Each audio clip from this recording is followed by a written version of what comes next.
Windblade!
dance!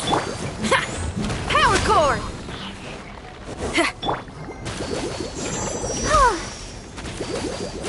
Hi. Oh. Yeah. Yeah.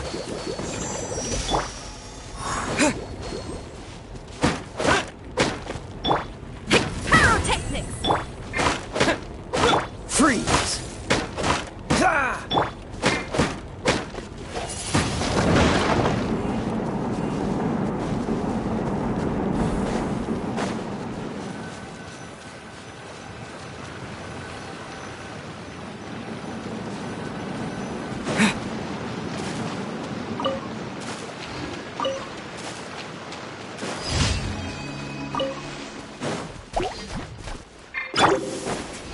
Cool it!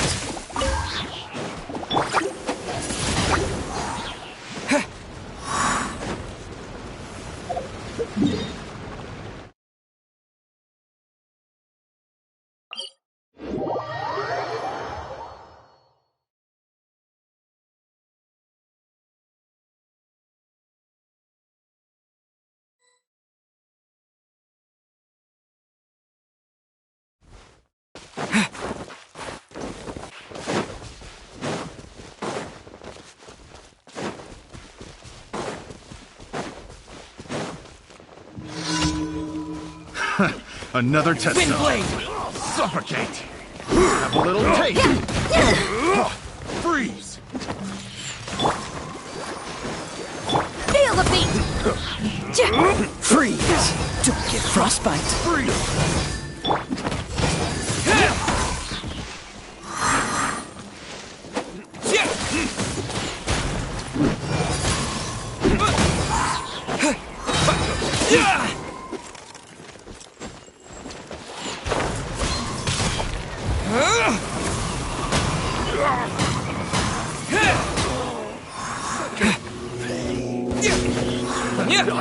What's it done? Freeze! Suffocate!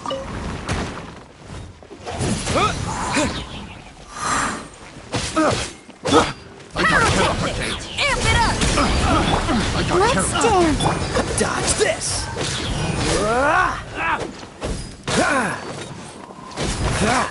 Freeze!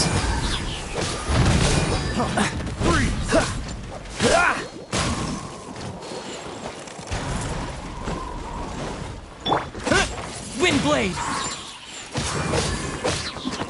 Feel the beat! Cool down! Subject! Let the show be...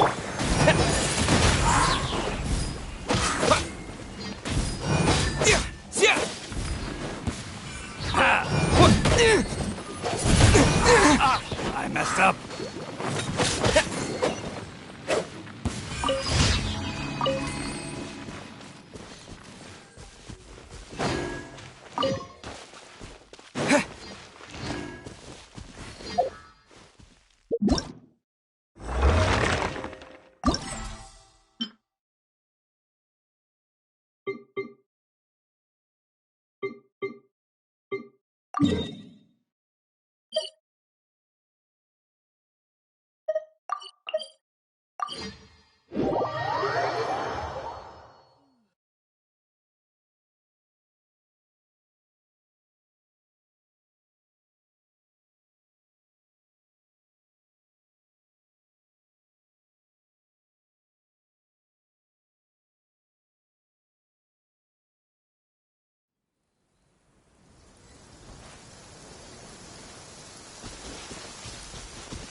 With the wind! Power chord! Let's dance! Freeze!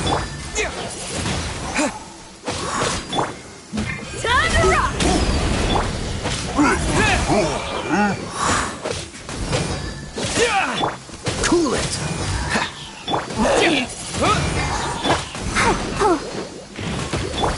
Dodge this!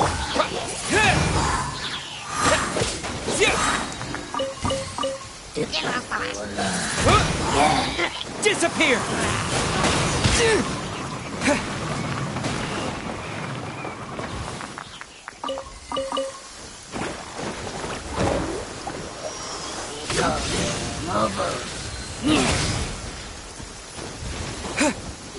Wind blade! Feel the beat! Freeze!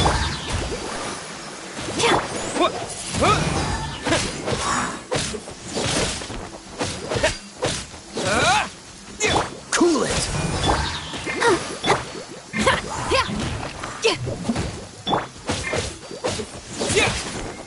Wind blade! Freeze!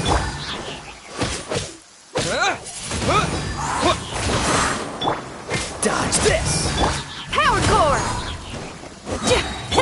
Let the show begin. Try till I'm dead!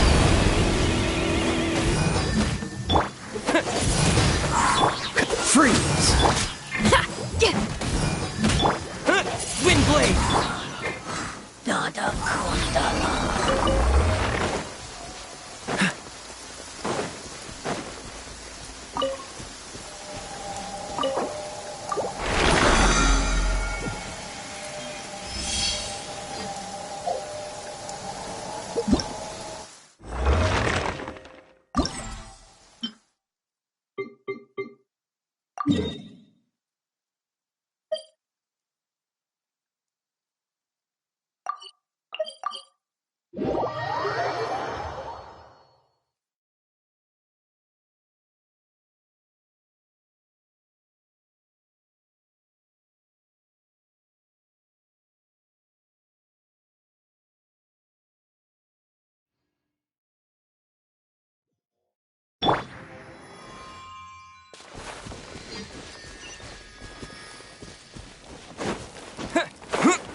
With the wind!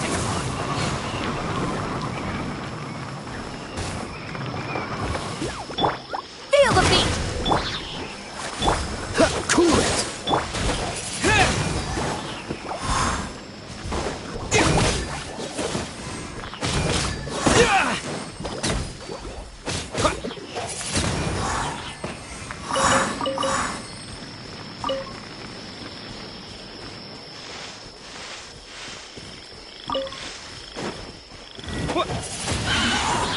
Pyrotechnics! Freeze! I'll protect us.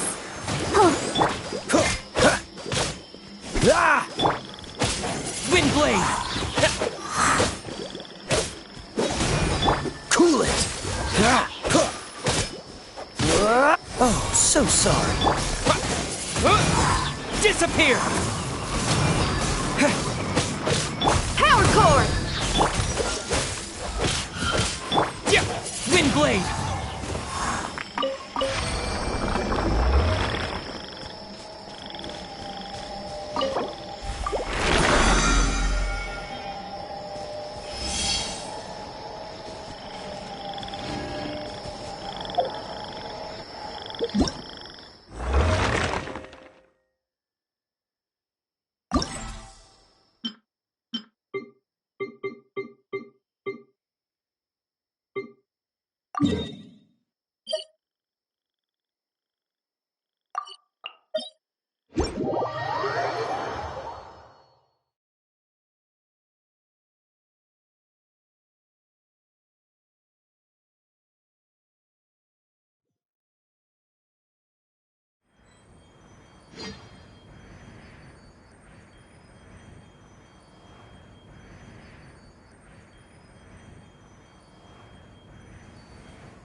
Amp it up!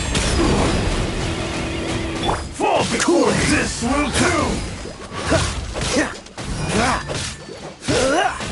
This isn't over.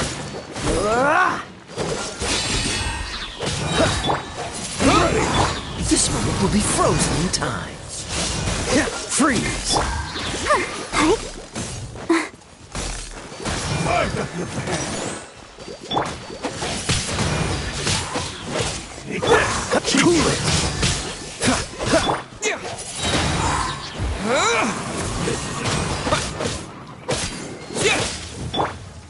Power chord! Fall before me. Right. Nice. That won't work. Fall before me. Wind blade. Dodge this! Pyrotechnic! Cut down. Let the show begin. Cool it! This will end you. Oh, so sorry. Taste my blood. Fall before me.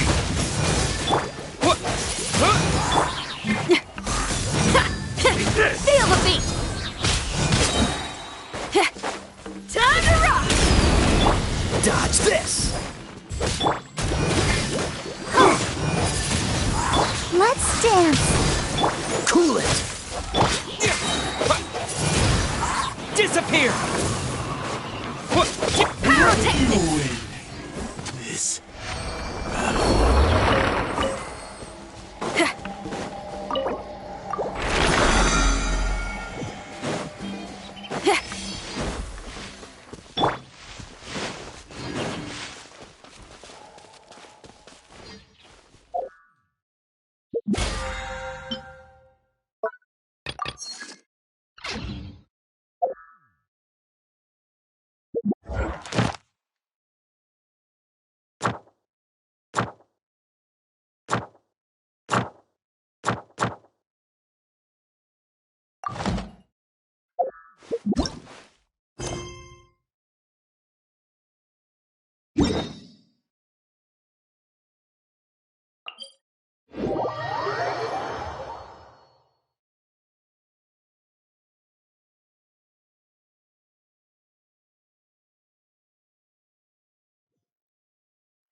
Power chord! I'll protect us. Wind blade.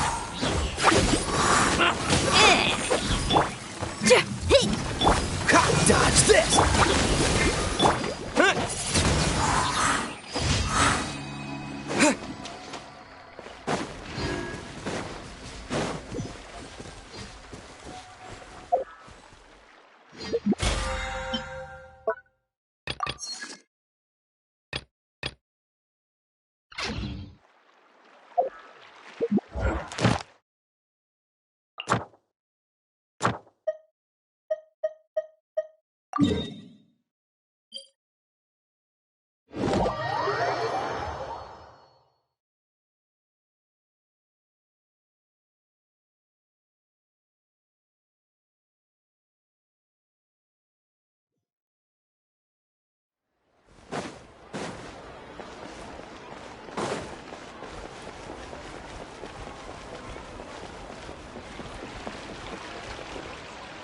Ad Astra Abyss.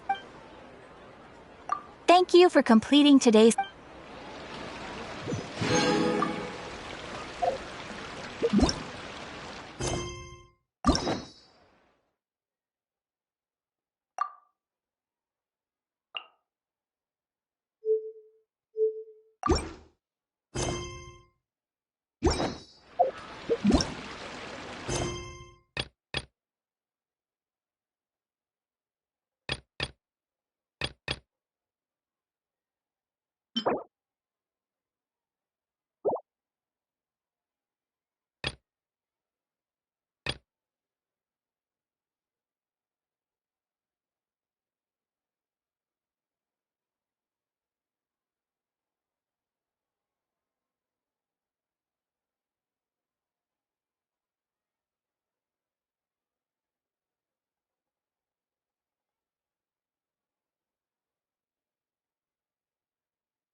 Let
the show begin. Wind blade! With the wind!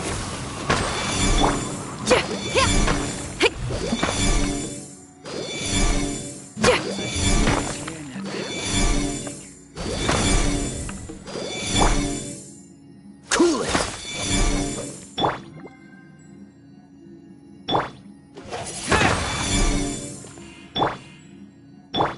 Freeze.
to touch here.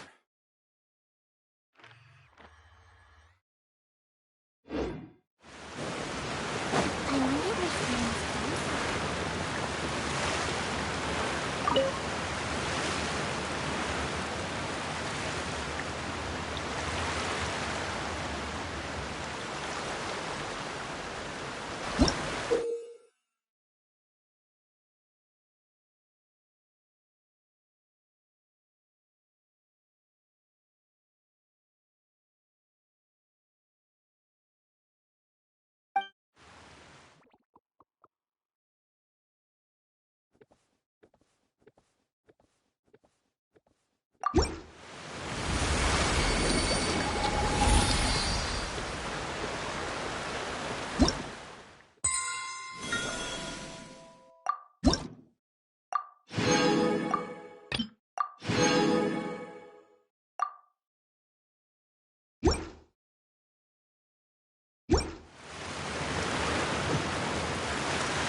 Hi, Catherine. It's us. Was there something we could help with? Yes. I'm afraid that I have another task that requires your assistance. The Adventurers Guild has recently received a commission directly from the Tenryou Commission. The assignment is both urgent and dangerous. After assessing the assignment, the Guild has concluded that seasoned adventurers are required. Naturally, you came to mind. Just another day on the job for us! Allow me to explain. The Tenryou Commission recently issued an arrest warrant for a young Oni by the name of Arataki Ito. An Oni? You mean those big, tough-looking guys with horns on their heads? That's correct. This particular Oni is quite vocal and audacious, so he already has quite the reputation on the streets. That said, he has never been caught up in major trouble of any kind. So it came as a surprise to learn that he has recently been accused of stealing things and sometimes even whisking away the people themselves. But it doesn't end there. When the Tenryo... So let Paimon guess. It's up to us to bring this Oni in.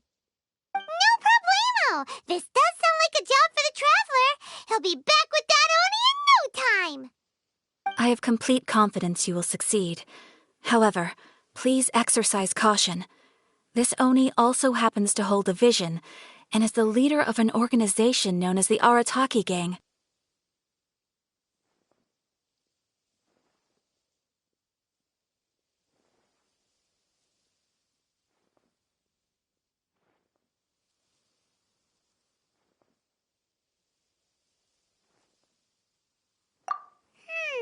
You're right. We have no idea what we'll be up against. Better play it safe. We are still investigating Arataki Ito's potential motives behind these incidents, as well as his current whereabouts. But please ask around in the streets as well. There will likely be others more familiar with Ito's circumstances than I am, who can provide you with useful information.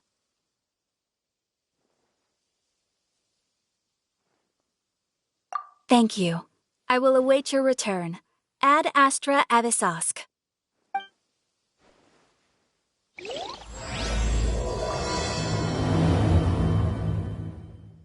Well, let's start asking around on the streets. Hopefully we'll learn a little more about this Arataki Ito guy and figure out where he might have run off to.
Creative cooking. That place isn't even worth mentioning.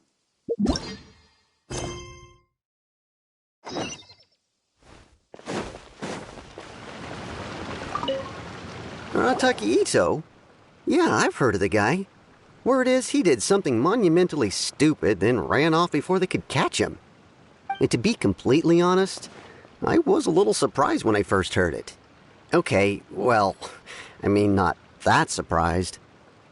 Wait, you mean he already had a bad reputation? No, not exactly.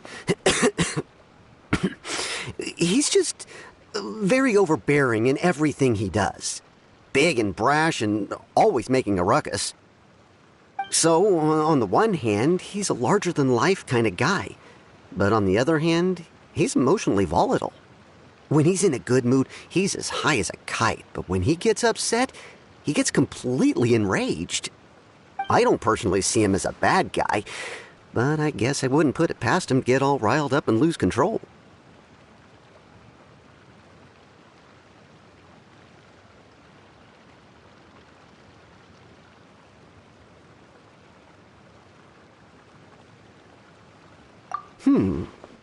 I'm afraid that I'm not too sure myself. I keep a pretty good eye on what's happening in the city, and as far as I can tell, he just idles the days away. When someone asks for it, he's willing to lend a helping hand, but other than that, he's just out making a scene with the kids on the street or his gang. If I had to guess, his lack of income finally drove him to do something more drastic to make ends meet.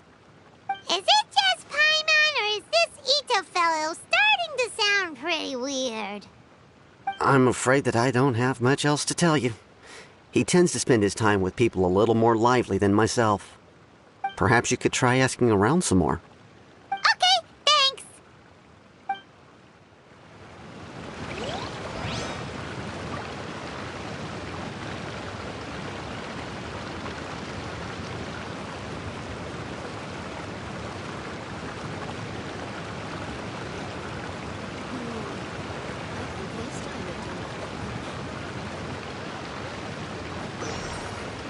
Try some creative cooking.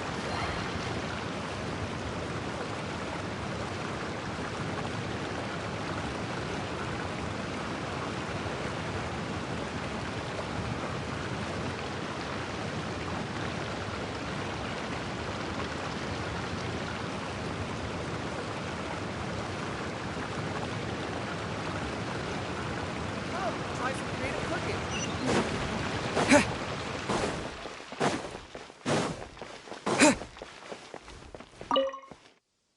Arataki Ito? Oh yeah. I heard about that whole thing. I'm sure it must have been a mix-up on the Tenryou Commission's end. He could never do anything so dastardly. Huh? How can you be so sure? Is he really as trustworthy as all that? No, perhaps you misunderstand me. When I said he could never do anything dastardly, I meant he literally doesn't have what it takes.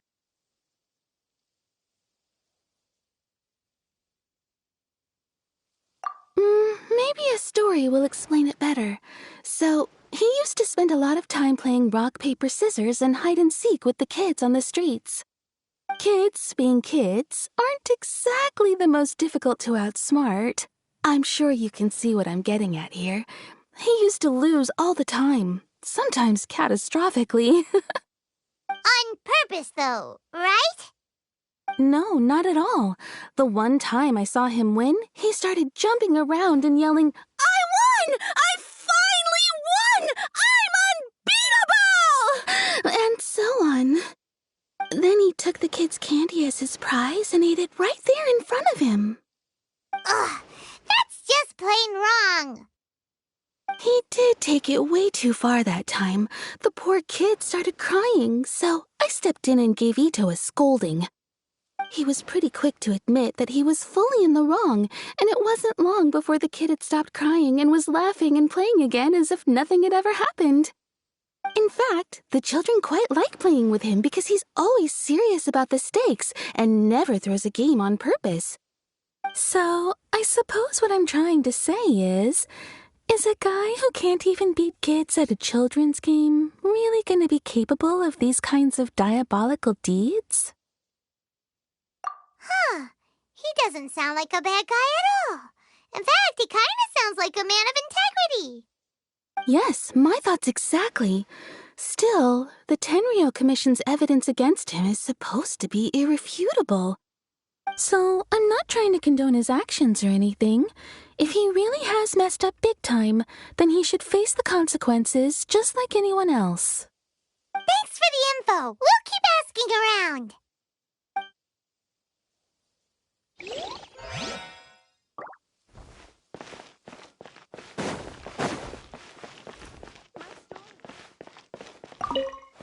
Arataki Ito.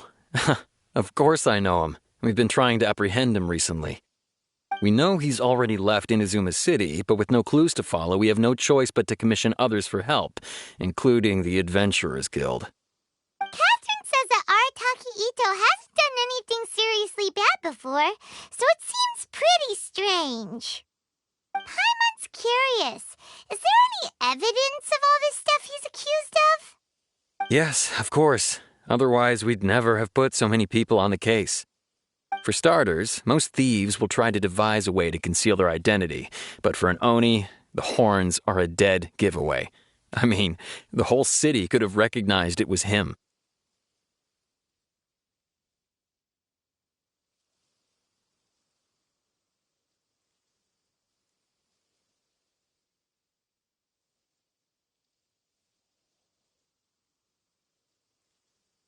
At first, he was just one of our suspects, but when we went to investigate, he personally confessed to everything and started trying to provoke the officers. What's most frustrating is that he then managed to escape along with his entire gang. He must have been planning the whole thing right from the start. Of course he did. Whether material or psychological, there is plenty of evidence either way. He's never had a Mora to his name his entire life, and he's never kept down a real job. Word is that he also takes care of someone in his gang, and that the burden of it takes quite the toll on him. After scrounging for a living all these years, maybe he thought that being the bad guy would be an easier ride. As for his psychological motives, it's a bit embarrassing to talk about, but we confiscated his vision during the Vision Hunt Decree.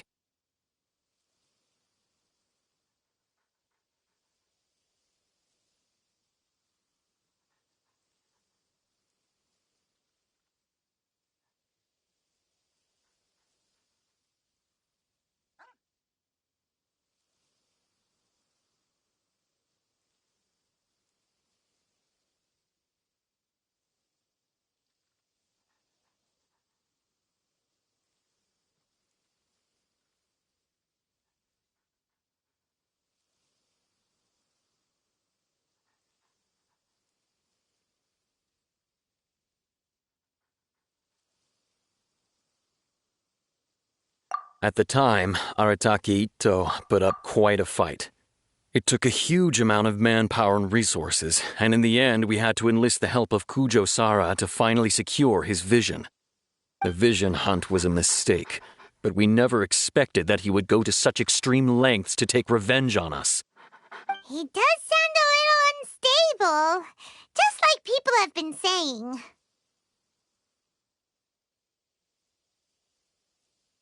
If the two of you are able to capture Arataki Itto, please bring him straight here. We'll handle him from there. Thanks for all the info.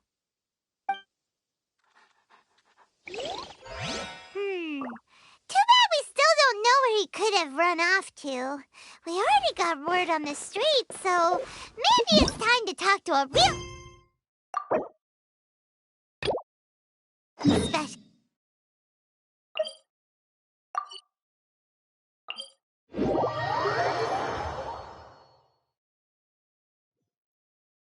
Paimon remembers that there's a detective agency here in Inazuma. Maybe we can try asking there.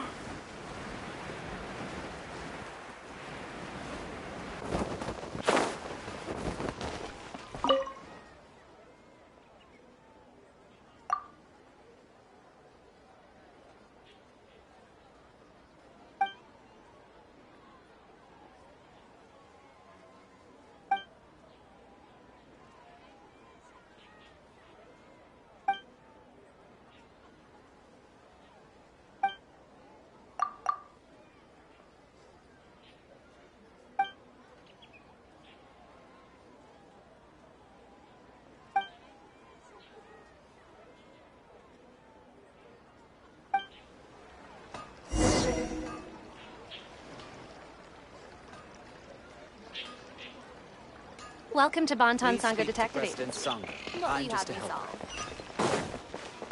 How can I improve my culinary skills?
Welcome to Bonton Sangha Detective Agency.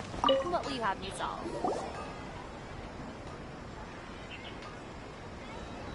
Hello! We'd like to ask some questions about Arataki Ito. Oh, him again. Sure. I have answers. We've already done some investigating for the Tenryo Commission. But first, do you have enough Moro to cover the fee? I've heard all about your travels. After everything you've been through, I'm sure you understand the way these sorts of things work. How much more are we talking about here? A one-off payment of 397,000 Mora, up front. Plus a further 5% of your Adventures Guild remuneration as my commission, if Arataki Ito is successfully caught and brought to justice. Whoa! That's crazy expensive! How did you even come up with the price that high? Hold on. I wasn't finished. It just so happens the initial fee has already been paid in full by the Tenryo Commission. All you'll need to pay is the small commission fee. And, as for that amount, I'll settle things with the Adventures Guild once we have Ito. So, from the way I see it, you guys are getting a pretty nice deal. Now then, to give you the full picture in this case, we must first recount a well-known Inazuman fairy tale.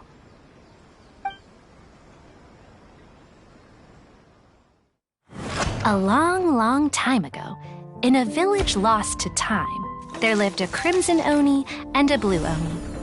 They were the best of friends. The Crimson Oni looked fierce, but was gentle like the humans. The Blue Oni looked human, but was reclusive, like an Oni. The Crimson Oni wished to befriend the humans, but they were scared and threw beans at him whenever he came near.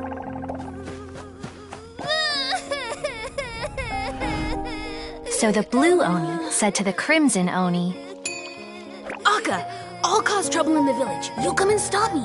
Then the humans will accept you. As planned, the Crimson Oni chased the Blue Oni away. The Crimson Oni's deeds spread throughout the land, and people finally accepted him. But when the Crimson Oni went to tell the Blue Oni the good news, he was gone and left only a letter behind. I went traveling. Don't come find me or they'll treat you as a naughty little Oni. But don't worry about me. No matter where I go, we'll always be friends. Huh? That's it? What about the little Blue Oni? Whatever happened to him? I suppose the Blue Oni simply disappeared, never to be seen again. Only the Crimson Oni remain now. But the Blue Oni was just an innocent little kid. Of course it does. Otherwise, I wouldn't go through all the trouble of telling it. One interpretation is that the story is actually broadly based on historical events and that Arataki Ito is, in fact, a descendant of the Crimson Oni. What I'm trying to tell you is that the Oni have sacrificed a lot in the past in order to finally integrate themselves into human society. But there are still some volatile personality traits in the Oni bloodline. Every generation of Oni inherits these traits. So while Arataki Ito has never been known to commit a wrongful act in the past, Can we ever completely rule out the possibility of him one day allowing this side of him to take over? But how could he do that? After the Blue Oni's sacrifice? That would be such a betrayal. That's a very old story. Nobody knows how long it's been since the Blue Oni disappeared. We can only assume that they have long since died out, in which case, it would be quite a stretch to say it still counts as a betrayal at this point. Besides, the suspect has already confessed. What is there left to discuss? According to my investigation, he was headed southwest. I would bet he's already made it to Yashiori Island by now. The Tenryou Commission is unable to enter territory controlled by Sangonomiya troops. No doubt that's the reason Arataki Ito chose to flee in that direction. Don't mention it. I'm just doing my duty. Wait, Paimon still has a question. If Arataki Ito has given in to his bad side, won't that mean he's extra mean and violent now? I could only assume so. Judging from his previous bouts, he is a skilled fighter with a lot of brute strength. Whether or not you'll be able to handle him, that I do not know. Okay, but what's up with people throwing beans at Oni? What use is that? Ah, yes. Now that you mention it, I seem to recall that Arataki Ito is allergic to beans. In fact, all Oni will avoid beans, but especially Ito. I heard that just touching a bean is enough to incapacitate him. If you could weaken him a bit by triggering his allergies, perhaps you'd have better luck subduing him.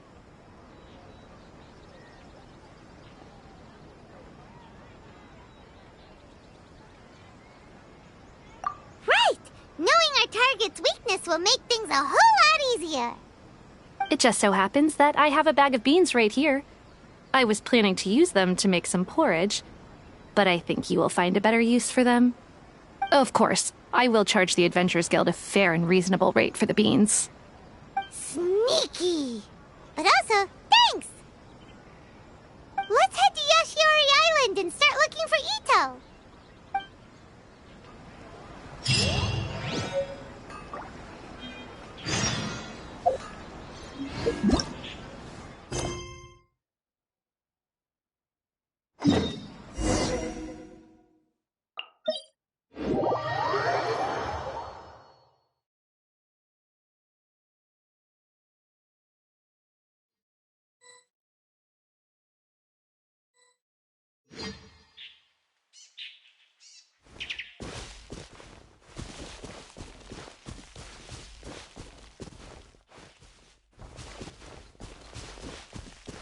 According to Detective Sango, Ito should be somewhere around here.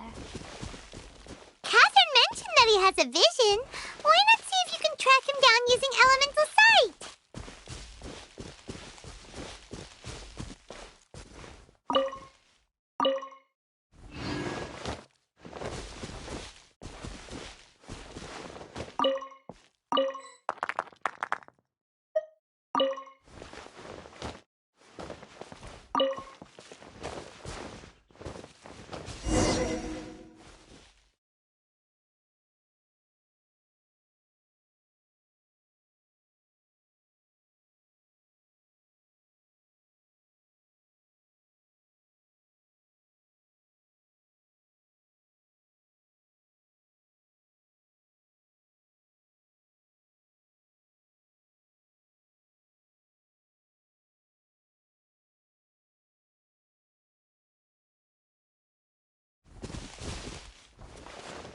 According to Detective Sango, Ito should be somewhere around here.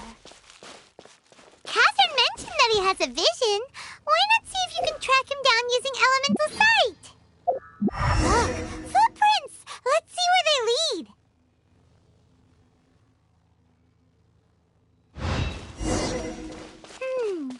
There's a camp here, but nothing stands out as particularly noteworthy. Let's keep moving forward.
There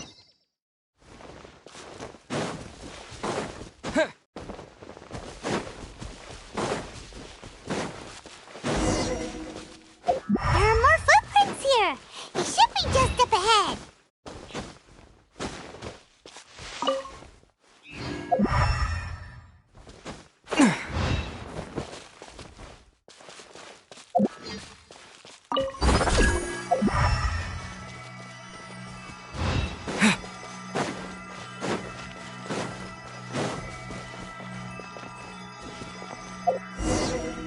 Wait, could that be him? Is that Arataki Ito? He doesn't seem to be looking this way. Perfect. Let's try the beans Detective Sango gave us. It'll save a lot of hassle if we can avoid a fight.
Hey, who's sneaking around over there? Come on, show yourself!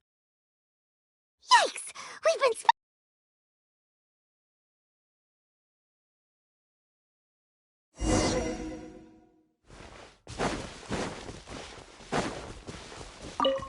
Wait! Could that be him? Is that Arataki? He doesn't seem to be. It'll save a lot.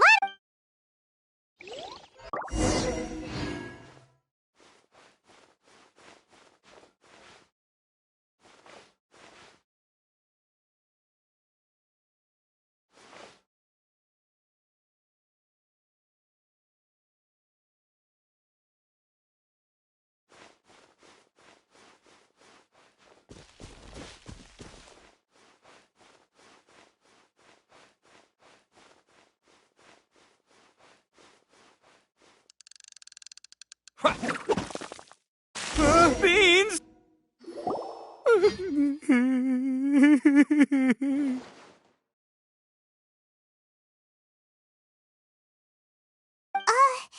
Are you okay? What should we do? Paimon didn't think he'd react this badly. Don't be alarmed. It's just my my allergies acting up. I've got it under control. It's all right. I got this. I just gotta tough it out. I can take it. I can take it. Who am I kidding? I gotta catch my breath here. Whatever it is you want, it's gonna have to wait. I need a moment.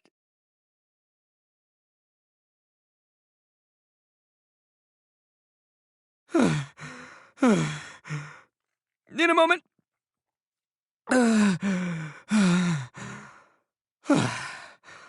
Woo! That's better. That sure took a lot out of me, though.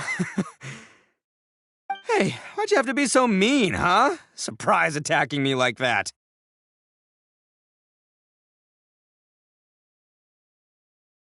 Oh, I get it. So you're here to bring me in. How in the world did you find me all the way out here? Well, whatever. If you think I'm going back with you, you can forget it. I'd walk away if I were you.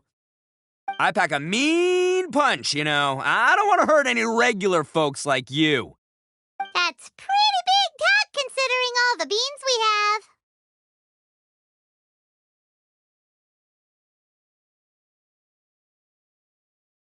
Yep, that's right. Me. All by myself. Nobody else. As boss of the Arataki gang, I gotta nab a little food and drink when we're running low. That's only natural, right? Yeah, but nabbing people? That's taking it a bit far, don't you think? Not when their families will pay good mora to see 'em again. Easy pickings. And the extra mora means I can, give... Hey, what's with all the questions? Like I said, I'm not going back with you, so stop wasting everybody's time. No way, mister! We've accepted a commission to bring you back! What did you say, little one? Go on. Say it to my face. Well, mostly he took a commission to bring you back.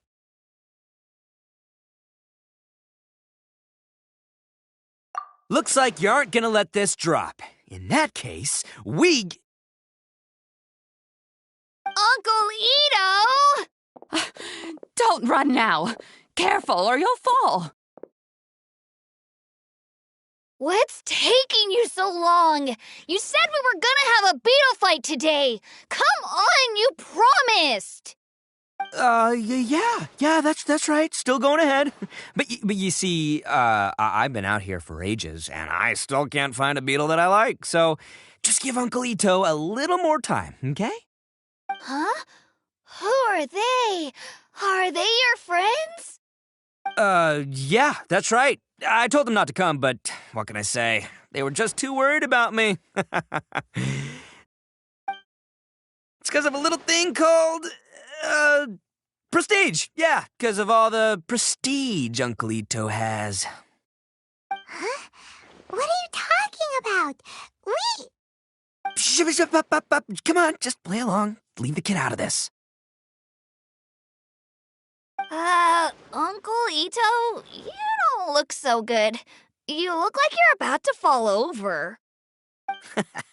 That's because Uncle Ito bumped his noggin on a tree branch while looking for a beetle. Uh-oh! It's all good, though. These horns are rock solid. Okay, if you say so. Granny and I will keep heading back now. Don't be too long. Yep, I'll be right there. Hope you're ready to lose today. Who were those people? The old lady was Granny Oni. She's the one who took me in and raised me. And the kid's name is Daisuke. I took him in just a while back. They're both like family to me. They escaped with me out this way, along with my boys from the Arataki gang. If I didn't bring them with me, the Tenryou Commission would be knocking on their doors for sure.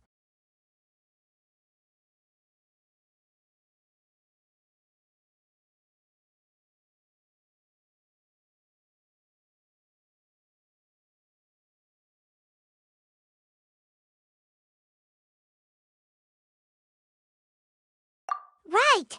But if you care about them so much, then you shouldn't have done all that stuff that made them worry about you in the first place. Listen, how about we make a deal? You two let me go wrap things up with Daisuke, and once we're done battling beetles, the two of us will settle things with a duel. If you win, I'll come quietly. You can take me back to Inazuma City, and you won't hear a peep out of me. Why? 'Cause I'm an Oni of my word. I'll just tell little Daisuke that my friends and I need to step outside for a moment. That way you won't worry. Cool? What should we do? There is the kid. Oh, it's on! I like your style. All right, but first things first. I need to find an Oni Kabuto to battle with. I've been looking here for ages and haven't found myself a winner yet, so it's time to try somewhere else. Come with me. Saves you worrying that I might skedaddle.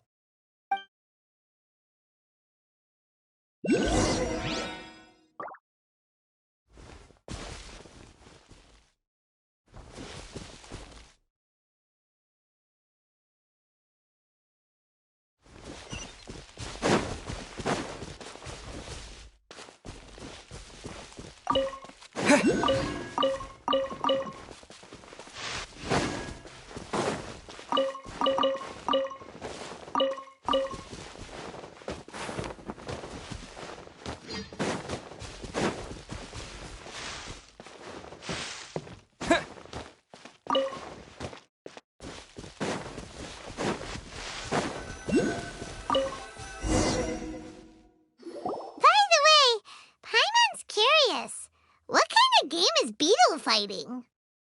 You guys have seen Oni Kabuto out in the wild, right? Even though they might look menacing on the outside, they're big softies on the inside. Most of the time, they're just sitting there doing nothing. But let me tell ya, once the Oni Kabuto start fighting, they won't let anything get in their way. The grand game of beetle fighting is a match where your beetle tries to flip the other beetle onto its back.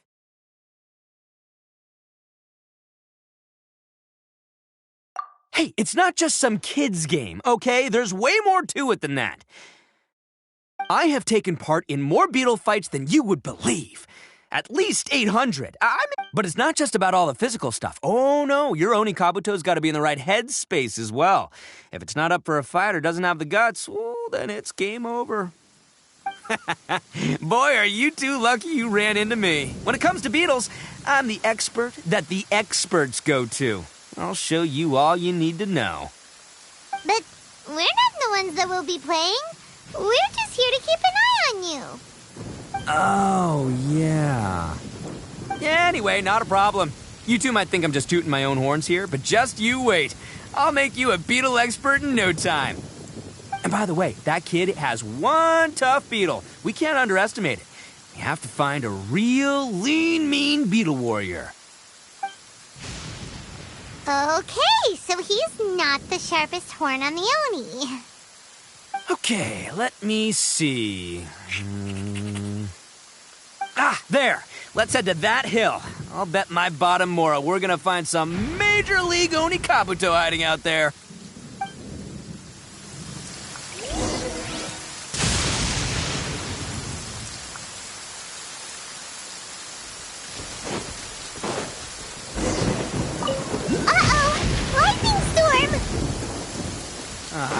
Just our luck. Oh, darn it, they're all gone. Let's hop down from here and take a look. My gut's telling me that there's a king-size beetle just below. Beefy Beetle King, here we come! Look, you see all those purple things? It's a whole pile of Oni Kabuto. Now that's what I'm talking about.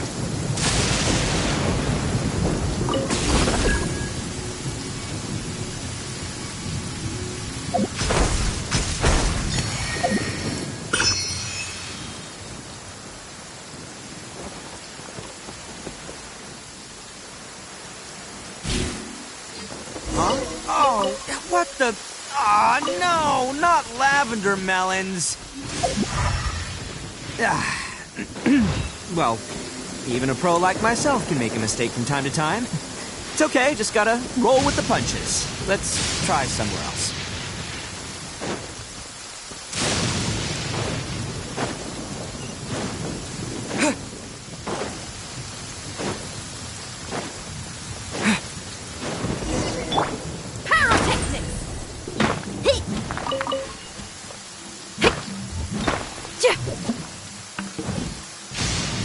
This rain ain't clearing anytime soon, but the show's still on, people.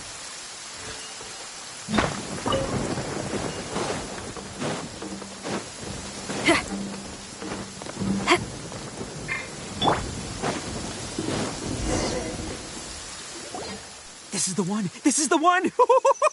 See? As long as you're in my company, you're guaranteed to find yourself an Oni Kabuto.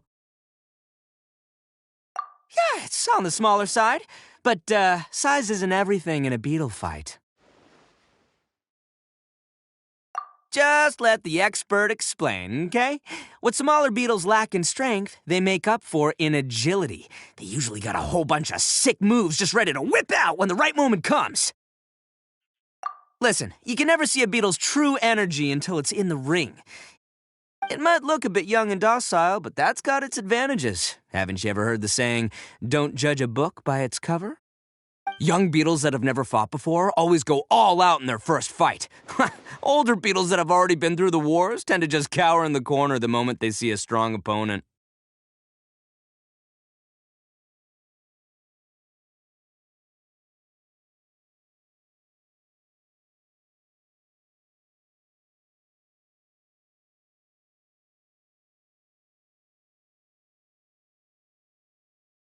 Hey, didn't I say not to worry? Come on, just have a little faith, would ya? My experience is telling me that this Oni Kabuto was spawned to be a champion!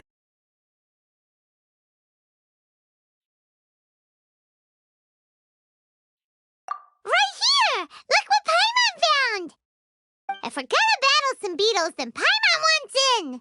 It's not like we have anything else to do. When you hopped down, Paimon flew off somewhere else nearby and found this one! What do you think, Ito? It's big and strong and looks like a real fighter! It matches everything you said about a good fighter, Beetle! Bet the one you guys found must be way bigger. Oh, you got some experience catching beetles too, huh? Nope. This is the first one Paimon's ever caught. Well, looks like you got a real knack for this. You'll be a fellow beetle fighting expert in no time. I mean, not as good as me, but still. Oh, so overall not that good then. Anyway, great. With both your beetle and mine, I can tell this'll finally be the one. This time, I'm gonna win for sure.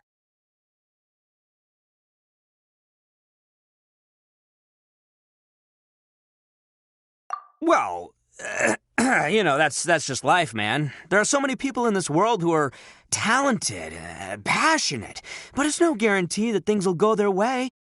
So many unrelated things have to come together at once in just the right way to make victory happen. There's this word that really sums it up nicely, actually. It's, coincidence. As in pure luck? Huh. Guess it makes no difference whether we have Paimon's beetle or not then. Might as well just... Whoa. Let's not do anything rash here, you know. I think both of these fine beetles have a shot at winning. Let's just hang on to them and give them both a try. A true warrior never leaves a good beetle behind. Anyway, time to head back and get this show started. Man, I am psyched for this. Woo! Let's go!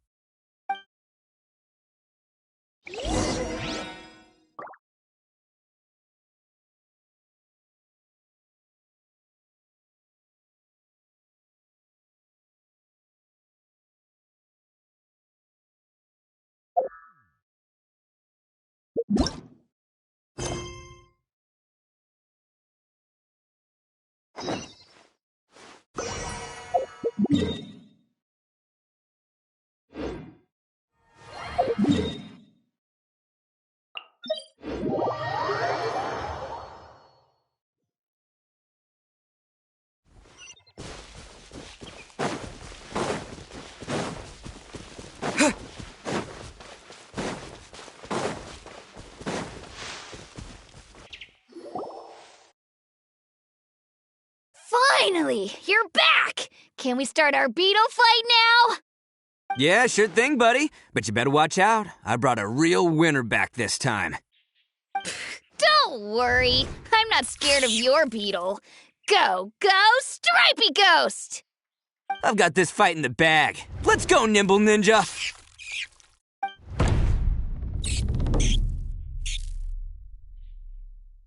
Huh? When did you come up with that name? Come on, you can take him, little guy!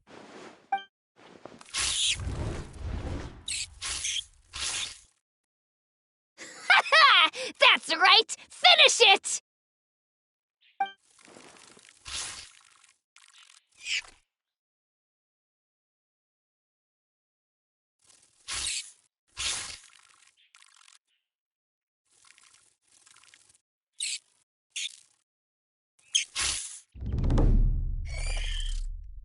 Oh, no!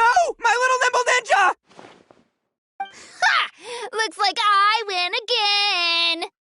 Dang it! Oh, It's my 7th loss in a row. Stripey Ghost is invincible! Even Uncle Ito can't beat him. I won't forget this. I'll beat you next time, I swear! All right, Paimon, you're up. Time to give Crimson Cyclone a shot. Maybe it'll end this losing streak of mine. All right, go get him, Crimson Cyclone!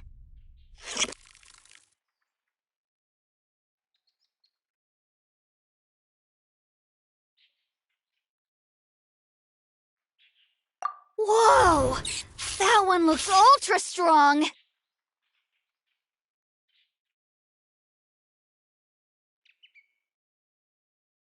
But it's still no match for you, Stripey. All right, little guy, use your Super Paimon Tornado!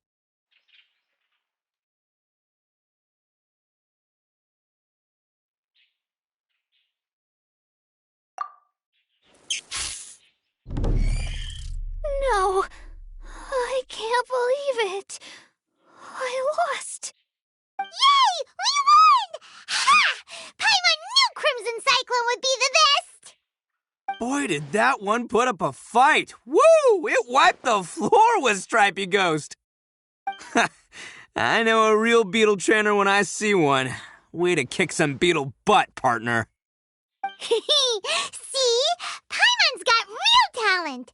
Of course, Crimson Cyclone has to take some of the credit, too.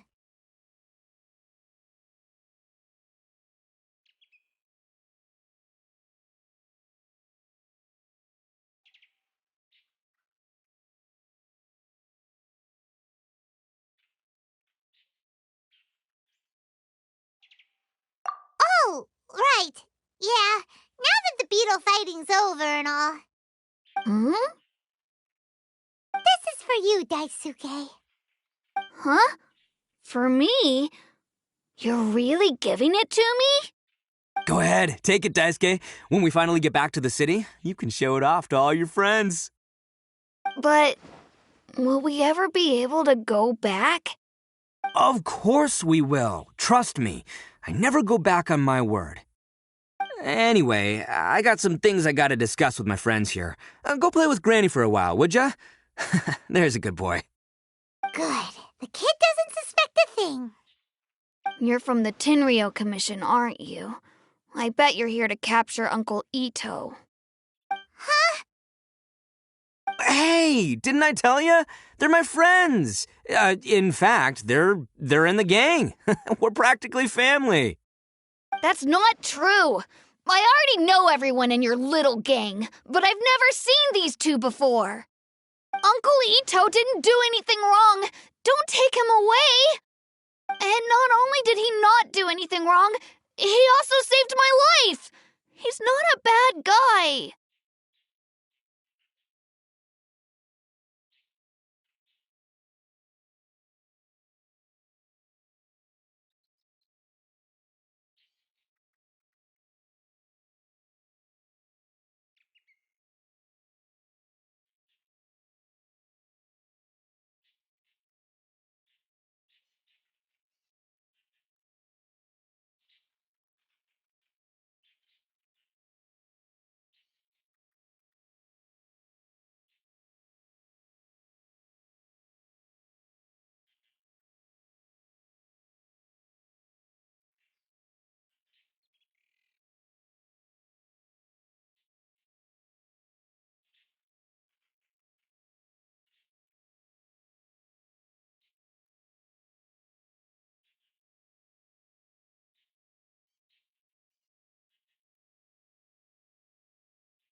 Hey, some things we don't tell to outsiders, remember? How should I explain? I'm a real lousy liar. Ito, sometimes you need to just say what you have to say. Don't worry about us. I guess. Thanks, Granny. Seems I can't hide it anymore. Come with me. I'll explain everything. I'll be honest with you. this thing the Tenryo Commission is investigating, with someone going around taking people and their possessions, it wasn't me. Any of it. I have my own reasons for lying about it, and I really didn't want to get innocent people caught up in this while I'm still trying to solve the real problem here. I'm the same as you. I just want to avoid conflict at all costs. But it's just not worth it if someone gets hurt. So why in the world would you say that you were the culprit? Maybe you don't know because you're Outlanders, but it all started a long, long time ago with the story of the Crimson Oni and the Blue Oni. Hold on a second. If you're talking about that fairy tale, we've heard that one already. Oh, so you already know. Well, that makes things a whole lot easier. So, is the story from the fairy tale really true? Everything about the fate of the Oni is true. The Blue Oni chose exile, and the Crimson Oni stayed behind. But the other details aren't historically accurate. Fairy tales are nice stories, but there's something they leave out. It's a little thing called the cold, hard truth. The Inazuma of long ago was a dangerous place. If you wanted the Raiden Shogun's protection, you had to have a good relationship with the humans. The Oni are a proud kind, so it wasn't easy for them to ask others for acceptance. Over time, the Oni eventually split into two factions. The Crimson Oni were friendly with the humans, but the Blue Oni, they were more stubborn and insisted on keeping to their own. Paimon thought you were two different species. So really, you're all one family? Yep, that's right. There's no real difference between us. We just paint our horns different colors to show which side we belong to.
Because humans were still wary of Oni at the time.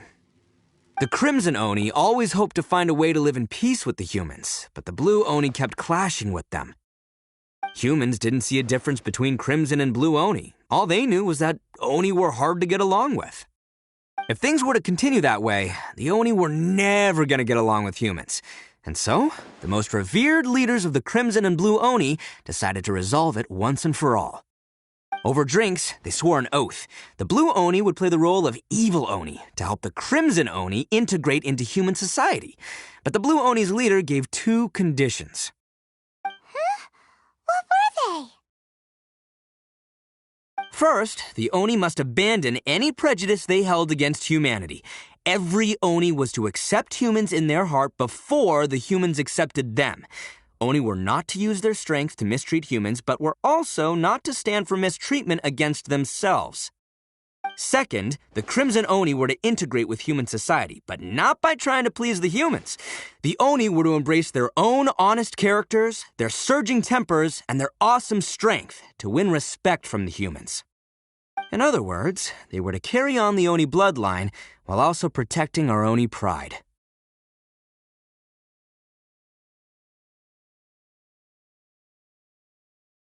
After choosing exile, the number of Blue Oni began to dwindle, until eventually, they disappeared altogether. Since I first heard the story of the Blue and Crimson Oni as a kid, I've heard it countless times in my life. Not once did I ever imagine that the Blue Oni clan had actually survived. So you're saying the real culprit was a descendant of the Blue Oni? That's right. Most people don't pay attention to the color of an Oni's horns. They probably don't even know that Blue Oni exist.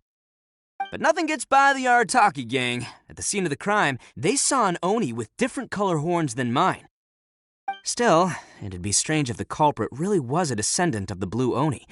I can't bring myself to accept it.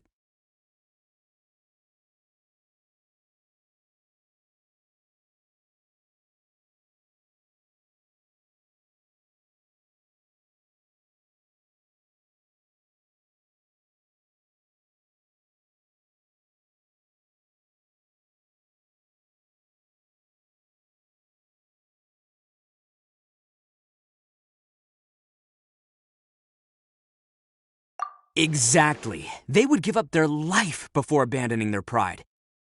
I've always respected the Blue Oni for the sacrifice they made. And I know the aspirations my ancestors had for the future of all Oni. Our pride does not allow for any wrongdoing. You don't steal from other people. You don't harm other people, period.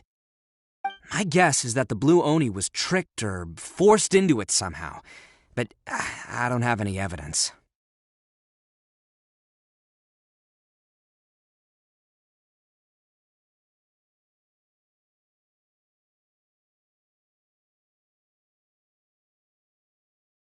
That's right. If I didn't step in, the Tenryou Commission would have definitely caught them by now. But what does Daisuke have to do with any of this? He said that you saved him so he knows your story, right? He was the one I managed to save from the Ronin after I sent them running from the scene. He was off playing somewhere when they came by and ransacked his house. By the time he came back, his parents had been taken. The whole reason I'm in this is to help this kid find his mom and dad again.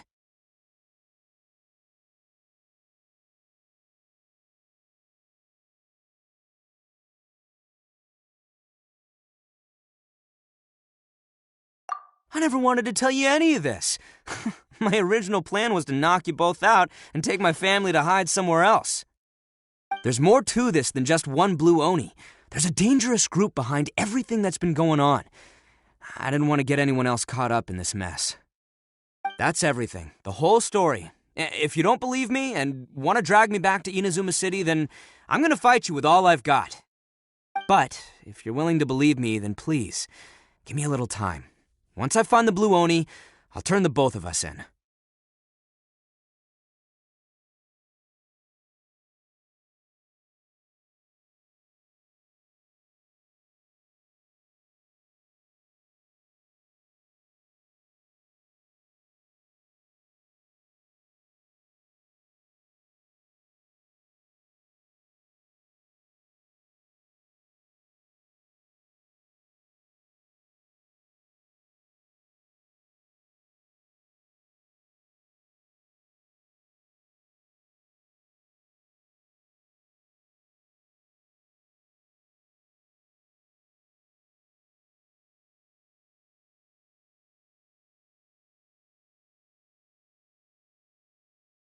Yep, Paimon too. Just treat it like we're here to keep an eye on you. So, you... All right. I knew you'd be reasonable. I knew it. I was thinking right from the start. These two fine folks, they're just out here in the pursuit of truth and justice, man. Yeah, we are gonna get along just great. Well, I should tell you, though, things could get a little dangerous, so be ready for anything. Don't say that I didn't warn you. Don't worry about us. We're seasoned adventurers. All right, then our first job is to investigate where this blue Oni is hiding out. There's a victim of his that saw him up close, currently taking refuge at Sangonomiya's camp. I figure we can start by talking to him.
Yo, you must be Masato. An Oni? Oh no, not another one! Oh, yeah. Not the one that robbed you, though, so, chill. I contacted you before, remember? I need your help. Oh, right. Sorry. I'm still a bit on edge after the incident. So anyway, here's what happened. I was just out transporting some goods when a group of Ronin suddenly attacked me. It's not the first time that's happened to me. Usually you just hand over some Mora and they'll leave you alone. At least you don't lose your goods that way. But this time was different. They weren't willing to talk things over. Instead, they took my things and they started coming for me. Huh? That's totally uncalled for. I got down on my knees and begged. Said I had a family to care for and that my business is our only livelihood. Then I saw that there was an Oni among the group. I thought he was going to be the one to finish me off. But instead, he stopped the others and told them to let me go.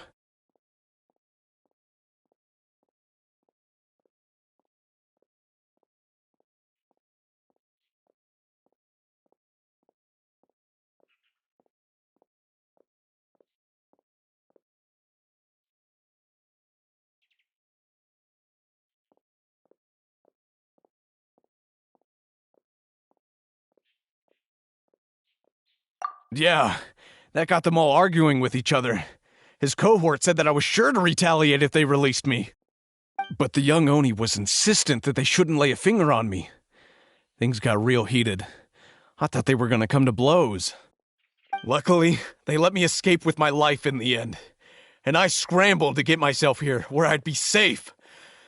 I never want to set foot outside of here again! So he'll steal, but he won't harm people. Seems he has some sort of standards. Did he say why they were robbing you? Surely it was Mora, right? What else could they have wanted with me? I mean, I can't say for sure. It's not like I asked. But what I did hear them say was, the goods are worth more than the merchant's life. Or something like that. Ugh, that idiot Oni. Do you have any idea where they went after they robbed you? I have no clue. But I think they're pretty active in the Tatarasuna area. you aren't gonna go after them, are you? Seriously, I'd advise against it. There are too many of them and they're all heavily armed. Don't worry. It's just a bunch of no-name scumbags. I got a whole laundry list of scores to settle with them. If these two islands are where they tend to hang around, we're sure to run into them at Nazuchi Beach sooner or later.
They gotta pass through here sometime.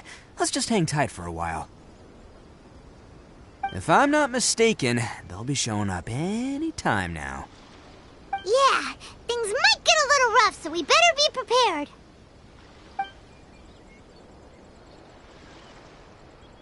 Oh, here they come! Yeah, there they are. And one of them has horns. All right, it's go time.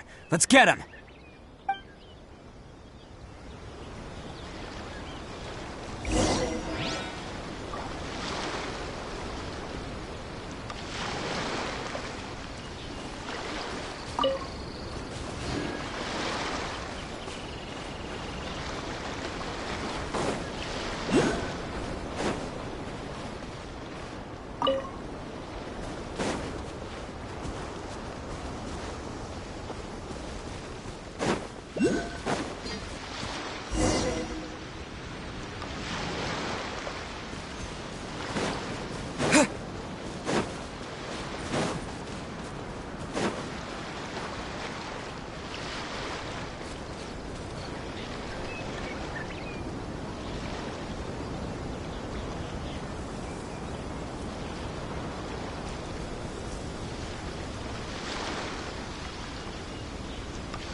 They gotta pass through here sometime. Let's just hang tight for a while. If I'm not mistaken, they'll be showing up any time now. Yeah, things might get a little rough, so we better be prepared.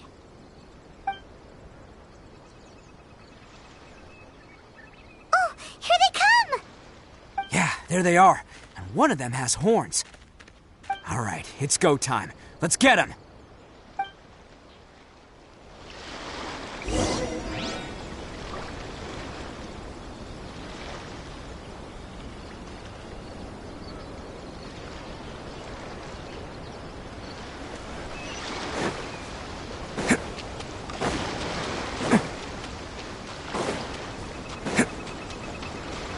like you fellas aren't going down without a fight. Fine by me. Fight first, talk later.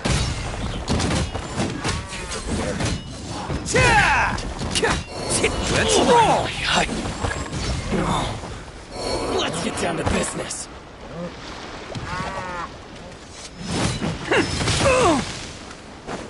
Attaboy! There's more! Blade!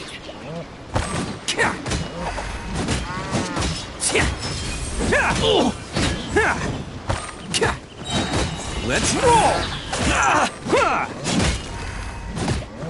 To the ferry? Attaboy!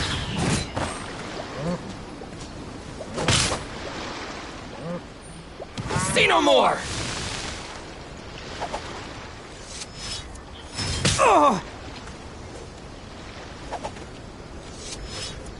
My blade! There's more!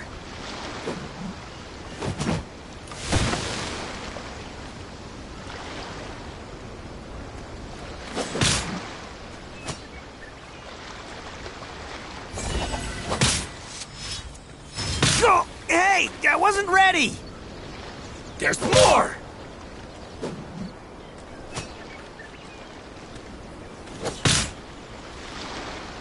Bam! No. There's more!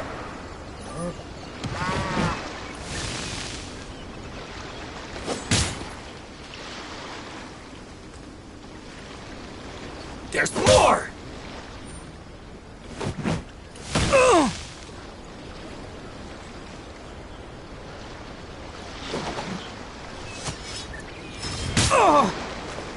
Adam! To the ferry?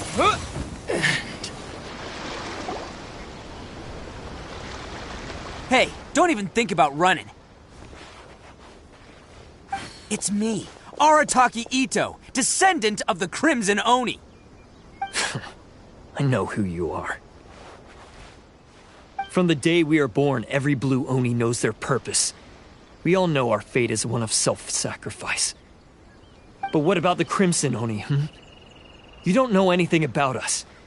Not our miserable history, or any of our names. Mine's Takuya, by the way. But you don't even care, do you? Because those who get sacrificed should be forgotten, right? No, you're wrong. I never knew the Blue Oni had survived to this day, and the moment I found out, I was determined that I would find you.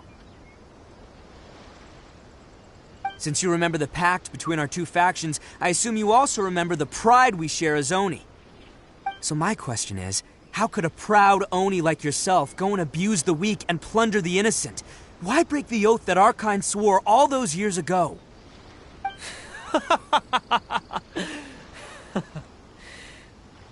Huh? What's so funny? Who are you to talk about pride and oaths with me? The Blue Oni gave up everything, just so the Crimson Oni could live peacefully in human society. But let me ask you, Arataki Ito, what exactly do you contribute to human society? You're a blundering fool who can't hold down a real job, a laughingstock of the town, and worse still, you let them get your vision during the Vision Hunt decree. Protecting the Oni pride? Ha! You wouldn't know how if you tried. You're a disgrace to the Oni kind. Hey, come on. None of that stuff's a big deal. I mean, you're really hanging me out to dry here, man. Since when do you care what other people think? You just do whatever you want. It's not like anyone can stop you. But do you have any idea of the kind of life my kin and I have lived while you've been hanging around in human society?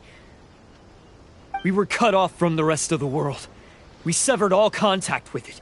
And since then, we've had no place to live, no stable source of food, no clothing, no medicine, nothing. Besides the oath we swore to uphold in our so-called Oni pride, we had nothing. So, that's why you joined a band of thieves? That's right.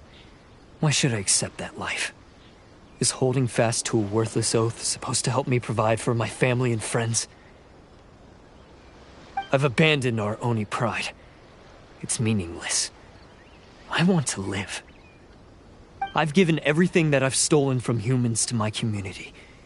What I've taken will at least keep them from starving and ease their pain. That's what matters most to me.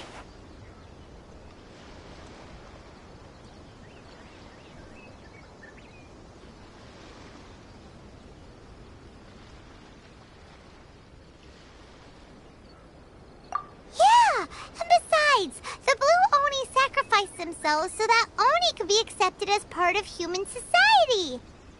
If people see Oni causing trouble again, then that'll defeat the whole purpose of the sacrifice you made. You make a good point. But Arataki Ito's the one who needs to get that into his thick skull. The Blue Oni are the bad guys, so we're expected to do bad things. Our actions won't tarnish the reputation of the Crimson Oni. Unless, of course, this bonehead decides it'd be a great idea to take all the blame for himself, completely destroying the trust between humans and the Crimson Oni in the process. He's the one that wasted the sacrifice we made. Huh? Well, I only had to do that because of you. I couldn't just stand back and let the Tenryo Commission drag you away. You should get your priorities straight. The Blue Oni are history, all right? Forget about us. The Crimson Oni are the ones who must live on. Why couldn't you have just stayed out of this? There they are! Seize them! Oh no! It's the Tenryo Commission! Forget it. This was a waste of time anyway. Look, I don't expect you to understand me, but you could at least take a look in the mirror sometime. Hey!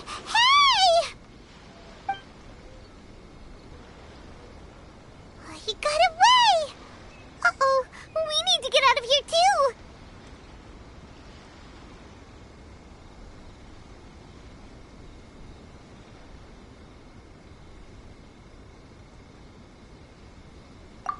We can't get caught here. Looks like I'm up to bat. Just wait here and we'll escape together when the time's right. Whatever you do, don't attack any of the Tenryo Commission, or they'll be after you too.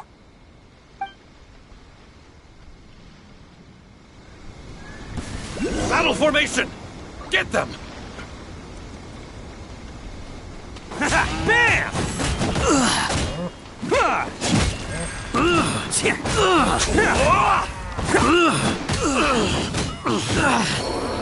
Soldiers, let's quick! roll!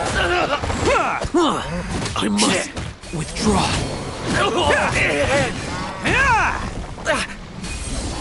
Come on, men!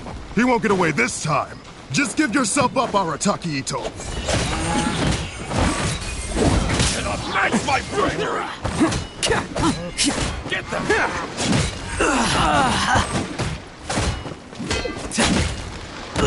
Let's roll!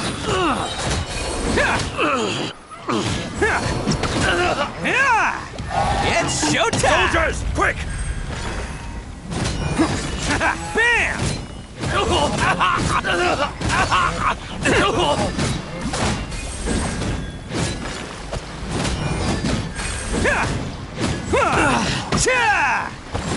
Attaboy! Get them!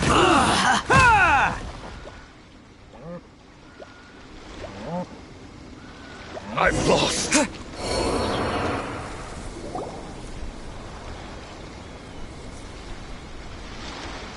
Man, they really came out in force today. I'm kind of flattered the Tenryo Commission sent so many. But I still haven't completely recovered from the bean attack earlier. I'm starting to lose my edge here.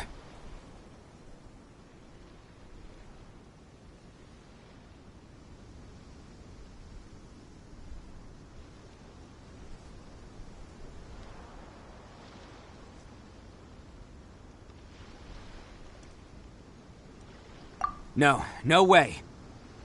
All that would do is send them after our Blue Oni friend instead. But I have to settle things with him first, man to man. Then what should we do? The Tenryo Commission's about to arrest you! No choice but to keep kicking some Tenryo butt! Hey, boss! Thought you'd have all the fun without us? Granny Oni sent us. We're here to lend a hand. Maybe we can't take him, but we can sure slow him down. Now's your chance. Go! Hey, I told you to stay out of this one. Well, we're in it now. Come on, there's no time. Go! Do what you gotta do, boss! All right, then. Watch yourselves. As soon as I'm done, I'm coming back for you. Come on, you two. Time to roll! Don't let them get away! After them! Hey, you guys want some of this? There's plenty to go around. Run for it, boss!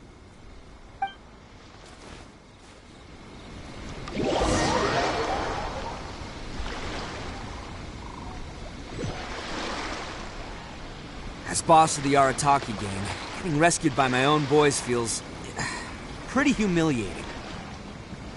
I promise to never let you down, boys. All right, we've got some footprints to follow. Let's find Takuya. It was real touching and all what they did, but those few guys weren't much of a gang. Hey, it takes Mora to run a gang, okay? They're all I've got for now.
Huh. Is it just me, or are there more and more footprints here? A wrecked cart and some goods. Look alive, we've got company. Shred till I'm dead! How's this? Let's dance! Windblade! Dodge this! How's this?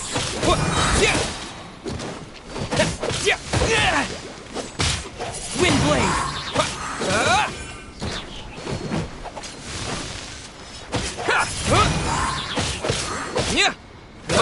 How's this? Windblade! Power sword! Cool it! The fairy! Finally, I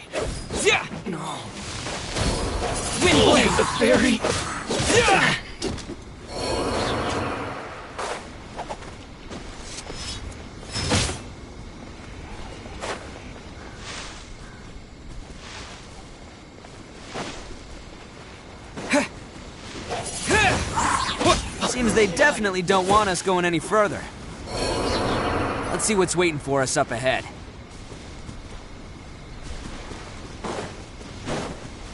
Huh. Besides the footprints, there are other signs of life here too. Must be plenty going on around here. Hidden entrance. Yes! All right. I think we just found their hideout. This is gonna be where they keep all the people they took. Paimon thinks Takuya's probably in there as well.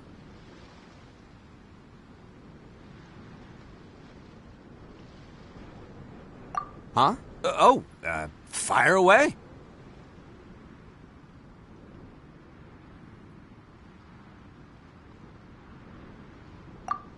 Of course I did.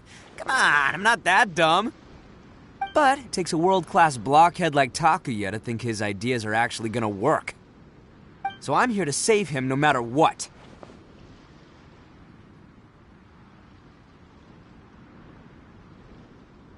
Huh? What were you two talking about? Are you keeping Paimon in the dark again? Let's go.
Whoa!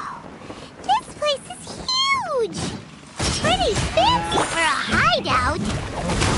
All acquired by less than legitimate means, no doubt. And all the more reason we gotta put an end to this.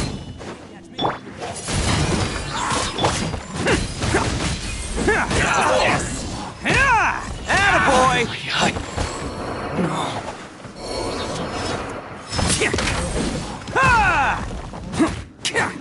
There's more to the ferry. Let's roll!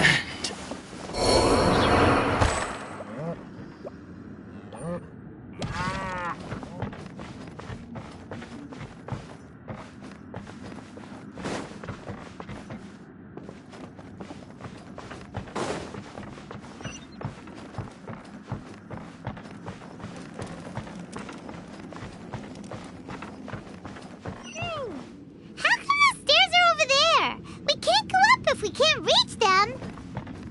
No problemo. That'll be what this mechanism's for.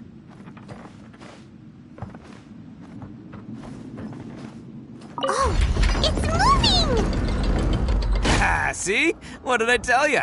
Just trust my instincts.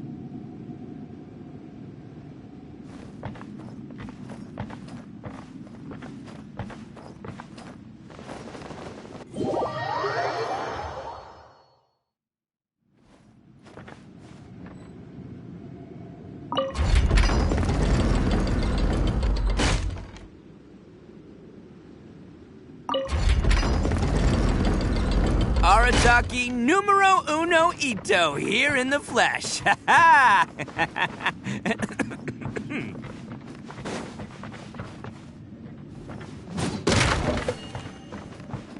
Let's get down to business. Cha! Attaboy! Let the show be. Cool it.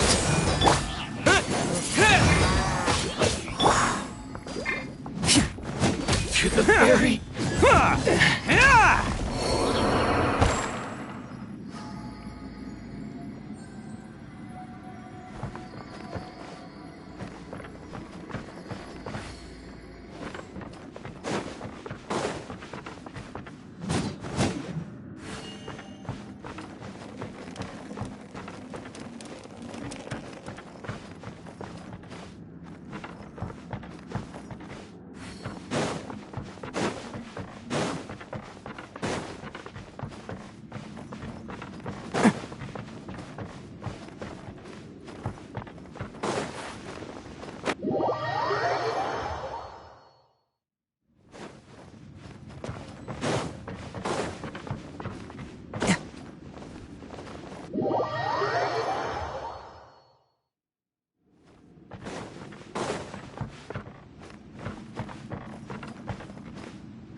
Can't catch me!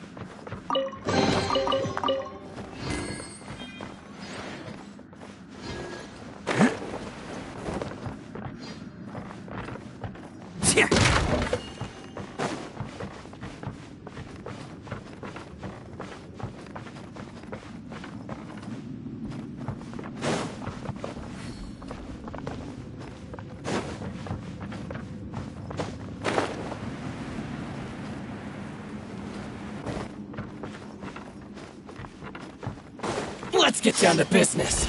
Boom! There's more! Take this! I'll protect us. Freeze! Wind blade!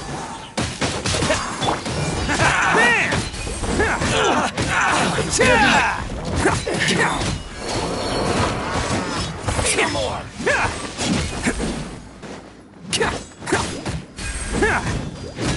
To the ferry!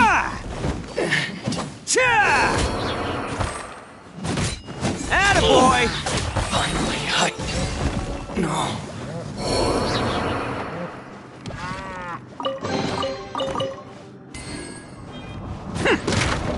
Let's roll!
Can't catch me!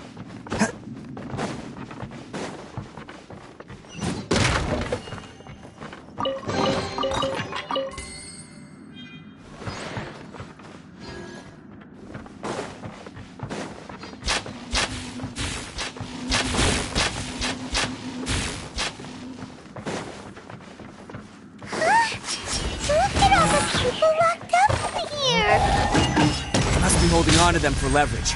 All right, let's get him out of here. Cool it! Attaboy! Very high.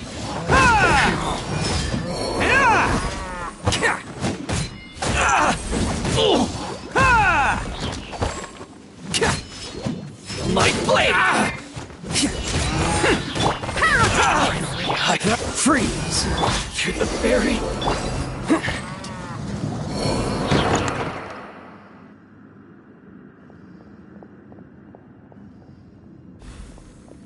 All right, you're all free to go now. Quick, get to safety. Sorry, but have you seen our little boy? We're awfully worried about him. Calm down, dear. We don't even know if he was taken here or not. But... Oh, my little Daisuke! Oh, you must be Daisuke's parents! Yes, that's right! Have you seen him? Where is he? Is he all right? Don't worry, he's safe and sound. Someone's looking after him now on Yashiori Island. I can show you where on the map. He's been worried about you. I bet he'll be relieved to see you. You were the one who saved him? Oh, thank you, thank you! No, please, no. No need to thank me. It's my pleasure, really. It's just who I am. It's what I do.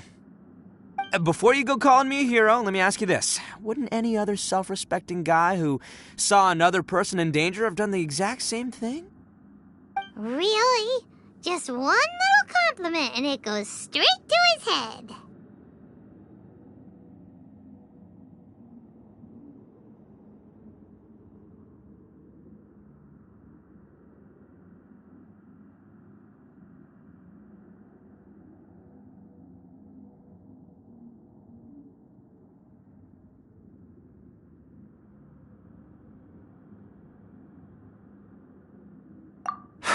These vagrants are insatiable. They'll do anything for money. No one dares stand up to them for fear of what they might do. Would they really do anything drastic? No, actually, because one of the guys, the one with Oni horns on his head, has always shielded us so far. Oh, in fact, his horns look just like the ones this guy has. At night, he would secretly bring us food and water. I don't understand what he was trying to do. Are you a friend of his? Or perhaps a relative? Relative, I guess. Oh, maybe there's something secretly troubling him. He seemed different from the rest of the gang. They seem like heartless crooks, but I'd say he comes across more like a confused child who made some poor choices. Let me put it this way. There are a few things he needs to straighten out in his head, and I'm here to point him in the right direction. I'm glad to hear that. He's lucky to have family like you. Don't worry. He'll be in my trusty hands. I'll help him see the light. Anyway, you should scram. It's still not safe here. Yes, thanks again. You've rescued our entire family. We are indebted to you. Huh. A child that made some poor choices. Anyway, let's get going, while we still have time.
Can't catch me!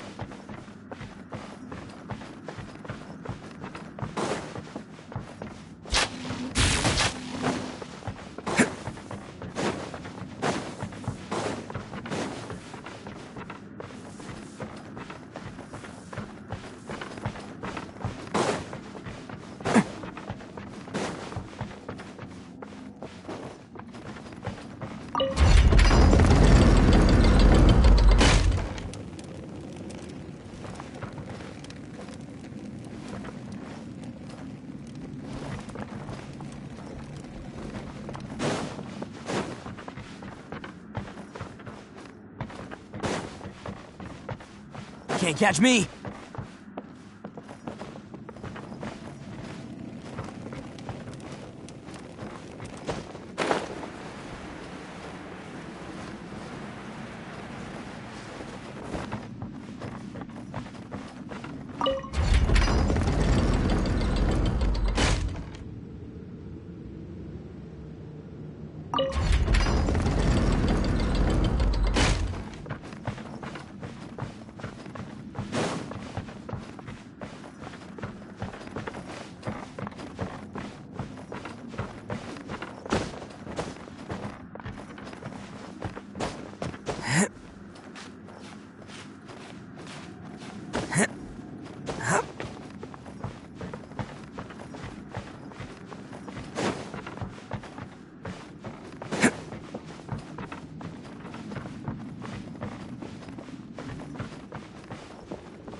Can't catch me!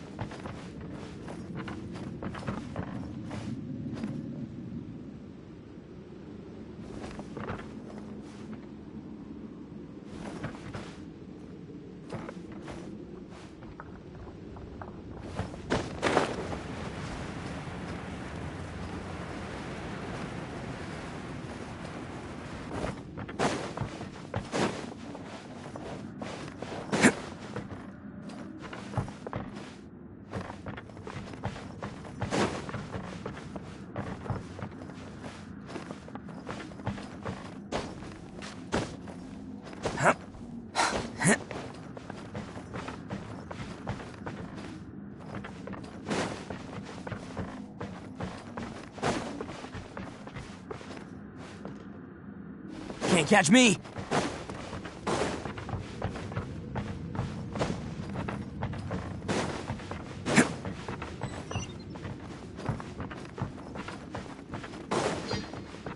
This is the place.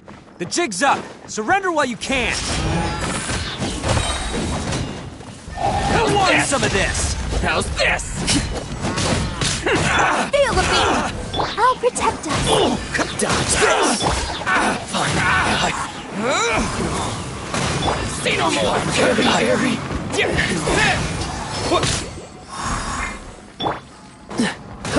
How's this? Bam!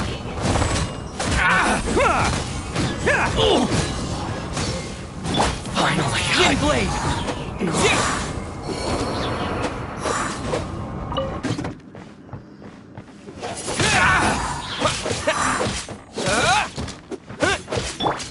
Freeze!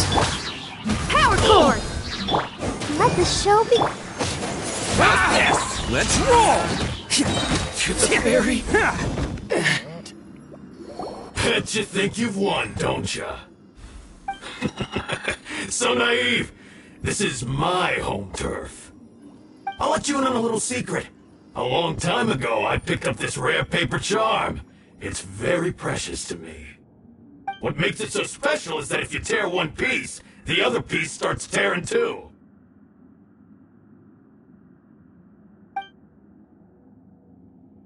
Newsflash, don't care about your cute little origami obsession. You better stay where you are and let me finish. Aren't you curious what the other piece is used for? I'll tell you. It's now the critical component of a mechanism, and when it gets torn, this place goes up in smoke. Yeah, the whole hideout is rigged with explosives and ready to blow. What? You're gonna blow this whole place up?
don't worry about me. I made sure that I've got an escape route. The rest of you, though, you're gonna be buried deep among the rubble. You've had your fun. Now it's goodbye. My paper charm! Where's my paper charm? Oh, I'm sorry. Are you looking for this? Yes, that's it. But when did you... I snatched it earlier, to stop you from doing anything hasty. Why, you... And now you're going to betray me? You're one to talk. What about burying everyone here? If you ask me, that sounds like you've already betrayed our agreement, no? Just give it here! You done talking now? Huh? You sure? Great, because I'm done listening. Yeah!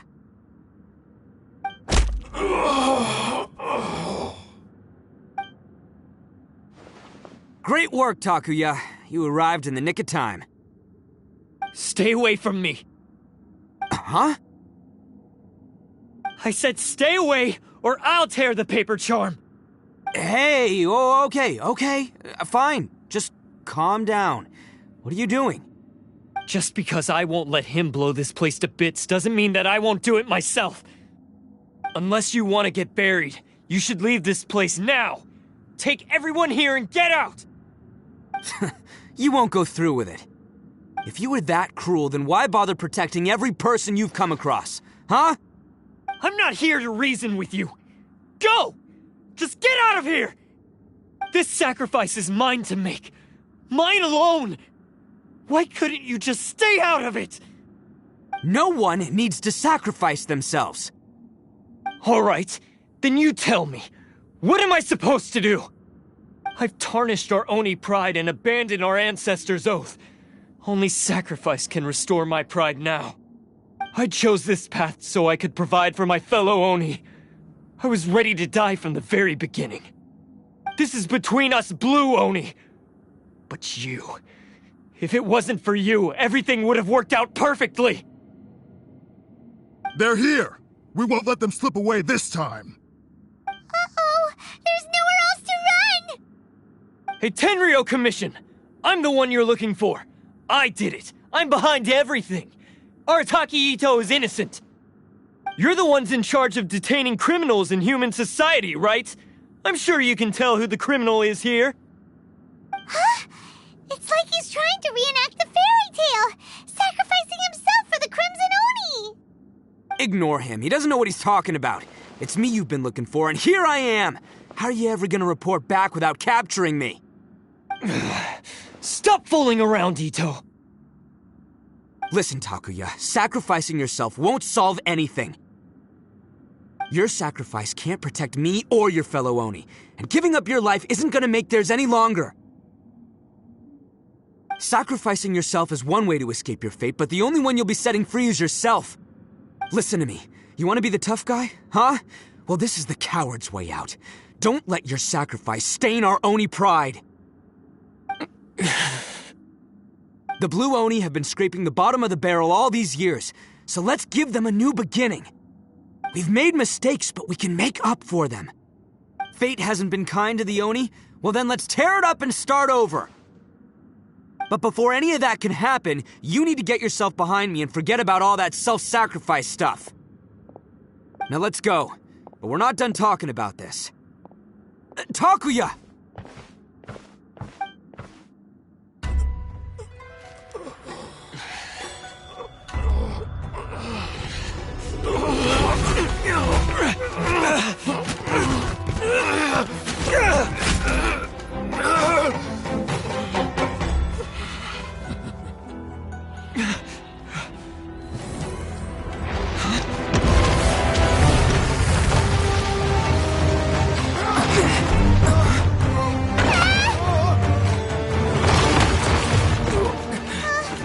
I'll take care of this. There are still people in danger. Go, help them!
That's gonna hurt tomorrow. Ugh. What's up with the looks on your faces? I said we'd be okay, didn't I? I'm sure I'd be looking a whole lot sharper right now if it wasn't for that brutal bean attack of yours earlier.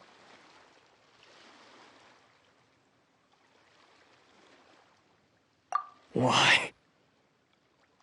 Why would you do this for me? I'm the guilty one here. I don't deserve this. Because we're Oni, that's why. We share the same blood, brother. Our parents and their parents before them never taught us that it was okay to abandon family in need. I just wish you'd come to find me sooner. If you knew about me all along, then you should have come and asked me for help. I never would have dreamed of turning you away. The Blue Oni disappeared so that they wouldn't bring trouble to the Crimson Oni. If I came to you for help, wouldn't that just undo everything the Blue Oni have done? Not to me. I've always respected the Blue Oni for their sacrifice. Nothing they did was in vain. It's only because of them that we have survived to see today, and built a world where Oni and humans can live side by side. Honestly, everything that I have now, I owe to the Blue Oni. And let me tell you, the Inazuma of today wouldn't see you as a villain just because of the color of your horns. You say all that, but in spite of everything, you're barely getting by. That's just how I roll, man. You remember the pack, don't you? We're not supposed to suck up to the humans. We're supposed to earn their respect. Every member of the Arataki gangs had a tough time trying to fit in. Take Akira, for example. He snores like you wouldn't believe. Or Genta. He's got a serious temper problem. And Mamoru, well, he's colorblind. Even Granny Oni. She got that name for taking me in as a kid. We're all rejects and outcasts in some way, but we don't care. You want to talk about pride? Well, in our gang, we're proud to welcome anyone who's been through adversity with open arms. But don't worry. The Arataki gang's already a bunch of misfits. You really think you could cramp our style? We've dealt with the Kairagi and the people they took captive. I assume the two of you are finished talking. Takia, based on the findings of our investigation, I hereby announce that you are officially under arrest for forceful seizure of people and property. Please do not attempt to resist. All stolen articles will be reclaimed. That means we'll be seizing all the goods you passed on to your kin. No, please don't! Without those goods, they'll... It's all right, Takuya. Those goods never belonged to us anyway. Don't worry, I'll help take care of your kin. Now that I know the situation, I'll personally make sure they never suffer again.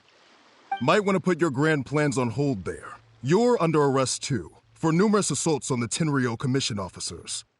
Oh, yeah, I guess I forgot about that. But no worries, I'll put my gang on the case. My boys will take good care of the Blue Oni.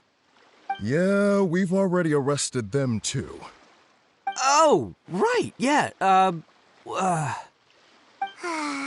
what they get for resisting the Tenryou Commission. Yeah, I guess it's up to you then, Traveler. Could you be a pal and tell Granny Oni about the Blue Oni situation? Thanks. And thanks for sticking with me to the end. Once I'm out of the slammer, I'll find a way to make it all up to ya. As for you two, lending them your aid when you knew full well they were in the wrong means that the culpability extends to you too. But, given your unique circumstances, and in light of the complexity of this case, we won't press charges this time.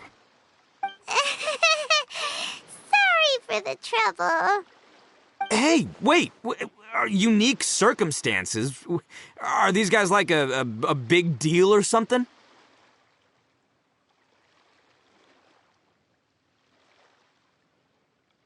Oh, yeah, okay. Cool. Because I was gonna say, you know, like, I'm kind of a big deal myself, you know? Yeah, all right, see you next time. Whenever that'll be.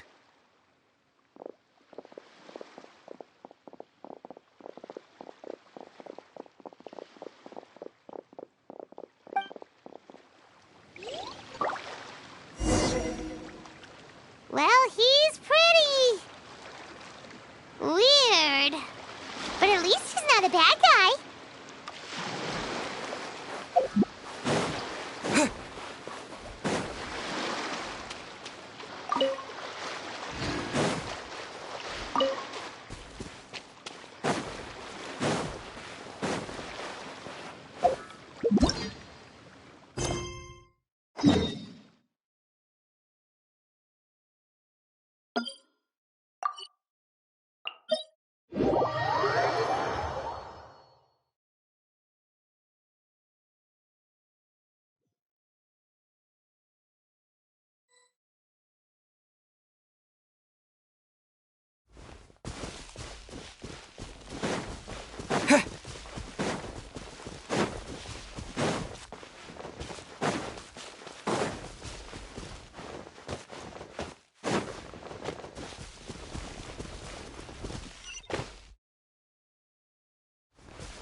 Ah, yes. That does sound like my Ito. So, did they take Uncle Ito away? Yes, they did. But don't be too upset, Daisuke. We will have the chance to see him again. He and his gang may have acted recklessly, but the fact remains that he still helped us. Yeah, I knew it! Uncle Ito helped us, and he's awesome! Now, don't get any ideas, Daisuke. Ito is a far cry from awesome. He still caused a lot of trouble for a lot of people. If you ask me, I'd say he's like one of those little Oni Kabuto you kids are playing with all the time. Though he looks fierce on the outside, he has a kind heart. He's not a delinquent, but he'll never back down from a fight. I don't really get it, but it sounds like a compliment. I can't wait for my next beetle fight with Uncle Ito. Thank you, Granny, for taking care of our little boy. I hope that Ito and his friends will be released as quickly as possible. Yes, you needn't worry. The officials in the Tenryo Commission will certainly exercise sound judgment. It's time we started heading back. We'll be sure to visit again soon. Ah, I'm glad that everything was resolved in the end. Things were looking quite dire, but now the future looks bright. Wonderful, wonderful. As for the Blue Oni, just leave them to me. If there's one thing an old granny like myself can do, it's caring for others. Do you need our help? No. Go on ahead. I'm sure you have other adventures beckoning. Besides, once Ito is released, he'll be here to help me.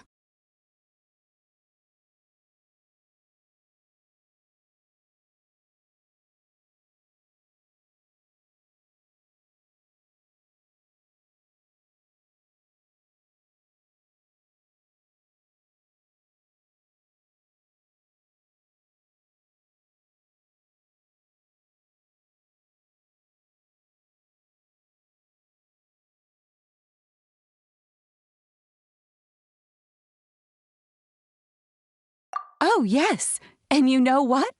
I think that's what makes him adorable. Wouldn't you agree? He does whatever he puts his mind to.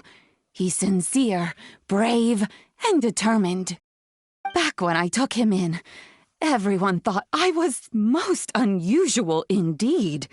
They started calling me Granny Oni. But I've never been ashamed of this name.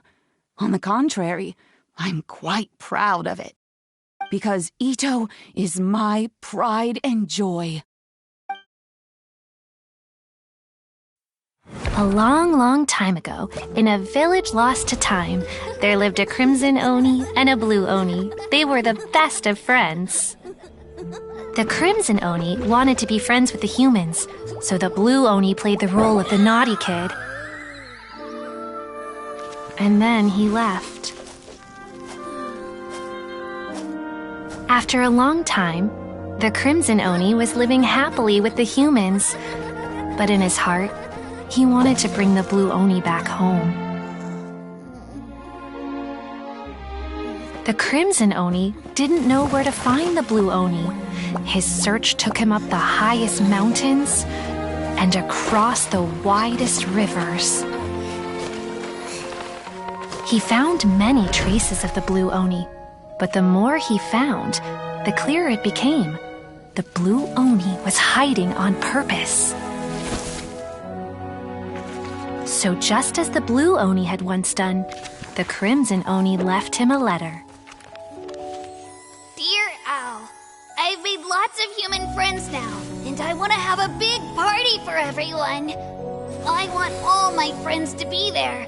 That means you too, Owl. If you don't want to meet me, you can just watch from a distance. The Blue Oni snuck back to the village and hid in the shadows. He saw the great feast and roaring fire and longed to join in. But though his stomach rumbled, the Blue Oni remembered the oath of old and kept his distance. Suddenly, he jumped. The Crimson Oni was right behind him. Hey, you're finally back. Come on, I'll introduce you. It's time everyone met my best friend. Hey, Traveler! Remember that pit at the bottom of the chasm? You know, the one that the giant pillar smashed into. Paimon took a quick peek before we left last time. There was some kind of light coming from inside. Don't you think that's a little strange? Oh, so you've been wondering about that too, huh? Now that we have some time on our hands, let's go and take another look.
reward on the road.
Seems like the stories here never have a happy ending.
Are we already underwater now?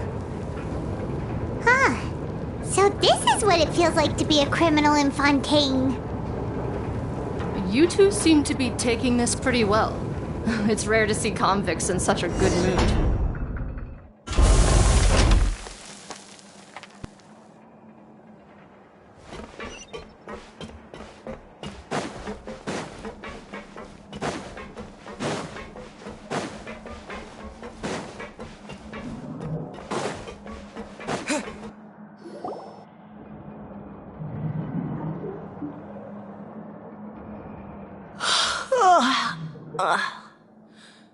Oh, it's you, Madeline.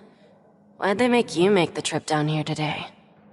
Monsieur Nervalet personally requested I escort these two convicts. I suppose he was concerned others might not be up to the task. Well now, aren't you the lucky one? Must be nice to be on good terms with the big shots like the Chief Justice. The only people I get to see every day are the new inmates. Well, have you tried service with a smile? Who knows, it might help your professional reputation. Yeah, right. As if. Every criminal comes through here looking miserable. How can I smile with such a toxic work environment? And even if I did smile at them, the convicts would probably just think that I'm some freak getting some kind of twisted enjoyment from their pain. Oh, she's got a point. Well, I've finished transferring you. You two will register here, and Maret will guide you through the remaining procedures. Yep, I'll take it from here. You head on back to that bright and sunny world above. Okay, let me see. You are the Traveler and Paimon, correct? That would be us! Let me confirm your charges and sentence. Let's see. You two are charged with eating a cake specially prepared for the Archon by a Snezhnayan envoy without the Archon's permission, thereby incapacitating the political center of Fontaine for a brief period. Sentence, 45 days? Huh?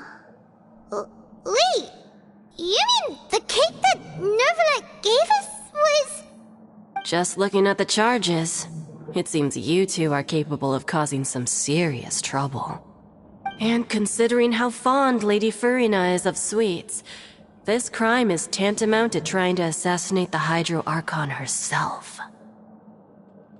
Now I've seen everything. Anyway, we still need to finish processing you before you can enter the Fortress of Meripede. Please stand in front of the board over there. I'll take your mugshots with my camera. Oh, all right. But be sure to catch Paimon's good side.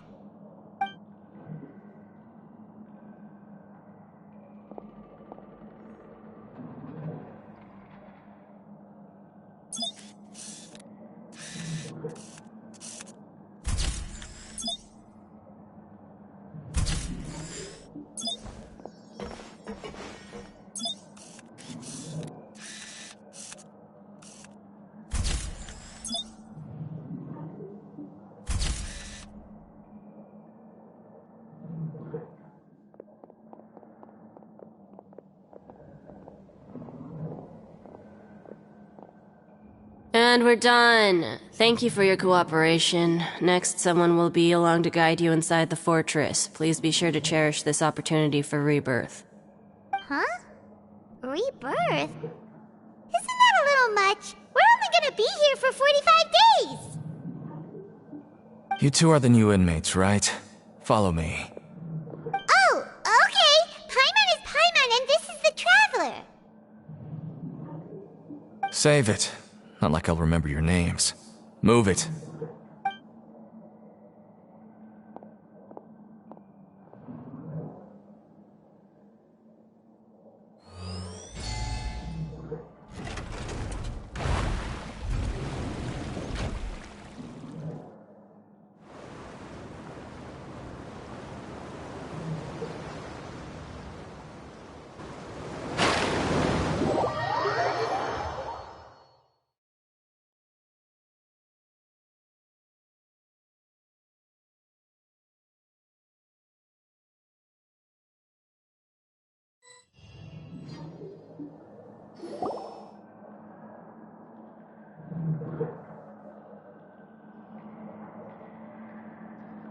So, are you one of the guards here? Is there anything we should be careful of while we're here?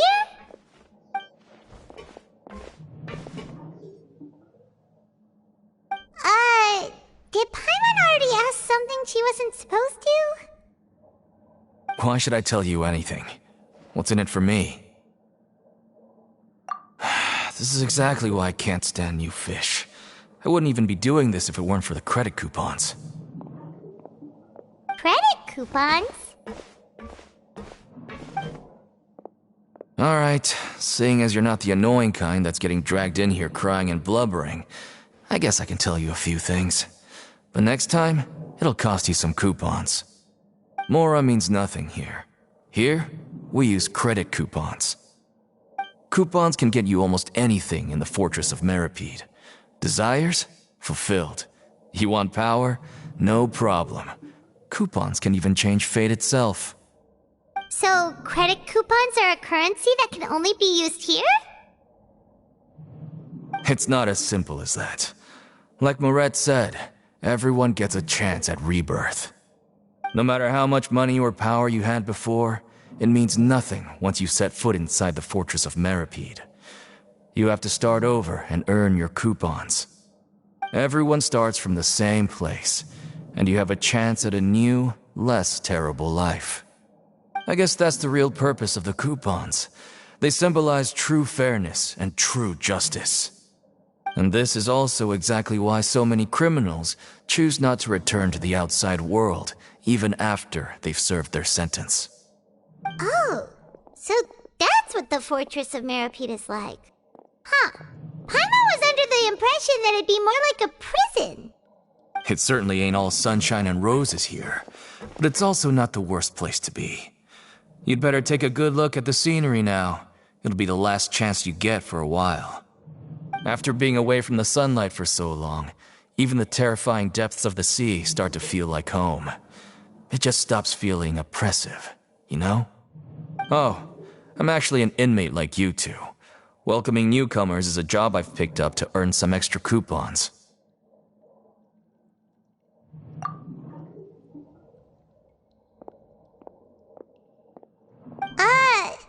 Why aren't you answering us again? I've told you enough for free. Any more info is gonna cost you. So all you care about is Mora! Wait, no. Coupons? Almost there. It's down through here. Your turn to give it a try.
So, we're going even deeper now? Just how deep down are we?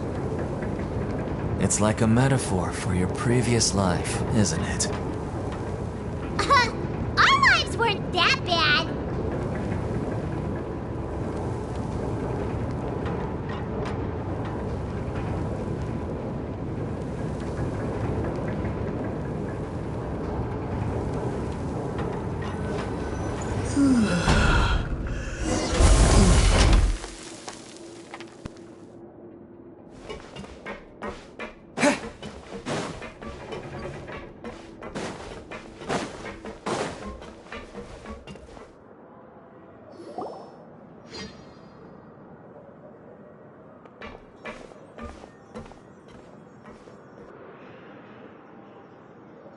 So this is the actual entrance to the Fortress of Meripede?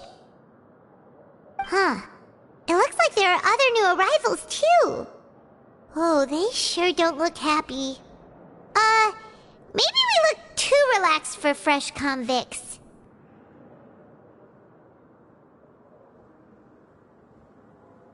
Oh, right. We're on someone else's territory now. We need to think of a good way to act like criminals to get by. If we're discovered, even Neuvillette might not be able to rescue us.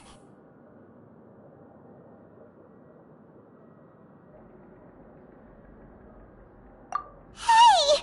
Don't scare Paimon! Oh, Paimon's not ready for all this. Look, I don't really know you, and I have no idea what kind of crime you committed, but you wouldn't have happened to anger someone important, did you? Someone important? Paimon doesn't think so. Wait, why are you suddenly trying to talk to us now? Now's not the time to worry about that. Anyway, it's over there, so you just go on over there by yourselves. I've done my job, so good luck. What was that all about? Wait a second. I thought you usually so many Gardemex around here.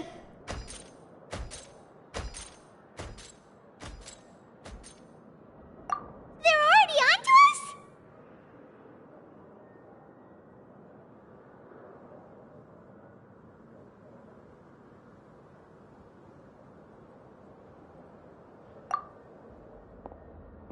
Prisoners numbers 7459 and 7560. Welcome. Oh, no need to be anxious. These Gardemex aren't here to attack you. In fact, they're here as your honor guard. When I heard that you were friends of Monsieur Neuvillette, I had the Gardemex come and wait in formation.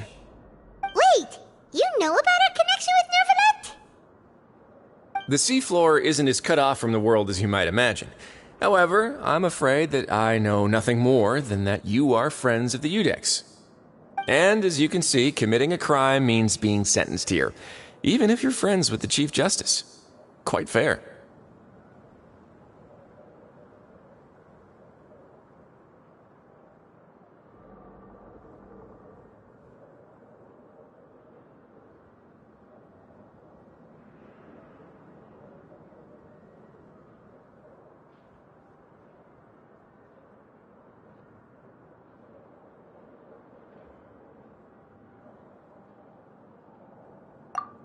The Duke!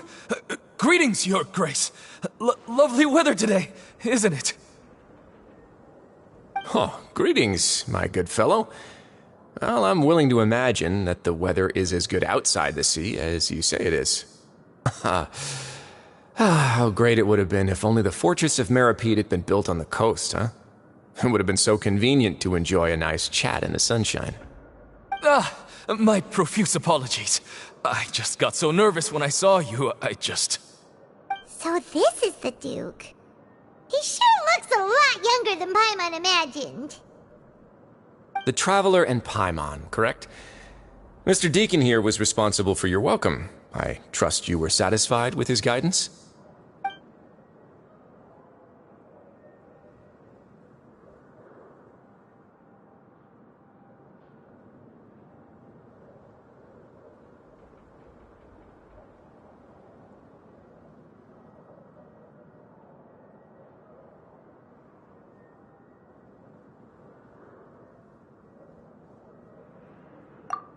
Ah, I see. In that case, I regret to announce that Deacon here has just missed the best opportunity in his prison career to be promoted.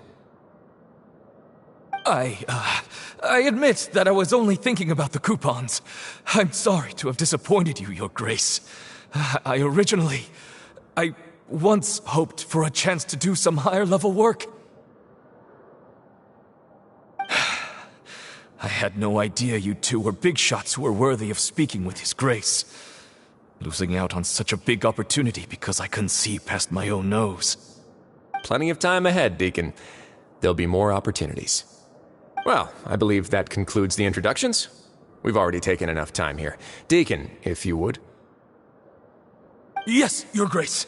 I'll take my leave now.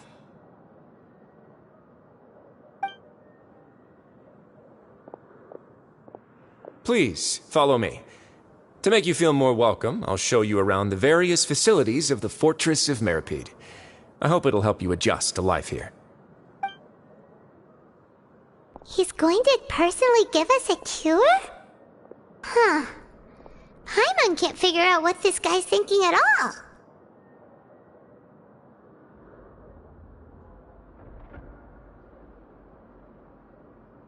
No wonder Charlotte's so interested in him. He's one of those mysterious types. Alright, let's keep up with him.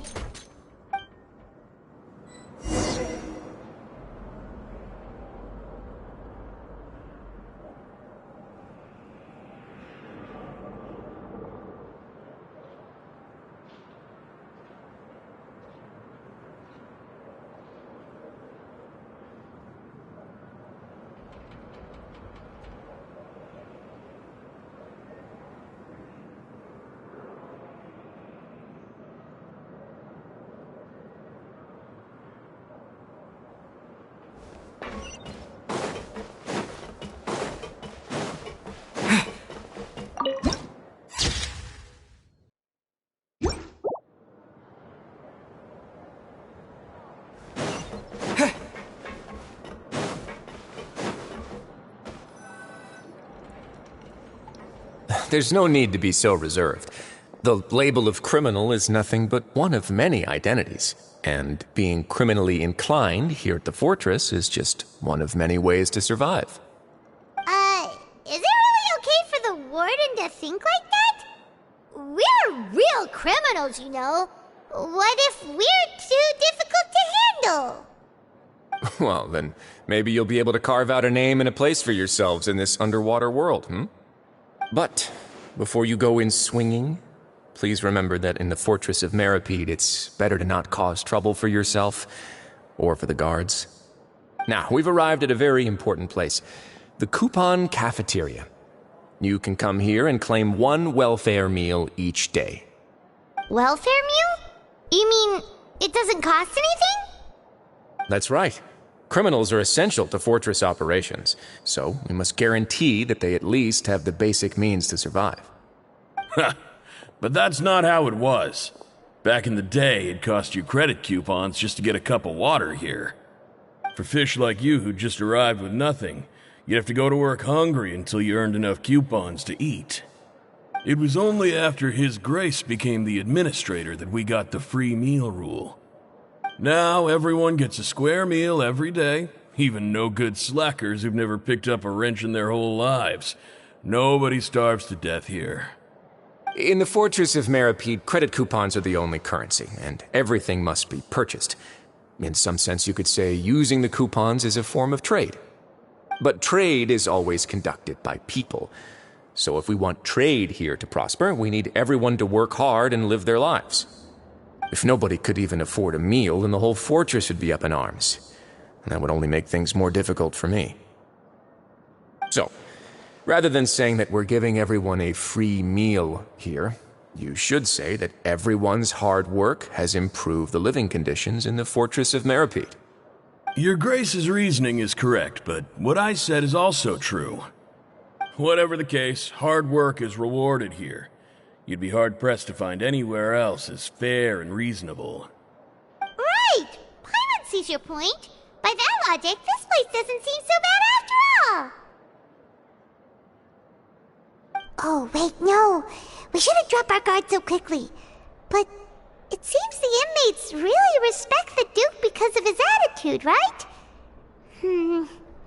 We should still try to verify the truth with our own eyes. Let's continue this way.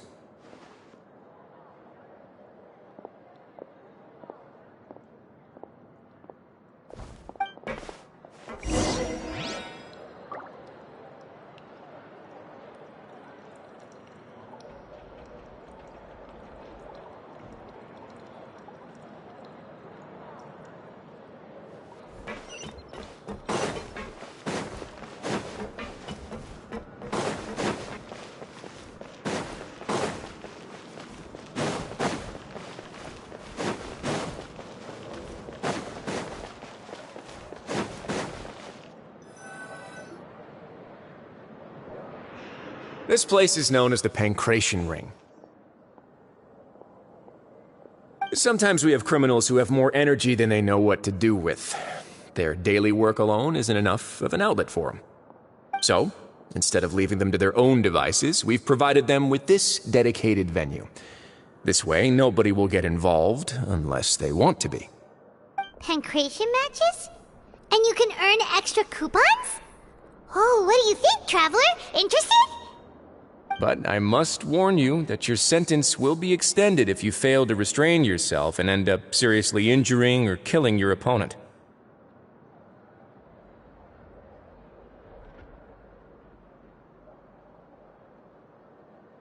So, did you set this place up too? No, actually. I just granted approval for the organizer to use this area to build the ring, and I collect a portion of the proceeds in return. Of course, the fees are also quite useful. Oh. Do you mind if we ask what they're used for? Sure. Ensuring personal safety, maintaining the arena, and resolving any conflicts that arise. Why? Are you interested in how to manage a pancration ring? Oh, no. Paimon was just wondering if that's how you paid for everyone's welfare meals. A reasonable guess. I see you have a talent for entrepreneurship.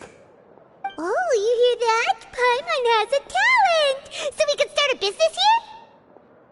That is something you can discuss between yourselves later. Let's move on for now.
Your Grace. Good morning. I mean, good afternoon. No, wait, what time is it again? What time indeed? Time waits for no one, so it's best to keep an eye on it. My apologies, Your Grace. Jeez, that guy's so nervous he almost forgot to breathe. Sorry, forgive my manners.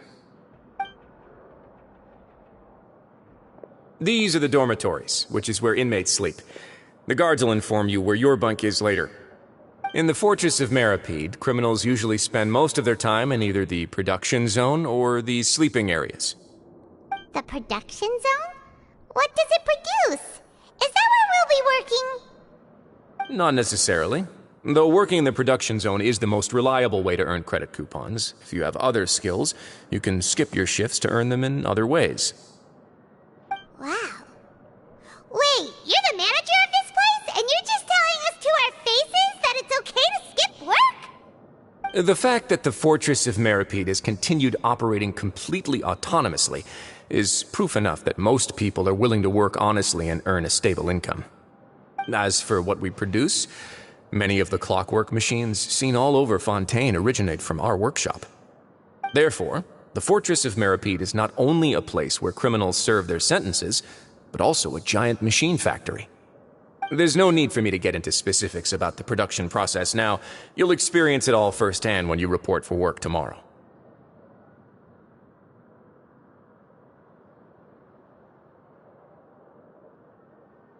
Let's move on. The tour continues over this way.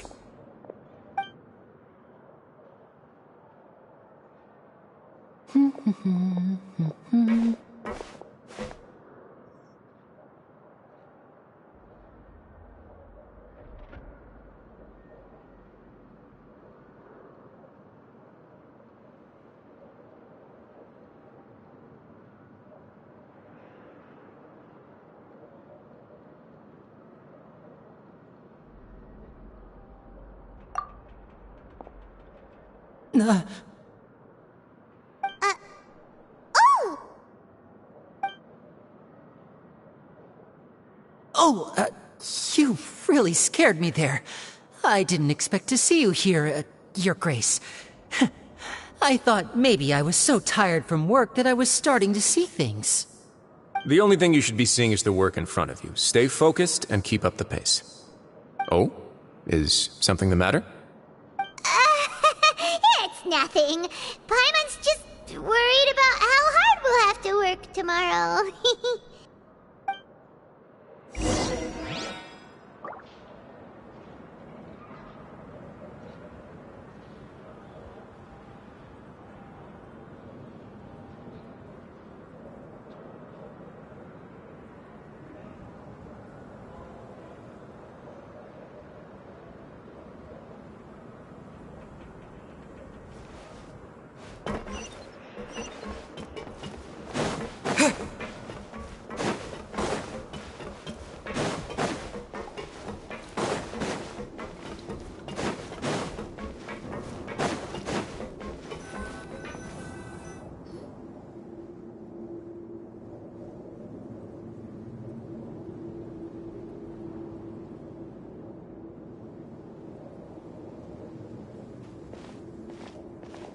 Your Grace? What are you doing in the infirmary at a time like this? Oh no, you didn't injure yourself, did you? Not yet, unfortunately for you. But thank you for your concern, Sigewinne. Oh, then you must be here for those two. Allow me to introduce you. This is the infirmary, and Sigewinne here is the Fortress of Meropede's head nurse. Hello, new faces. They call me the head nurse, but I actually handle all the nurse-related work all by myself down here. Since you seem to have some rare downtime with no patients, perhaps you could find the time to join us for dinner? Oh, then these two must be some important convicts. Sure, I'll join the welcome party. Thank you. Your presence will be the pièce de résistance for today's tour. Oh, so the tour part is over now? I believe I've already covered the primary aspects of life here in the fortress. As for your work, there'll be someone else to guide you through the details. Is there anything else? I seldom conduct tours, so why don't you just ask if you have any questions? Well, this is our first time here. Paimon's not sure what to ask. Then let's head back to the coupon cafeteria. Maybe a meal will help you think up some questions. You should at least try to be excited. Our free meals are actually pretty good here.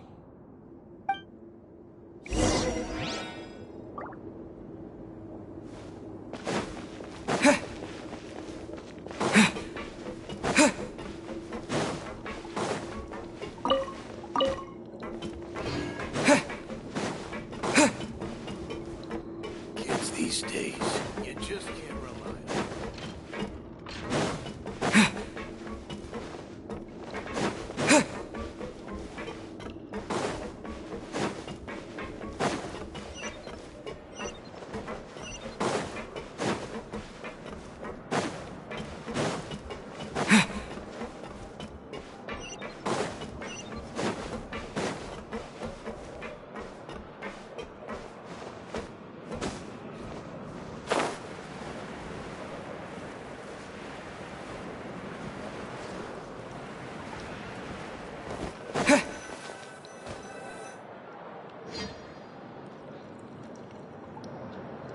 What do you think of the food?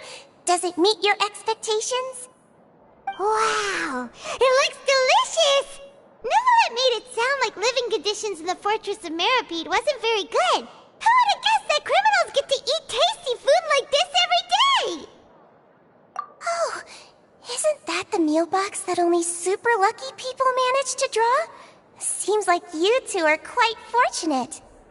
It actually has nothing to do with luck in this case. I had a word with Walsey, so you didn't have to draw lots like everyone else. Oh, you mean the meals are random? Yes, what you get to eat depends completely on your luck.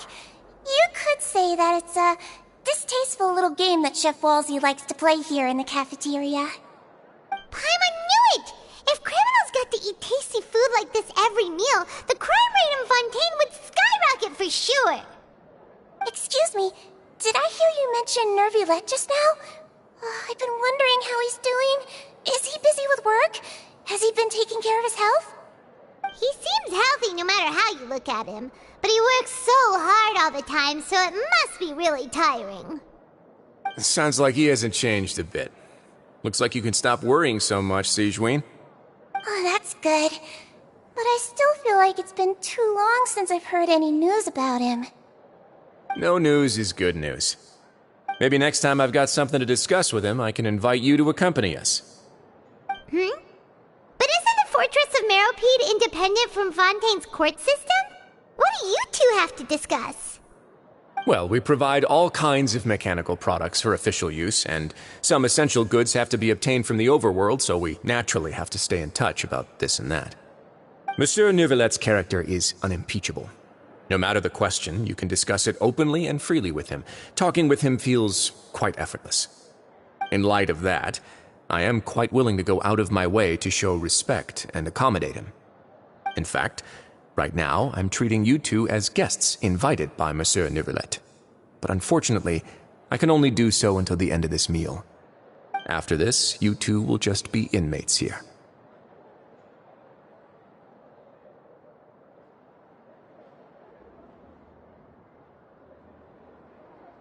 You're very welcome.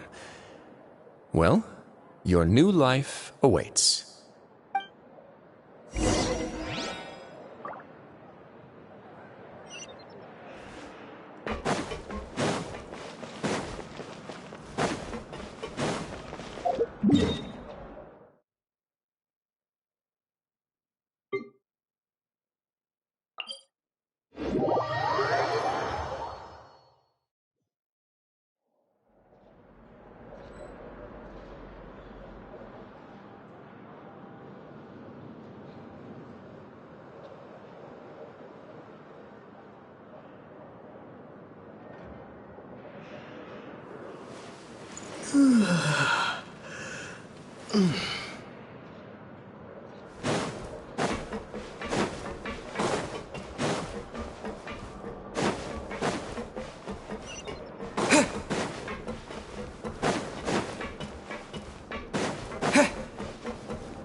The Traveler and Paimon, right? Listen up. As new inmates, the only thing you need to worry about is what to do and when to do it. Don't make any extra trouble for yourself. Your bunks are right over there. Follow me.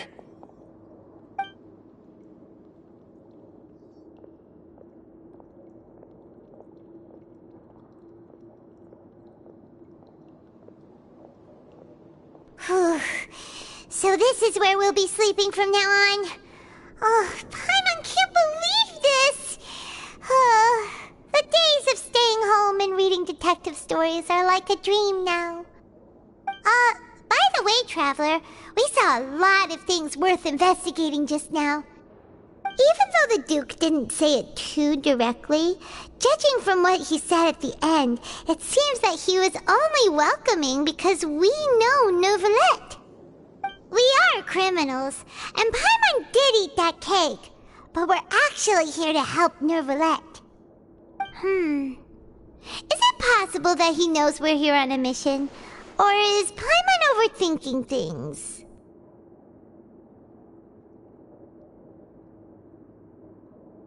Yeah, Paimon thinks so too. He probably knew why we came here from the very beginning and intentionally wanted to send us a message. Maybe something like, "Hey, I have my eyes on you, so don't try anything funny." Yeah, you're right. It's not like we can go back to Neuvillette empty-handed and say, "The dude looks scary, so we gave up." And besides, the Duke said that he was willing to go out of his way to show respect for Neuvillette, right? So, we at least need to try. But Paimon hasn't gotten a clue where we should start our investigation.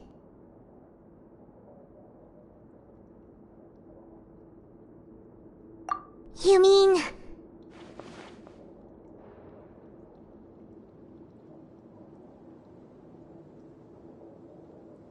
Yeah, that's what Paimon was thinking too! Paimon almost spilled the beans when we ran into him. Fortunately, based on his attitude, it looks like the Duke sees Lyney as just another inmate. We worked so hard to help clear Lyney and Lynette's names, and yet we turn around and bam! He's in prison anyway!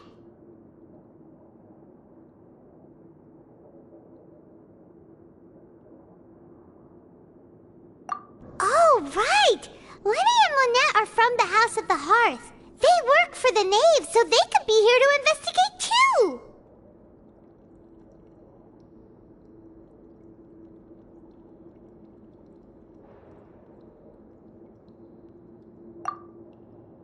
Huh?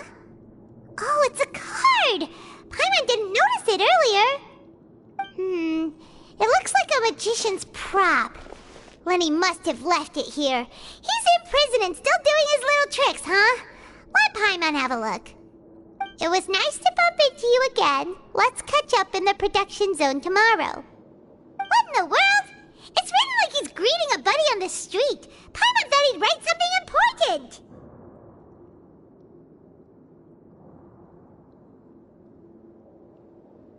If you say so. We can ask him what's going on tomorrow. Let's get some rest now.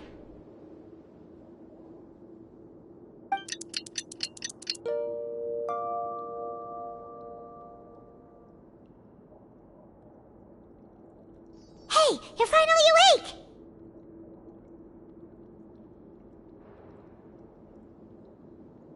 Well, it's Paimon's first day as a prisoner. Last night, Paimon dreamed about getting interrogated by the guards until Paimon told them everything, and then Paimon woke up.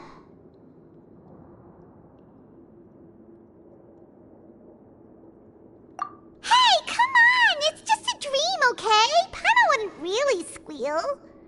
Maybe? Hey, lazy bones! What are you still doing here? If you don't want to starve, then get yourselves over to the production zone. Sorry! We're going right away!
Ah, you must be the catch of the day.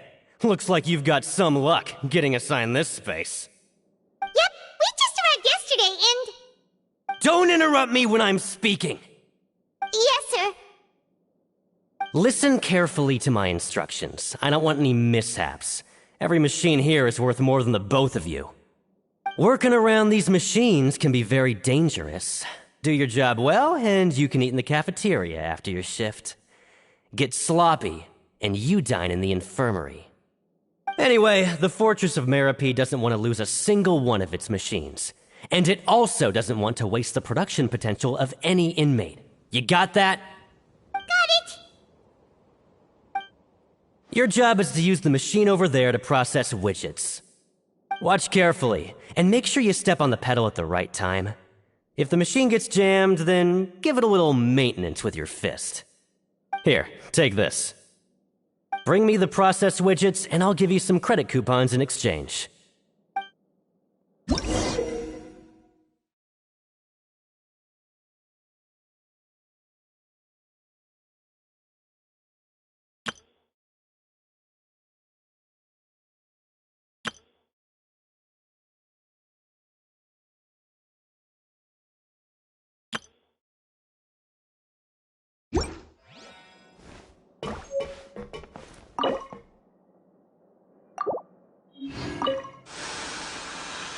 Once the widget is hot enough to glow, just step on the pedal and hit the widget. So if the machine gets jammed, you just need to attack it to fix the problem.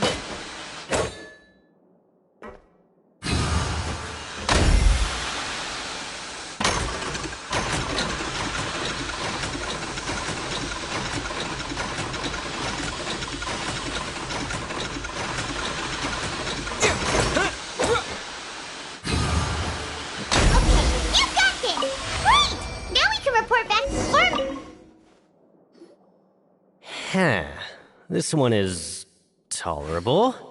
Though since the processing is done by machine, the product is all pretty much the same anyway. Alright, I'll pass you for now. And we'll count up how many credit coupons you've earned.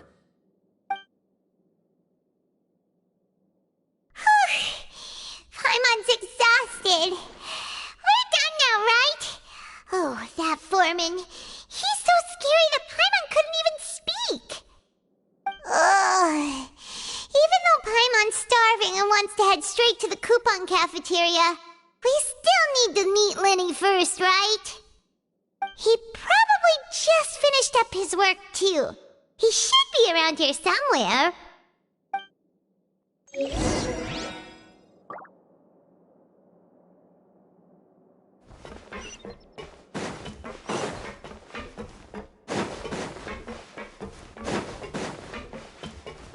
Lenny? Mr. Magician?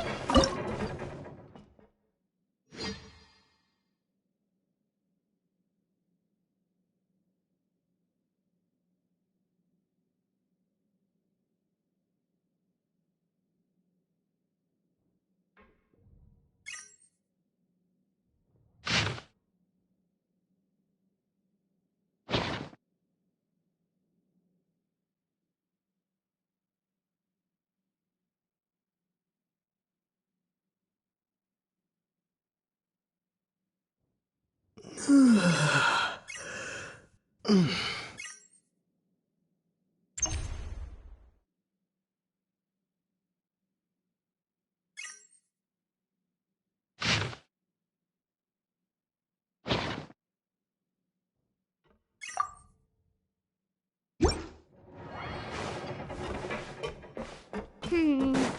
doesn't seem to be around here. Let's try looking somewhere else.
Where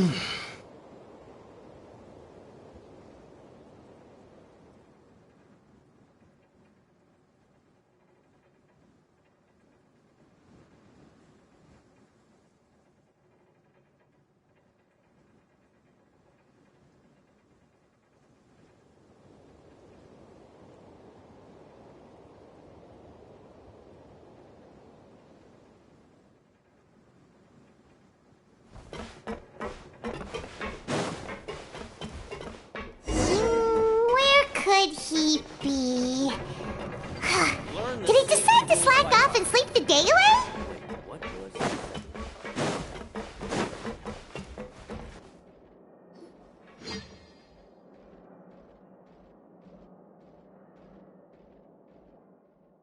Hey, over here. Oh, you scared Paimon! How did you appear out of nowhere like that? Oh, you scare so easily now? Is there something worrying you these days? You little... The only thing we're worried about was trying to find you. Sorry. Come over here and keep it down.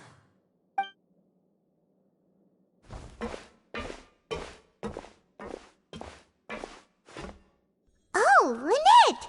You're here too! You two really are inseparable. That's right. My brother simply can't stand to be away from me.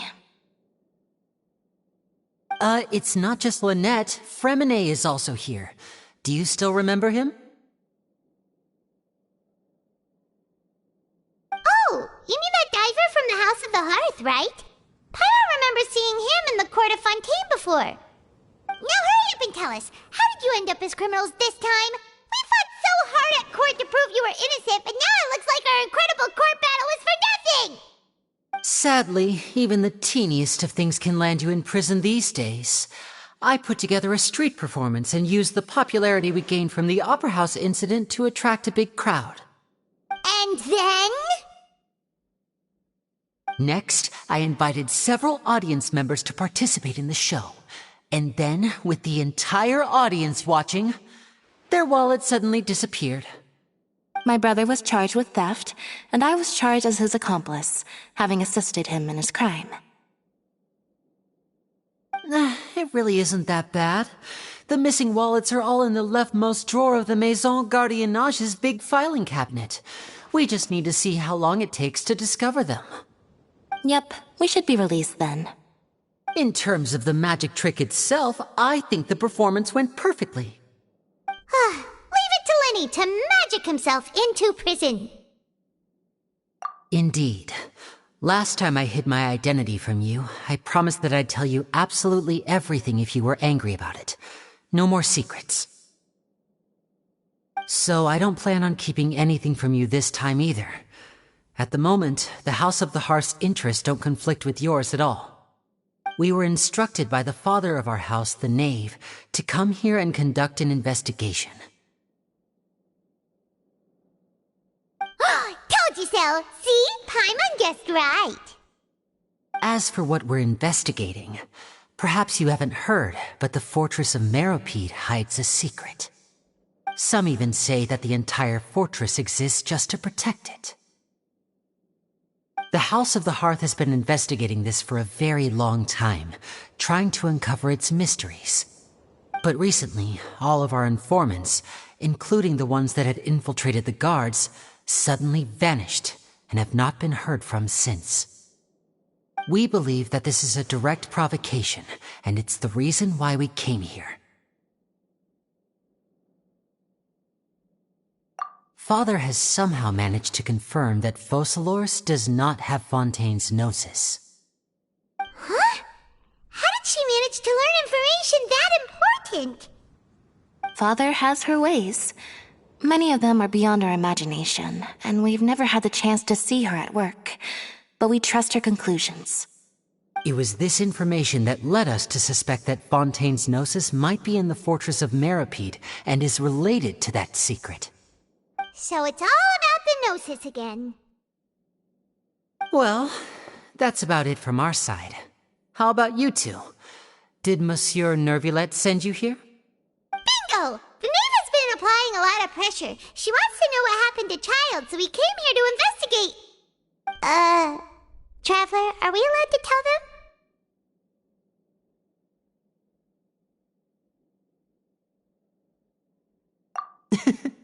You don't need to worry too much about that. She's just asking for a report on Master Child's predicament as a means of pressuring you. Father used this situation as a pretext to negotiate with two high-ranking officials in the court of Fontaine. She actually just wants to be able to make concessions on this matter for gains elsewhere, almost like a bargaining chip. Sometimes you need an excuse to do things you otherwise couldn't. And a harbinger is more valuable than you might imagine. Of course, it's not a complete farce. If we do manage to find out what happened to Master Child too, then diplomatic relations with Fontaine could improve, and Snezhnaya might even be able to adjust its stance a bit. Is it just Paimon, or does it feel like we're the only ones who actually care about Child's situation? The relationship between the Harbingers must be as bad as ever. I wouldn't go that far. Father just has different standards than we do when it comes to what can be sacrificed for an advantage. By the way, I have a suggestion. Why don't we team up? Even though we have different objectives, we're both here to investigate the fortress of Meropide. It would be more efficient for us to work together. As you know, the House of the Hearth has many reasons to seek the Gnosis, but our highest priority remains resolving the prophesized crisis. You can trust us on that.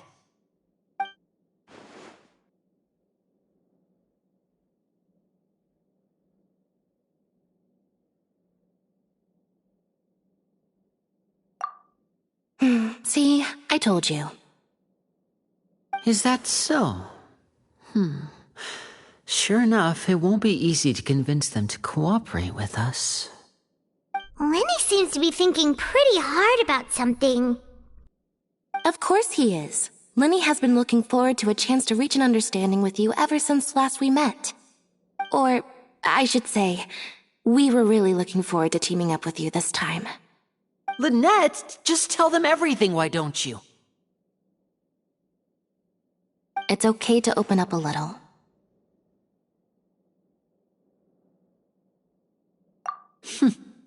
Very prudent of you, and consistent with your behavior since we first met.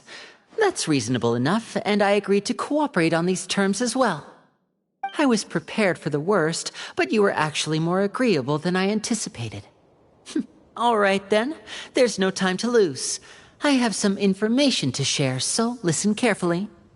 Since Lynette and I arrived here, our investigation uncovered the fact that the Fortress of Meropide has a forbidden zone.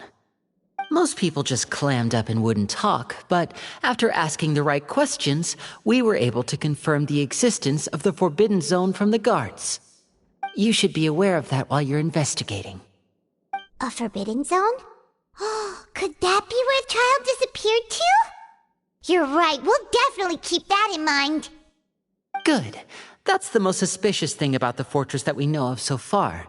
We have a few other unanswered questions, and we'll be investigating those as quickly as we can. Anyway, I hope you find our information useful at least. Oh, look at the time. You two must be hungry. You should go to the coupon cafeteria and get something to eat. I'll use my cards to get in touch with you again in the future. Oh, that's just what Paimon wanted to hear! Paimon's starving after all that work today. We can talk more about the investigation later. Let's go get some grub!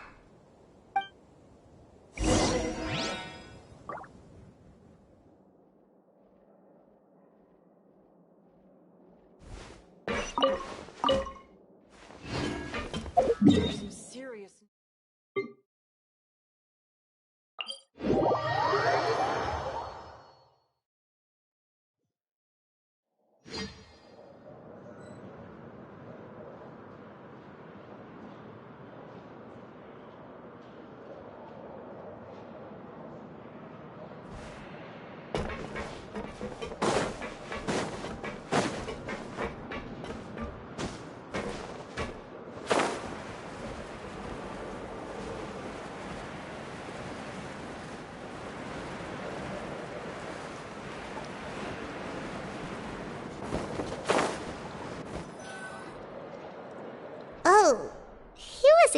kidding!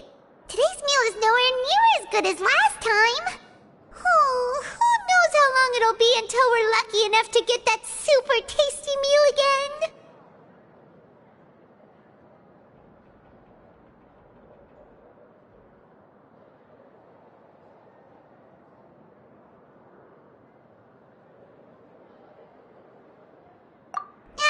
Forget about it then. We'll just deal with the regular food for the time being.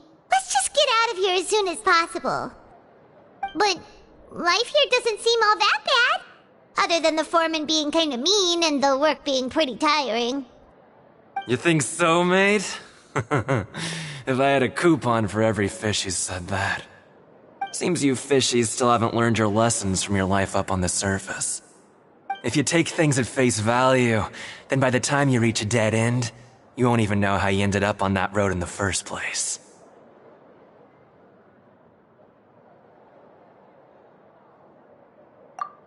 I like your attitude. I can, let you in on a little something. Everyone's been telling you to just follow the rules and not cause any trouble for yourself. Am I right? But what they don't tell you is that the rules aren't exactly what they pretend to be. The rules for being a prisoner. The truth is, this place has a lot of hidden rules. Huh? Hidden rules? What do you mean? Not everyone knows about those rules, but whether you know them or not, once you break one, you might encounter something even worse than death.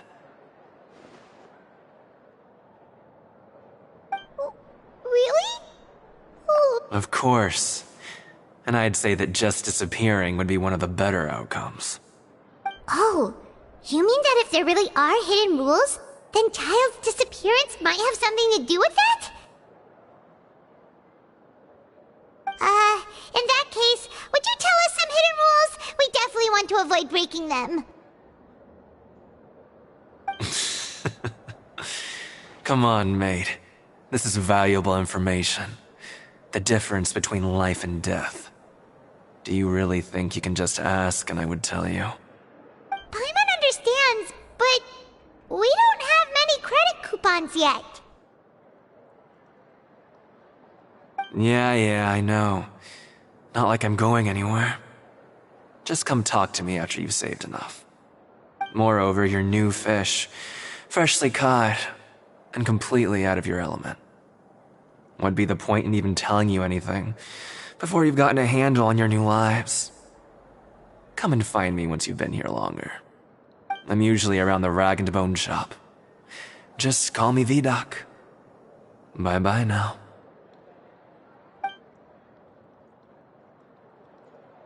He left. Just like that. Huh. Do you think he's just trying to scare us into buying fake information from him?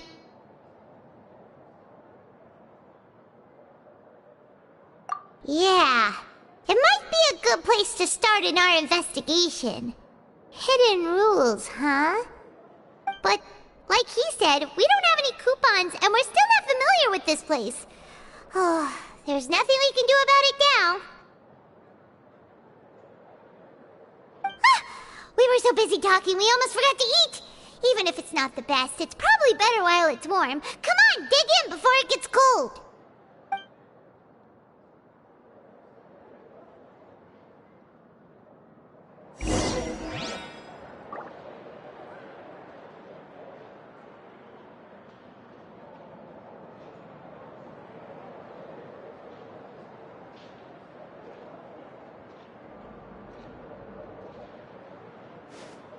Grab yourself a welfare meal.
So Paimon just confirmed with the guards that our shift is set for every morning, and we're free to do whatever we want all afternoon.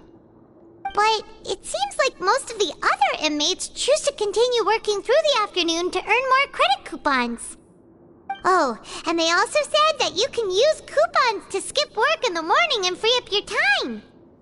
They weren't kidding. Credit coupons really can be used to do anything here. Paimon's so tired. And we'll need to wake up and go to work in the morning. Without any credit coupons, it's not like we can really do anything else. Nighty-night, Traveler. Paimon hopes we can keep making progress on our investigation tomorrow.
What's wrong?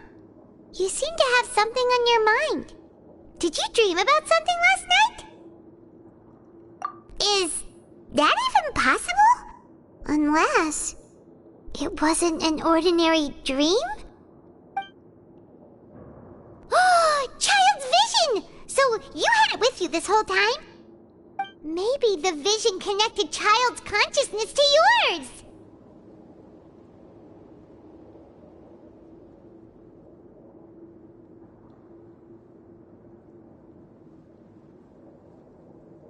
And our investigation has its first major breakthrough! Good thing you brought the vision with you here.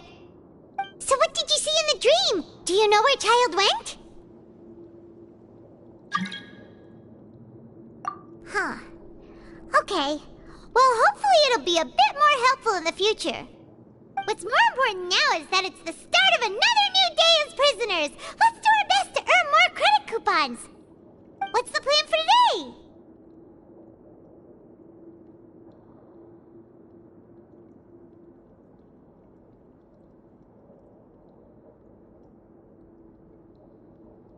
Let's go! It's time to start working. If that guard Fielding catches us skulking about, he's sure to give us an earful.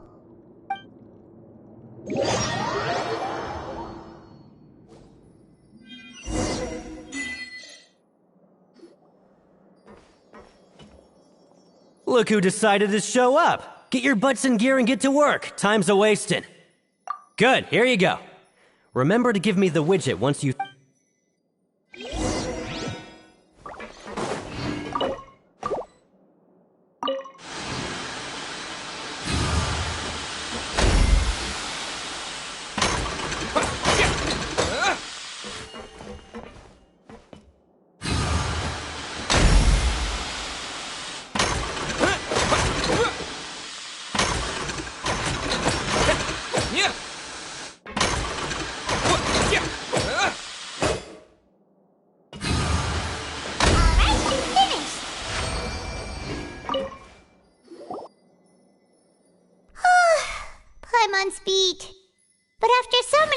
Yes, it seems we're really getting the hang of it now. Hey there, fellow shift mates. I saw you finished your work, so I thought I'd come over and say hi. Oh, hey there! We've seen you before. Your assigned workspace is really close, isn't it? That's right. The name's Rowan. This past few days, I couldn't help but notice the new faces working nearby. I guess we were destined to meet. I've been working here for almost 15 years. Even the foreman, Grainville, always calls me Chief. Whoa, you've been working here a long time, Chief. If there's anything you'd like to know, just ask me. I know the work here in the production zone better than the back of my hand. All right, Chief. We'll be sure to come to you first.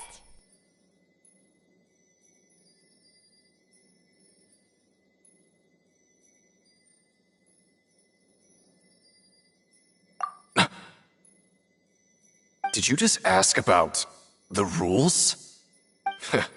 Pretty sharp for newcomers. You've already heard about the rules, huh? Who'd you hear it from?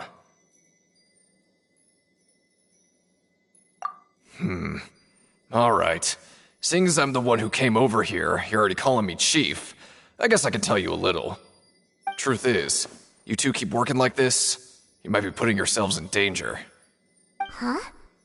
Wait, there's even a rule about that? What would have happened if you never told us about this? Well, it's usually not that easy to break one on accident. The conditions of the hidden rules are usually pretty specific. But once you do break one, bad things happen.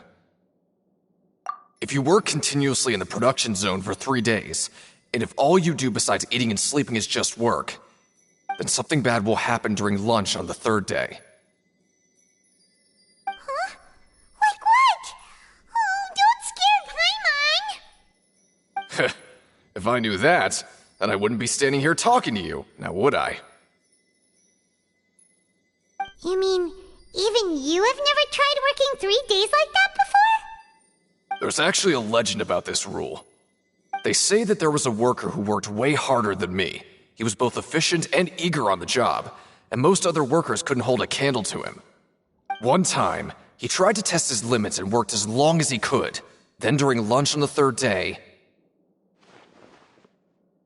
he disappeared into thin air, as if he'd evaporated. Later, some people went and asked some of his past friends about him, but they said, never heard of the guy. What the? How could that happen?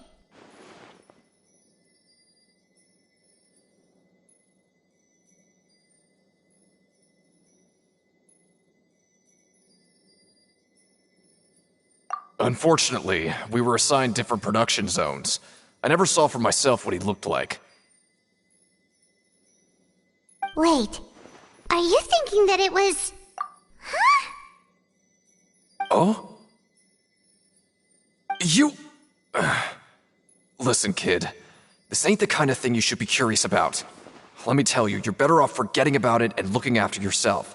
Now I kinda regret ever telling you. Yeah, I agree with Chief here. Do you really want to try? Alright, if you insist.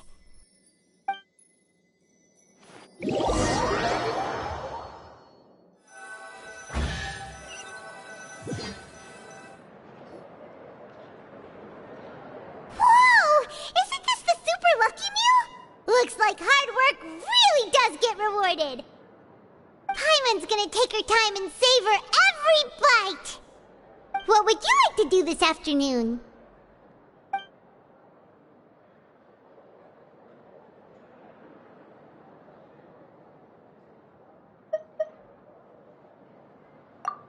Okay, let's see if we can...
Grab yourself a welfare meal.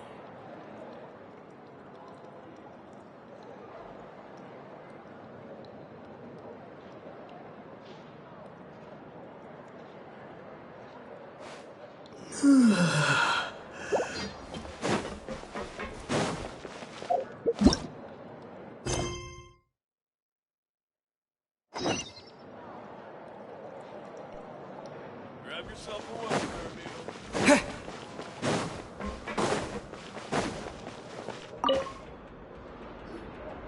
Oh, hello. You two are the ones who were with His Grace. No need to be so nervous. Sorry, I couldn't help but think of His Grace once I saw you, and I... Well, it's hard to say. Maybe I am. He's got a very overwhelming presence. It makes me feel like I'm just some insignificant little bug. Wait, seriously? Oh, I'm always indecisive, and I tend to make a mess of things. It's like a reflex. I just instantly start to tense up the moment I see a smart and capable person like His Grace. What? Please, don't say anything like that out loud. How could you possibly think something like that?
Hey, it's the Traveler and Paimon.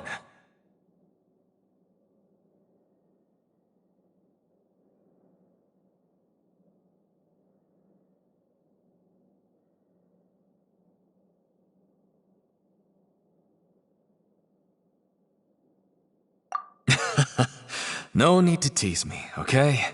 I won't trip on the same step twice. Just like His Grace said, paying attention to every little detail is the key to prosperity. Maybe this is the true meaning of rebirth, not just earning credit coupons.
Oh, wonderful. I was worried that you'd be busy trying to earn credit coupons all the time, but it seems like you haven't neglected your investigation work after all. Paimon likes having more coupons, but no one wants to work all the time. Have you also been investigating the area, Lynette? No, I was just slacking off, and you happened to catch me.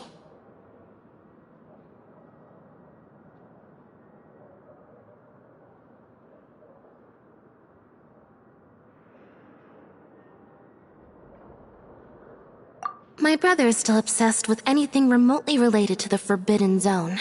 But knowing him, it won't be long before we get more leads. Oh, before I forget, this is for you. Huh? Credit coupons? Why are you giving us these?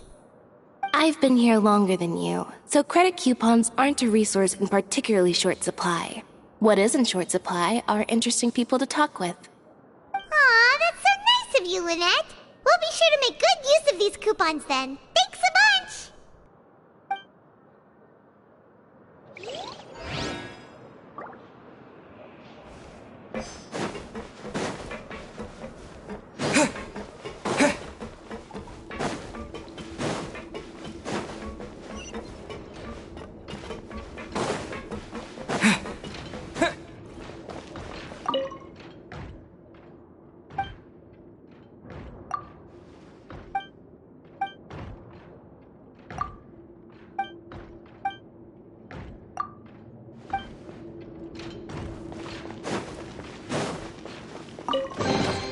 Is this an answer from this world?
Okay, you should rest.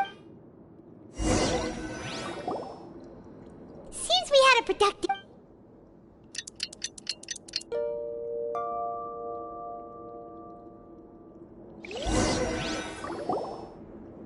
Oh, Paimon doesn't want to get up. Paimon still feels completely exhausted from yesterday. What do you have planned for us?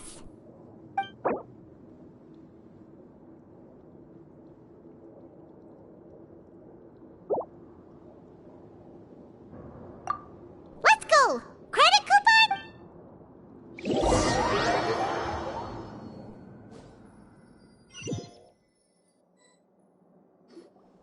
Look who decided to show up! Get your butts in gear and get to work. Time's a wasted.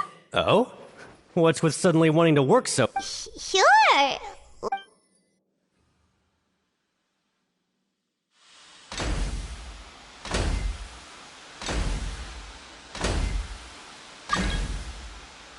Nice! We did well today. Let's keep it up!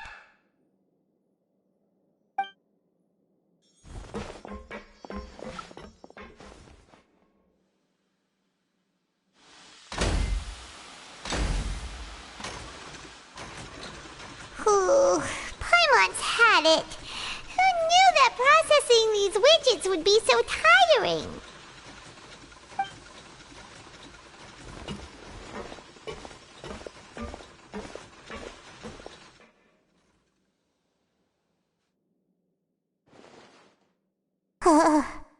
That's it. Paimon doesn't even have the energy to talk anymore. Is it time to eat yet?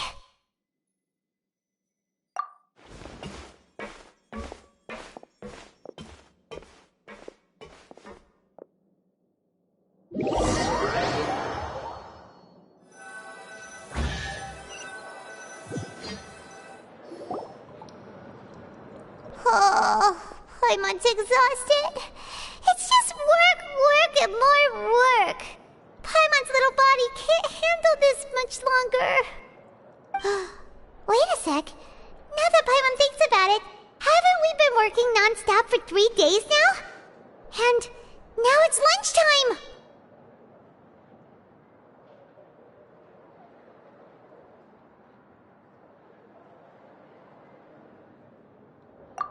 Oh, Paimon feels a shiver going down her spine. What's going to happen? But it doesn't seem like anything's changed at all. And we made it to the coupon cafeteria safely. Are the so-called hidden rules only a rumor after all? Well, there's no use to just guessing all day. Paimon's stomach has been grumbling the whole time. Let's just eat already. Paimon wonders what we'll get today. Maybe we'll get the super lucky meal. Wait, what?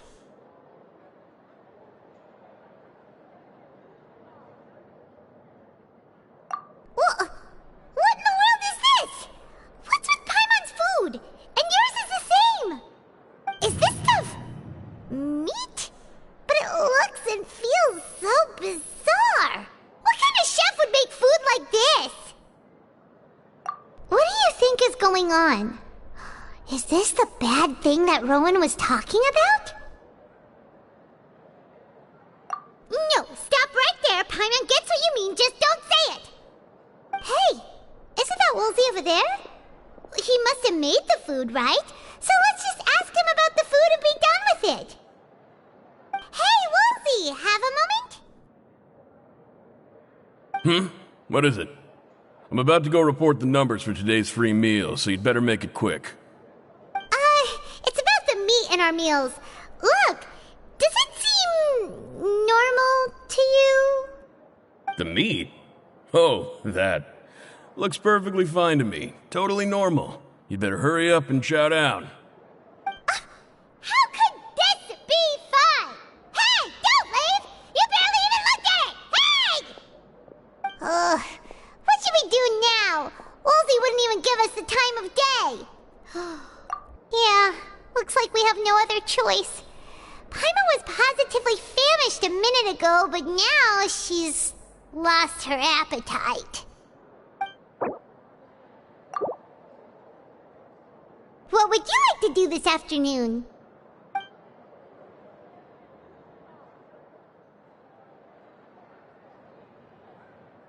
Since we have time now, let's focus on investigating some more.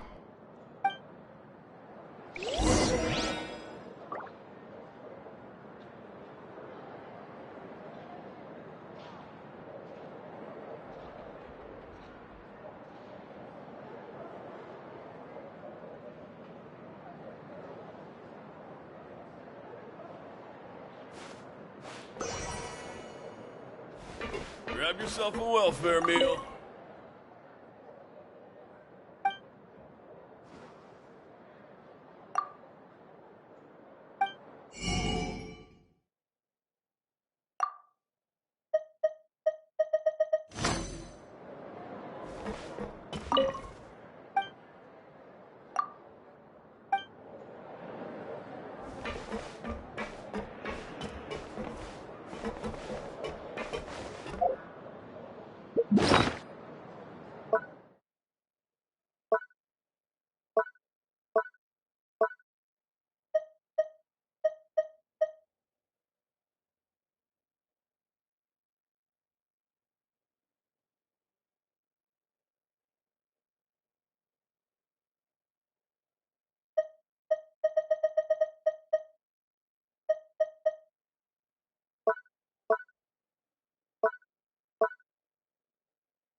Rowan? What are you doing here, Chief? I was injured a bit just now. Nothing major, I think I just pulled something. Little mishaps like this are unavoidable at work, you know? Huh. Paimon wouldn't have thought someone as experienced as the Chief would still get hurt on the job. I just knew you would say that. This is pretty embarrassing. Where's Sigewinne when you need her anyway? The one time I need to make a quick trip to the infirmary. Oh, you mean she wasn't in the infirmary? Yeah. The rumors say that there's never anybody in the infirmary in the half hour before lunch, and nobody knows where Sigewinne gets off to.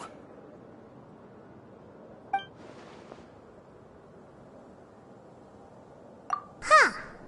That's actually really strange. Sigewinne's always super dedicated to her work. Where else would she possibly go? Forget it. I can take care of a small sprain like this on my own anyway. No need to trouble her.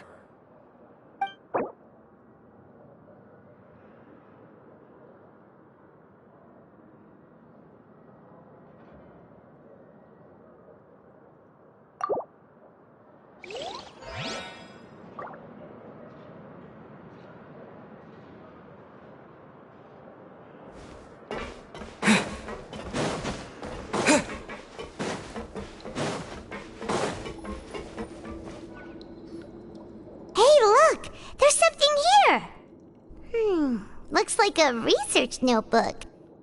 That suspicious guy peeking into the infirmary just now. Is he a fan of Sigewinne? He must have dropped this. Let Paimon read it real quick. The Melusine perceive the world very differently from humans. There are significant deviations. As a result, their sense of aesthetics and beauty is also very different from that of humans. This must be taken into consideration when giving gifts. Ooh, this all sounds pretty serious. He sure did his homework.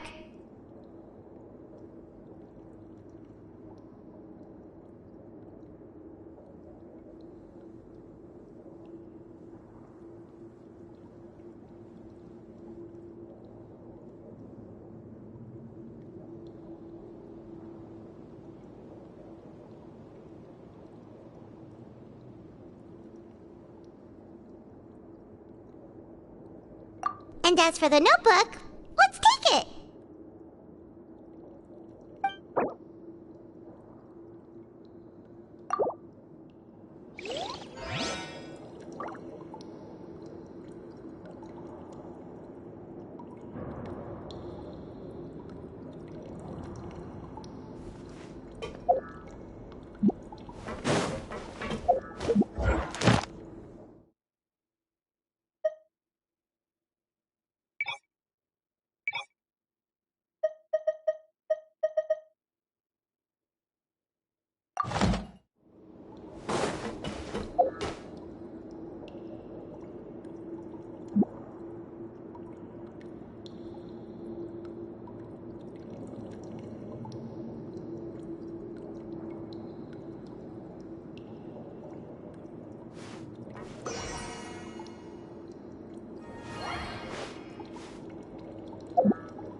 Siegewing? Aren't you supposed to be in the infirmary? What are you doing in the production zone? Hello, Traveler. Paimon? Everyone's usually busy around now, and we don't have any patients to look after in the infirmary. I thought I'd come here and enjoy the sight of everyone hard at work. Enjoy? What's there to enjoy here? It's really worth watching. I often stand here and observe everyone. Humans are just so interesting and adorable. I like to watch your expressions while you work. Are you talking about pets or people? Oh, I can see why you think that, but you shouldn't jump to conclusions. See, we Melazines are a different species, and we see the world very differently from humans. It's very easy for me to observe everyone's condition. All it takes is one look, and I can tell which workers are exhausted. Wait, Melazines can see that? Huh. That does sound useful for being a nurse. Yes, running around tending to everyone's health is very fulfilling. But I'd much prefer it if you're all happy and free from exhaustion and pain in the first place. Take care of your body and make sure you eat well. Always rest when you're tired from work and don't push yourself too hard. We'll definitely take care of ourselves. Thanks for the reminder.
Go rest?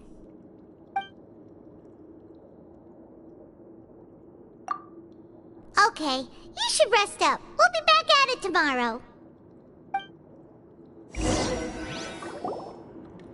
So after working a few days straight, we got some strange meat in our lunch.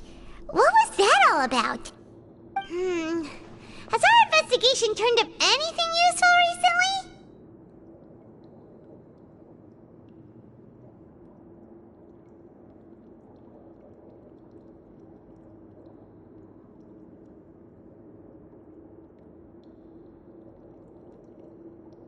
Really? Then it looks like that part of the investigation has hit a dead end. Well, we'll keep searching for more clues tomorrow. Good night, Traveler.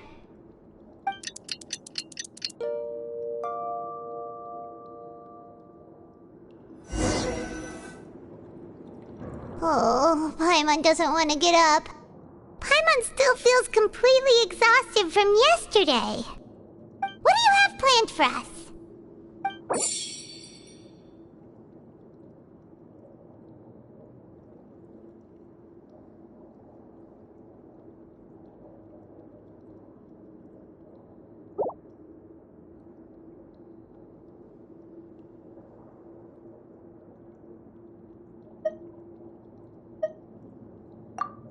After working here so long, we're really starting to get the hang of it. But doing the same thing all the time can get old pretty quickly. How are you holding up?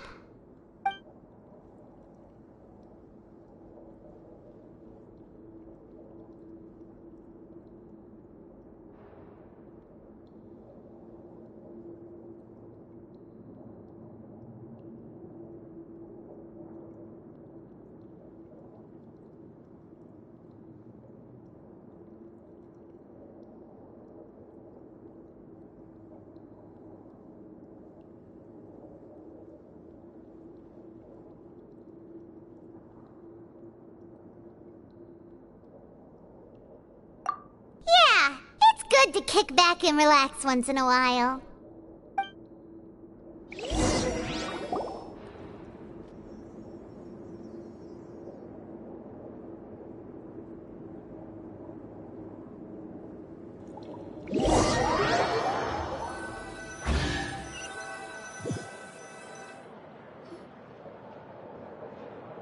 Whoa! Isn't this the Super Lucky Meal? Looks like hard work really does get rewarded. Paimon's gonna take her time and savor every bite.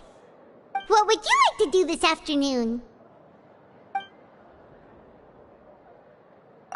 Maybe we'll be able to find some leads there.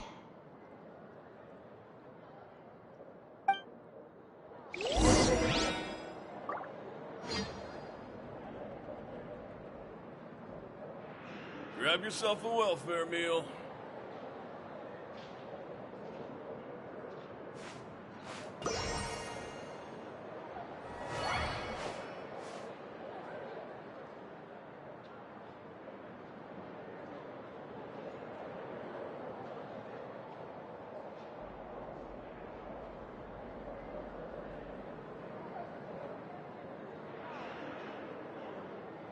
Grab yourself a welfare meal.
Oh, you must be the Traveler, huh? Sorry, mate, but competitors as strong as you are prohibited from participating. I don't make the rules, mind you, but I was given very specific instructions. Even convicts value their lives, don't they? I hope you can understand. But we have a game here that'll let you show off your strength, and you'll even earn some credit coupons in the process. What do you think? Interested? And if we lose the game, will it cost us credit coupons? Of course. That's the cruel reality facing every competitor in a place like the Pancration Ring.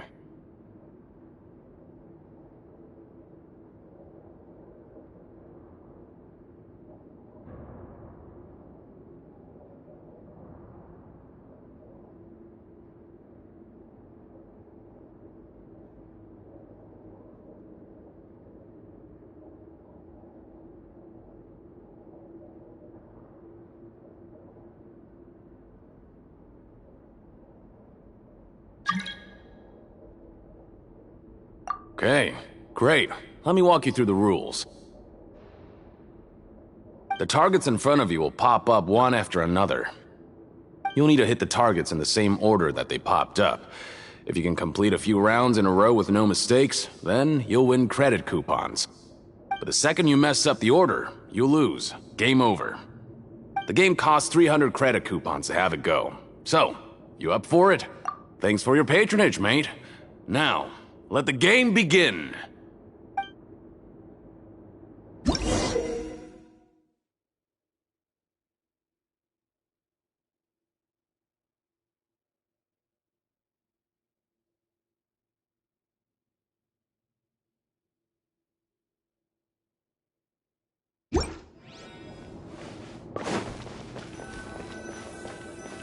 Okay, do your best to hit the targets, just like Colin said!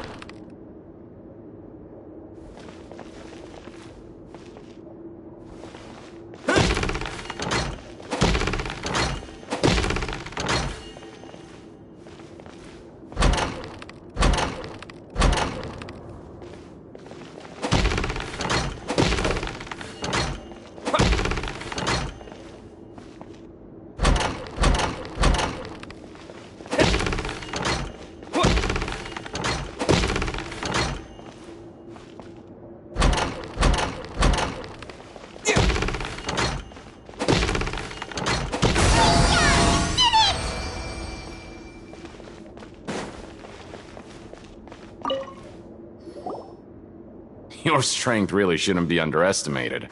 Now I get why you're prohibited from participating in any official fights. Nobody who values their life would be willing to get in the ring with you.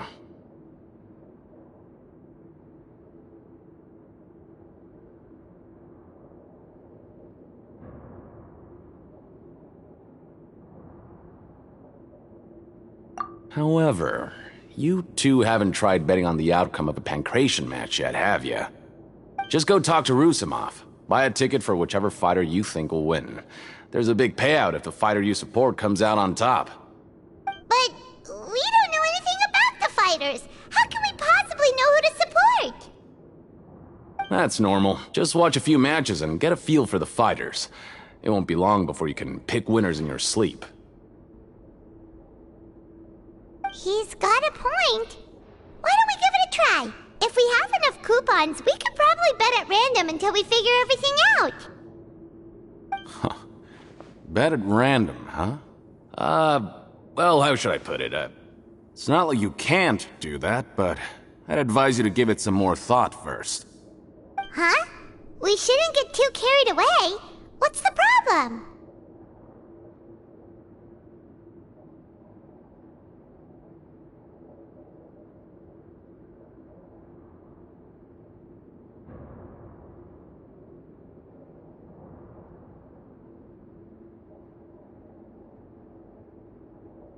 What?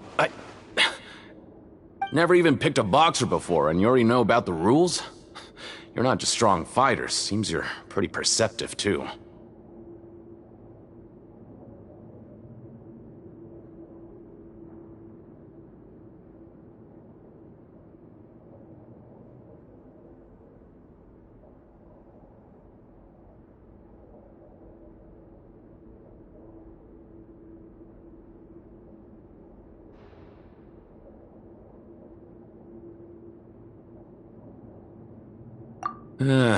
Might as well tell you about it, since you already know that much. Plus, I think you've got the potential to be one of my greatest customers. I think I can let you in a bid. Besides, I don't want to risk ever losing a customer like you. Is it that serious? Okay. The hidden rule here is, if you buy both boxers' tickets and support them both, something bad will happen the next morning. So the rule is that we shouldn't pick both boxers in the same fight. But if anyone actually did that, wouldn't they be guaranteed to lose coupons? Who would do that anyway? And what do you mean by something bad will happen? How would I know? Not like I'm stupid enough to do that. But I've heard a story about the rule. According to the rumor, there was a masked boxer who possessed incredible skill and power. None of his opponents even stood a chance against him. However, in the final match, the organizers told him to take off his mask. He refused and never showed up to the fight. And after that, he was never seen again. Some say he died, or that he was taken care of by the event's organizers. But everyone remembers that he was someone who cherished honor above all else. In his eyes, supporting both boxers in a match would dishonor the competition itself. So you mean it's like a curse? He'll take vengeance on anyone who does that?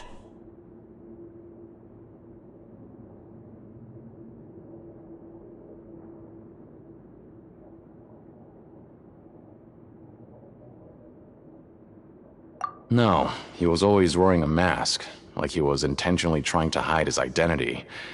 I don't even know anything about his past. Traveler, do you think that boxer was...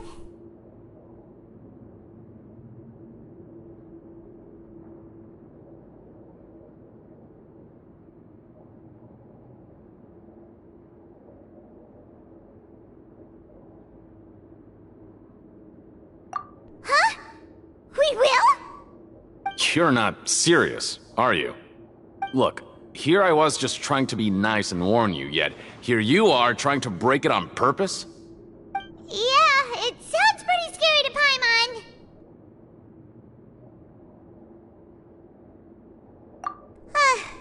Seems you've made up your mind. Just be sure to protect Paimon, okay? Betting on both fighters will set you back about 3,000 credit coupons. If you have enough, then go ahead and give it a try. Just don't come running back to me if something happens.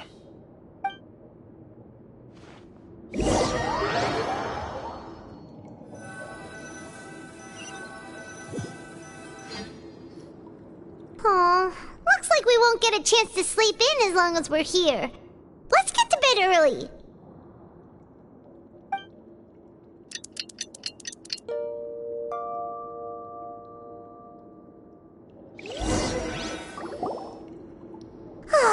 The dawn of a new day. Paimon feels like we're getting used to life as convicts. Is that a good thing or a bad thing? What do you have planned for us?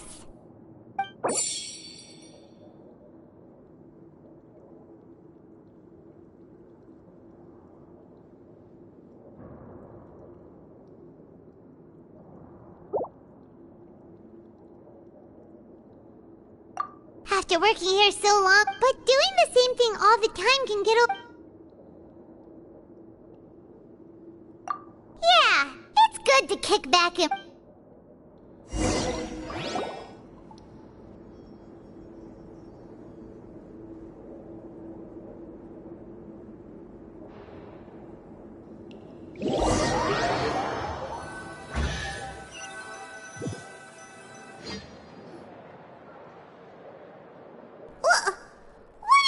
Garbage. Ooh, it looks disgusting. Oh, Paimon misses your cooking now. What would you like to do this afternoon? Maybe we'll be able to find some leads there.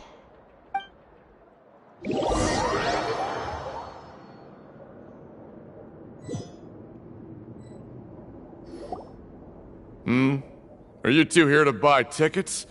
Better be quick about it. Another match is about to start. Who are the boxers in the next round?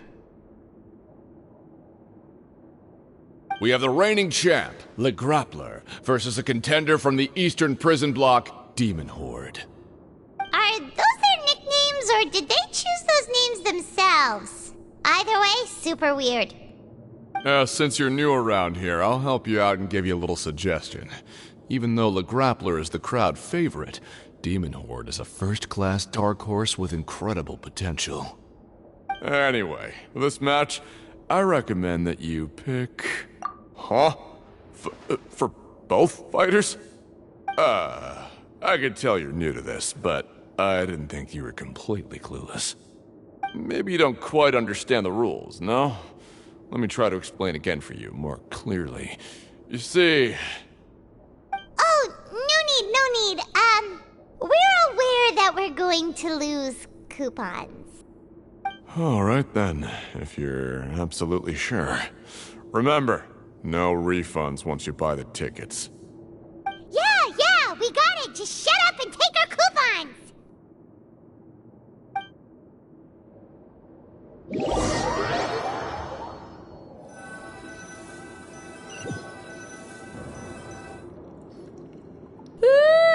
We woke up so early today that Paimon's been nodding off all afternoon. Good thing it's finally time for bed.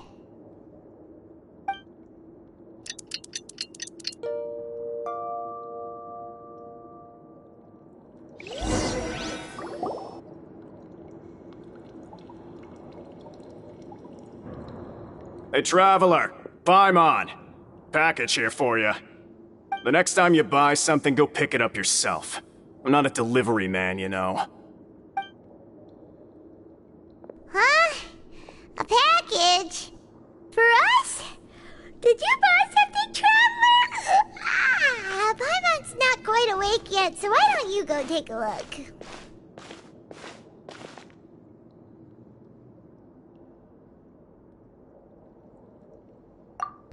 Right! Yesterday we broke the hidden rule and bought tickets for both boxers. Oh, maybe this package is the bad thing that Colin said would happen. Paimon suddenly feels wide awake.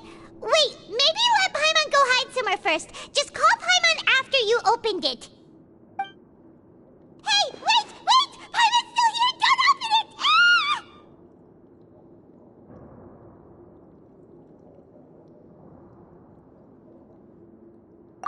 Huh? What is it? Are you okay? Let Paimon take a peek too.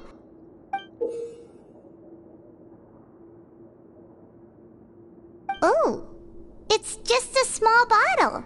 But the color of the liquid inside looks so wrong. Almost like... Alright, that's enough of that. No need to say it out loud. Paimon already knows what you're trying to say.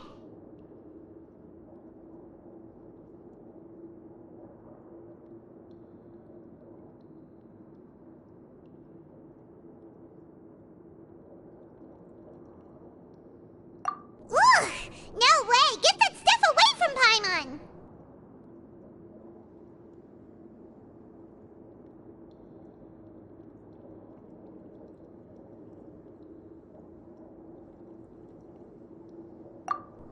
Paimon thinks we shouldn't open the bottle until we figured out what's going on. Just trust Paimon on this one, okay?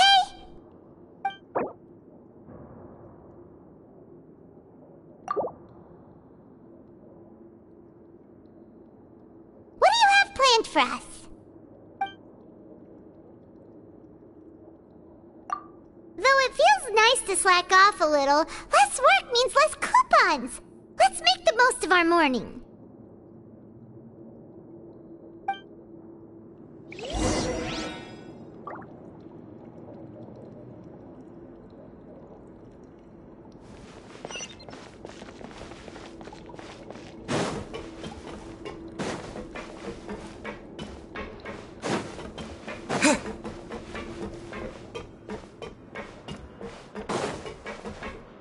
I just wish everyone could stay safe.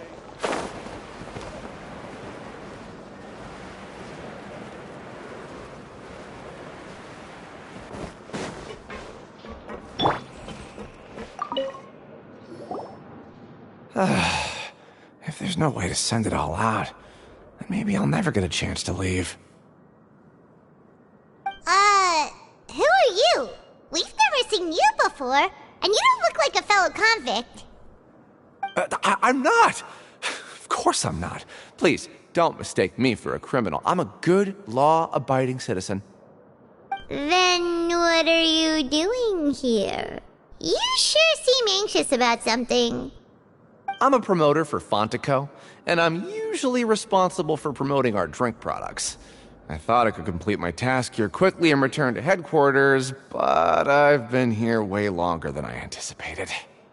Oh, a promoter from Fontico? So what kind of problem did you run into? I'm so upset.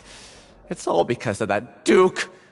After discussing the company's promotional plans with him, he told me outright that my project was worthless. However, in light of our long history of successful collaboration, I still tried to patiently explain the details. However, to my surprise, he just cut me off while I was speaking. Let me take a moment and recall his exact words. I'm just gonna stop you there and say no. If anything, I'm saving you time. It seems you don't fully understand the value of credit coupons here, nor do you understand the value of your own products. The former is because you are from the overworld. That's understandable, and I don't blame you for that. But as for the latter, only someone monumentally stupid, so breathtakingly stupid that they were completely ignorant of the value of credit coupons, despite living in the underworld, would ever possibly consider buying your drink. Let's just forget it. Anyway, that's how he rejected my proposal and asked me to come up with another solution with the condition that it doesn't cause any trouble for him. Can you believe that guy? Well, he is the head honcho here. Not much you can do about that. We met him too and could tell that he's the kind of guy that's hard to pin down. Fine. I know I should just let it go. I'm on his turf after all. His house, his rules.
Hey, I heard you crazy fools really did it.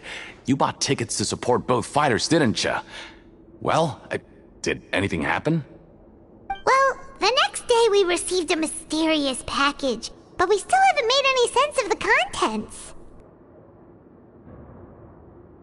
So it is real. You didn't become cursed or anything like that, did you? Are you both still okay? Wait. Are you sure that it's still you controlling your bodies right now? Paimon's not sure. What do you think, Traveler? Is Paimon still Paimon?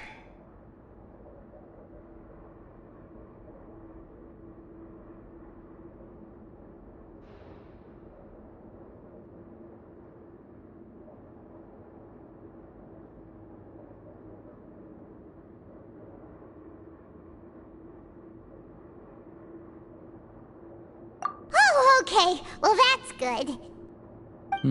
Yeah, you two don't seem to have changed at all.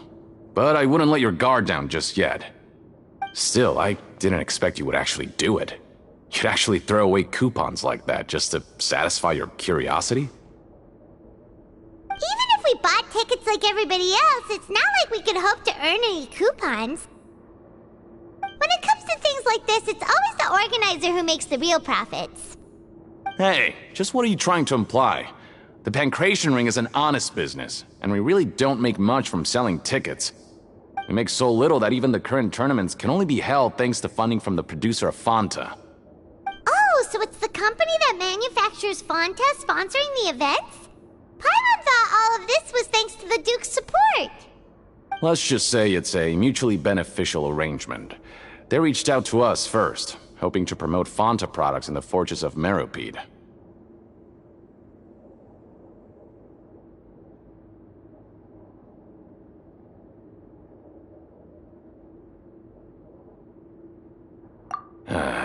Anyway, you try and take extra good care of yourselves these next few days, you hear?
What are these papers scattered all over the ground? Are they registration forms or something? Maybe not. Every page has the Fontaco symbol on it. Maybe it's some flyers from the company. Okay. But if someone catches us, they could accuse us of trying to steal the company's secrets, couldn't they?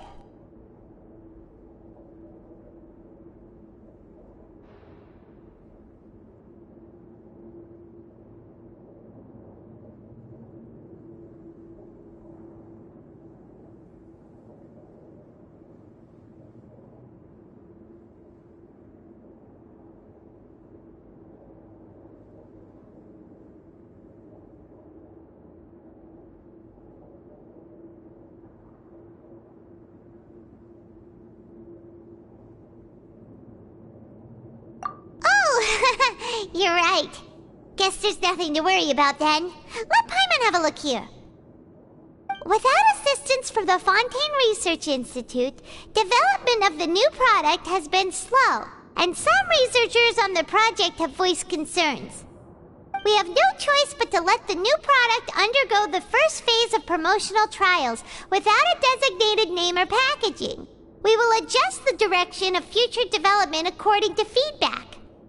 We have decided to only conduct closed, small-scale trials for the time being. Sure doesn't seem like anything unusual. The company is just trying to develop some new products besides Fanta. But it sounds like things aren't going well at all. Let's put these papers back where we found them and make it look like nobody went through them. Okay, good.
without even thinking about it. Wanna grab something to eat?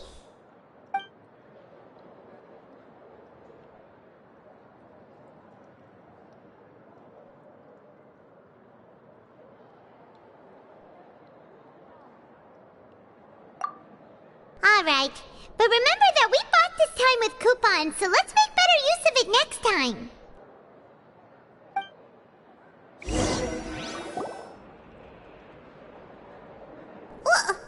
What is this garbage?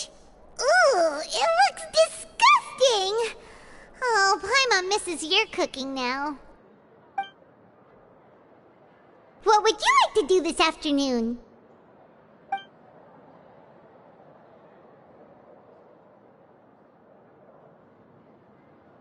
After working here so long, we're really starting to get the hang of it. But doing the same thing all the time can get old pretty quickly. How are you holding up?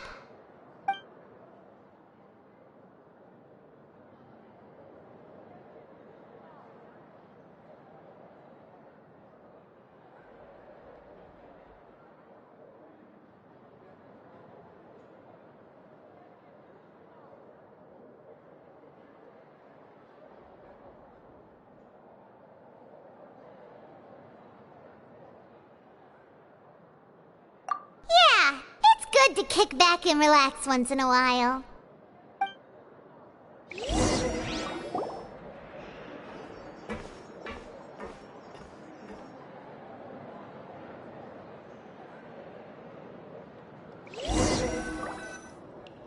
A mysterious box? A bottle of crimson liquid? Paimon still doesn't know what to make of it. Do you have any ideas, Traveler?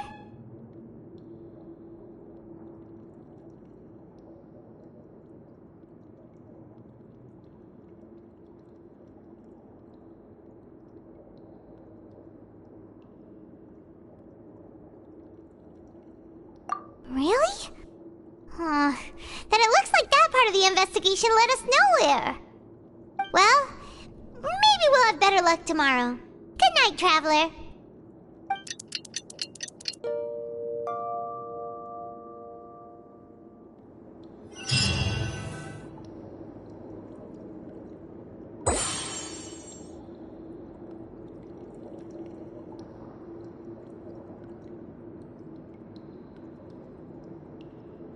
Okay, so we've investigated 2 of the hidden rules. Paimon didn't think this prison would have so many weird things going on. We'd better pick up the pace with our investigation, otherwise we'll never get anywhere. Yeah, let's skip work for now and put our time to good use.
Isn't that Vidoc over there?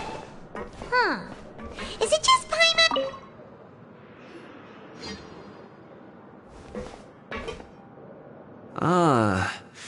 Seeing you at this time must mean you've already saved up a lot of credit coupons. Or at least enough to skip work. Seems you're getting into the swing of things around here.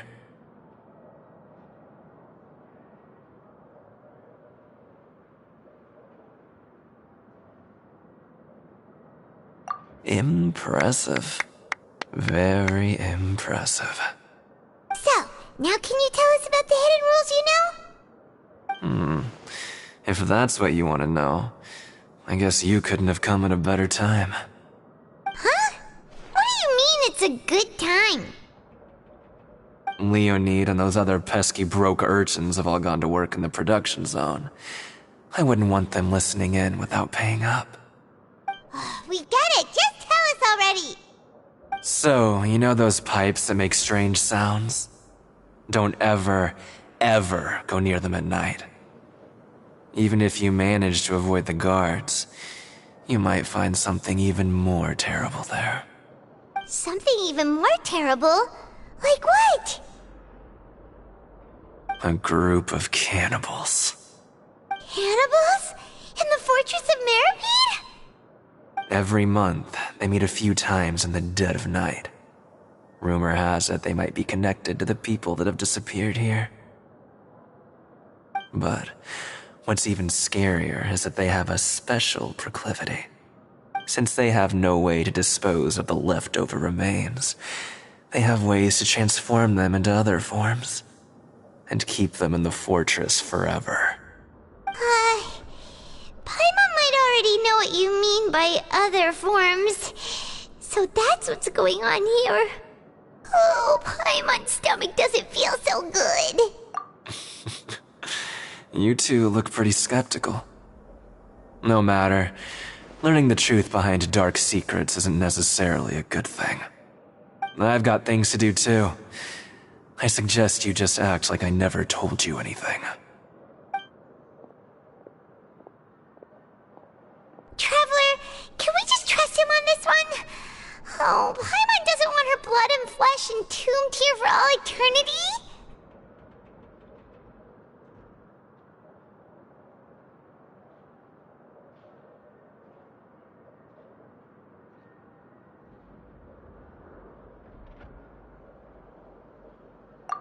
Oh, so that's how you see the situation. Huh. You know, Paimon does feel a little better about it now.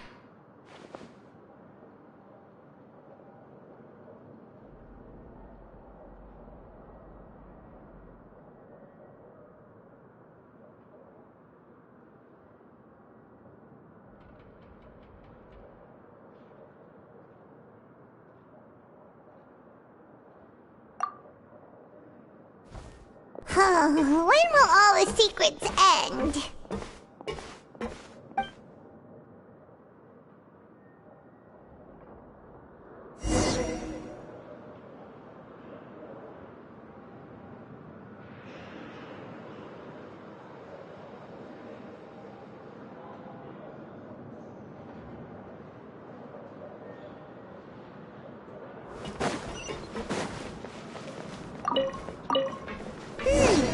Vidoc isn't here, but the guys who went to work...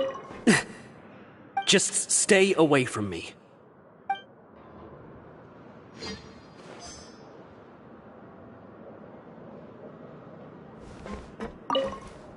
What? What are you saying?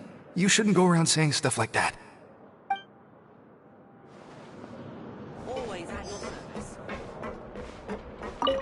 What are you talking about?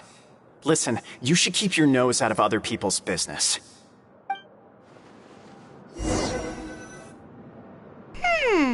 Their attitude sure is suspicious. Like they're trying to avoid us.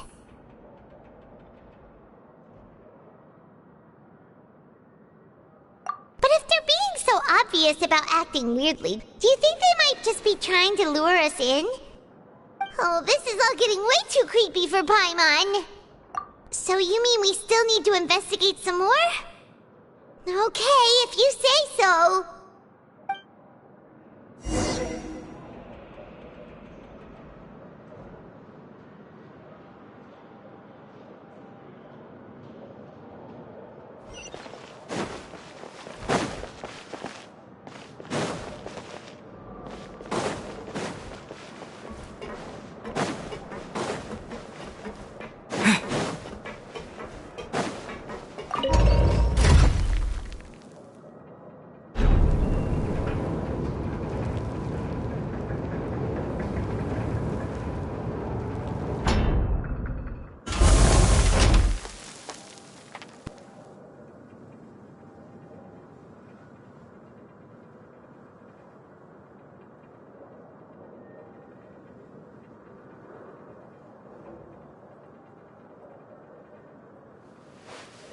Hello,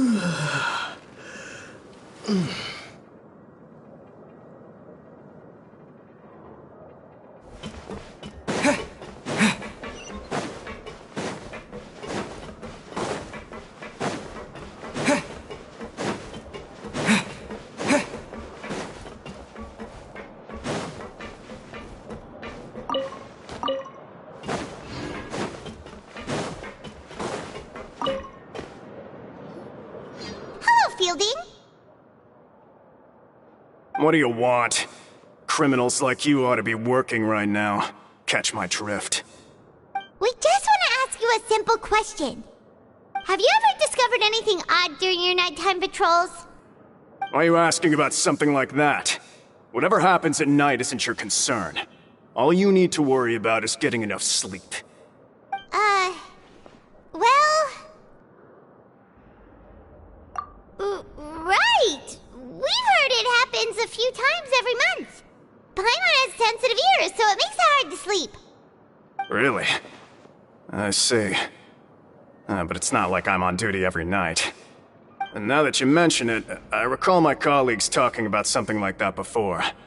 They say that strange things tend to happen at night on pipe cleaning days. Lots of us don't willingly take those shifts. So, what happens at night on pipe cleaning days? They just conduct regular cleaning of the fortress's drainage facilities. There are 3 pipe cleaning days per month, and it just so happens that today is one of the scheduled days. You can try to confirm the sounds tonight if you want, and if they're real, then I can report the issue to my superiors for you. Oh, okay. Then we'll keep both ears out tonight. If that's all, then I'll be leaving now. I advise you not to try anything funny, though. Even if I'm not on duty tonight, someone will still be watching you. Don't worry, we don't want any time added to our sentences. Oh, he left. So what do you think about the pipe cleaning days he mentioned?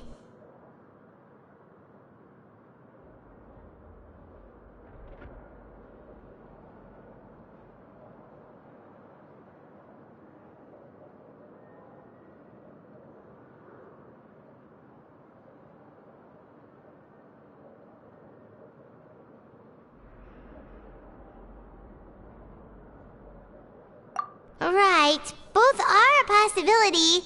But Fielding did say that tonight is a cleaning night.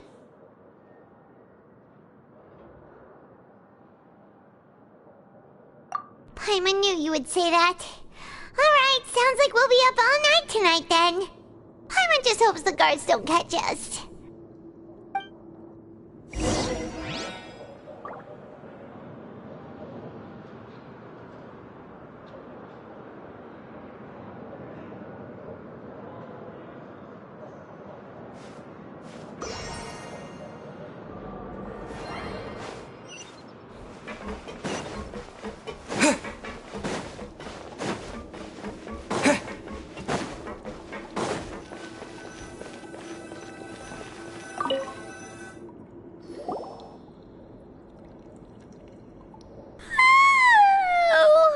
I'm so tired.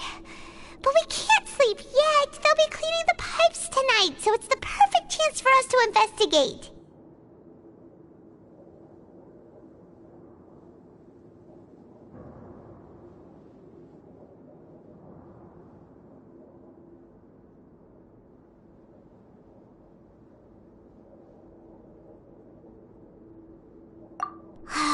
Whatever. Just be sure to wake Paimon if she dozes off. Paimon's worried something might happen if you go alone. Huh? Traveler? Did you fall asleep already?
It looked like you were just peacefully sleeping to Paimon. Well, what did you see this time?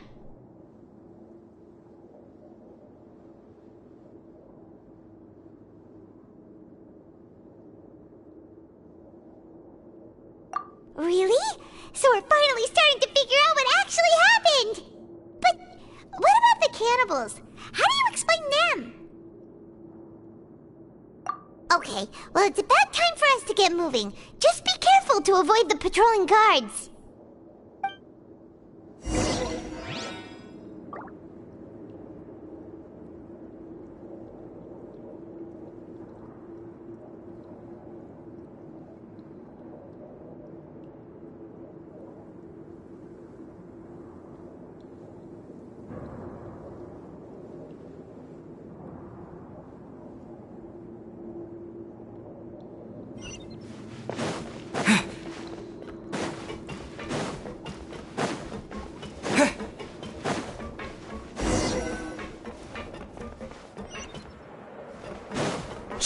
Careful!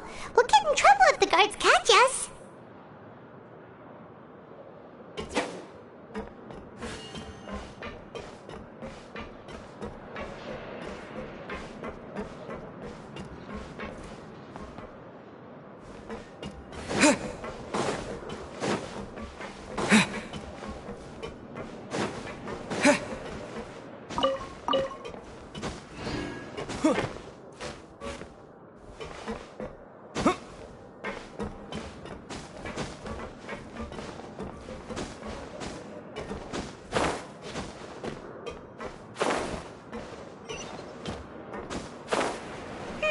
This should be the place.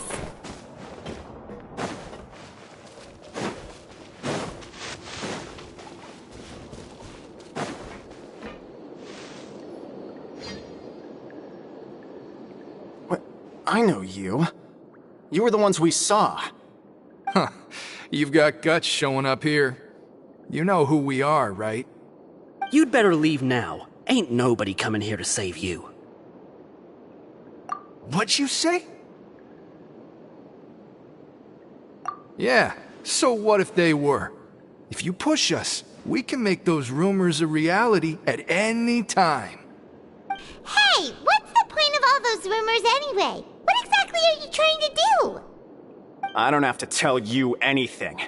If you turn around, go back to the dormitories and act like you never saw anything, then I'll pretend that you never showed up here.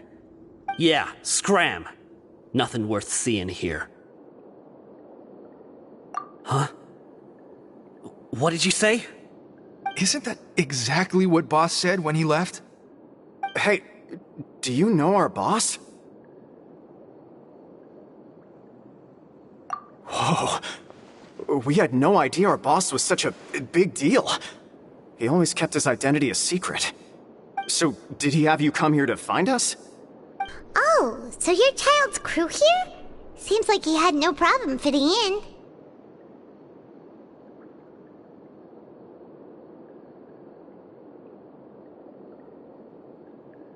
We're the only ones who heard him say those words when he left that night. So unless he somehow told you those exact same words after that... All right. I guess that's proof enough for me. I believe you. Wow, those dreams of yours sure come in handy. We gave him the business for a while and would always give him a hard time when he first came to the Fortress of Meropide. But here in the fortress, the strong will always earn respect. He was working the longest hours and racking up wins in the Pancration Ring. You could always see how amazing he was, even when he was teaching us a lesson. So eventually, we all decided to follow him. But one day, he suddenly told us that he had to find a way to escape this place, no matter the cost. He said it was because he heard that call again. And as his crew, if the boss wants something, then it's our job to get it done. So, we got to work, and used the hidden rules that were here to make up and spread the rumor about the cannibal rule. We just wanted to give him a better chance of escaping on a night after the pipes had been cleaned. Oh, thanks to your rumor, nobody would want to come anywhere near here, prisoner or guard.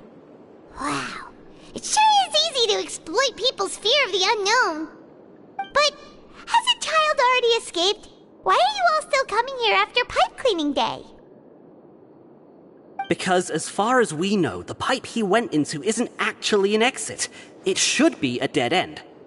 It leads to an abandoned factory area, and even if there were a way to escape from there into the sea, we're still way too deep. No one could ever reach the surface alive.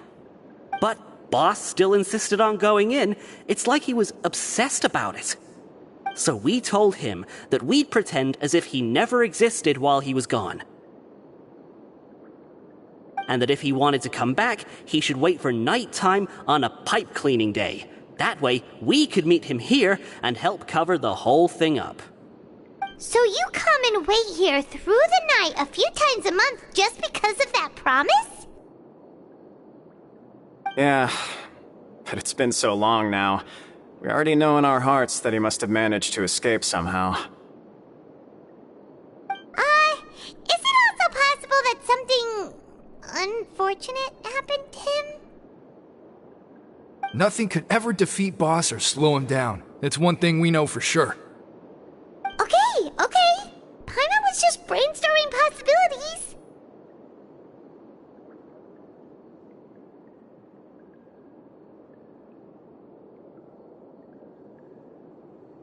All right. Keep quiet and follow us.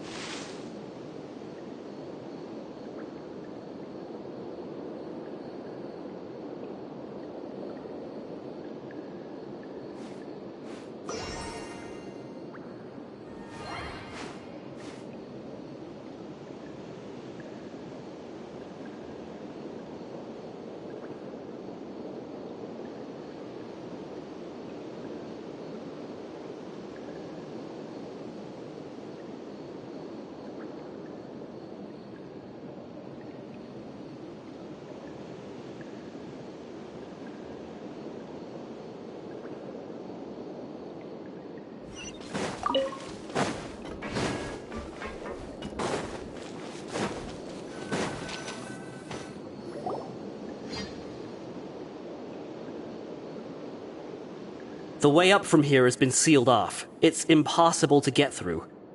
Boss left by going down from here. It wasn't full of water at the time. Later, we came back hoping to have a look. That's when we found out it had been completely flooded.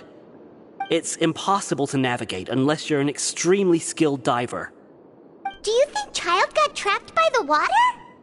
Not likely. We all know that Boss was an incredible swimmer. Really? Then have him come investigate. Pronto. Just be sure to tell us if you get any news about Boss. It's getting late. We should leave before the guards come this way. Yeah, we learned a lot about what happened to Child here. Let's get going!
We finally learned some key information.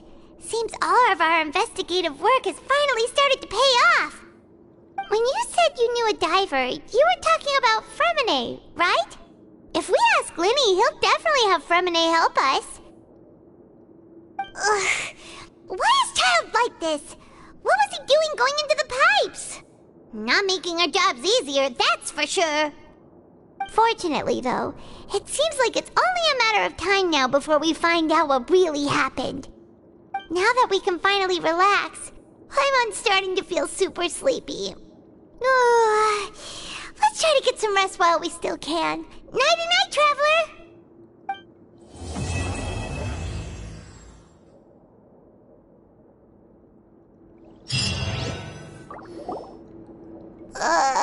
It's morning already? Paimon still needs more sleep.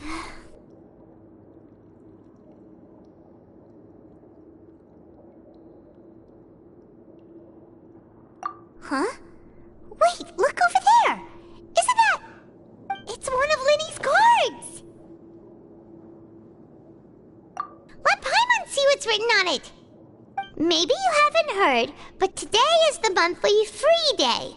Everyone has the day off today, which makes it the perfect time to do some investigating. It's been a while since we last talked. Have you been making any progress lately? Let's meet at our usual spot in the factory area before lunchtime. I have new information. Ooh, today's our lucky day. We have the day off. From the sound of it, Lenny's been making progress with his investigation. Wonder what he's discovered. We still have some time before we meet up. Let's talk with the people here for a bit more before we go.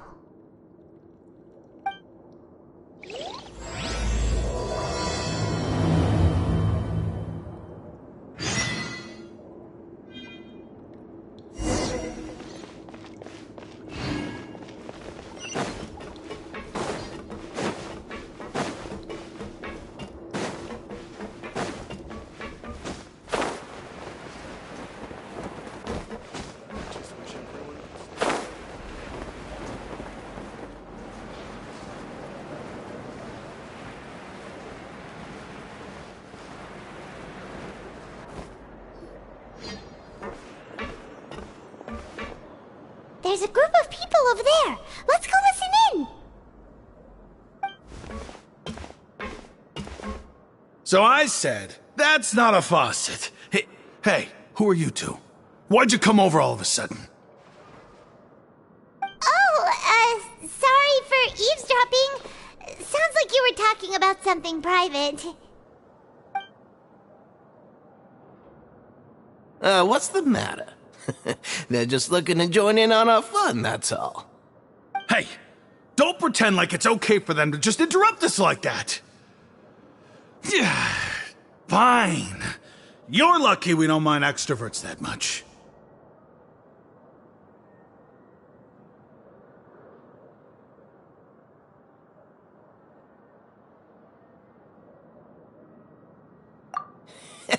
You hear that, Quisto? What nice!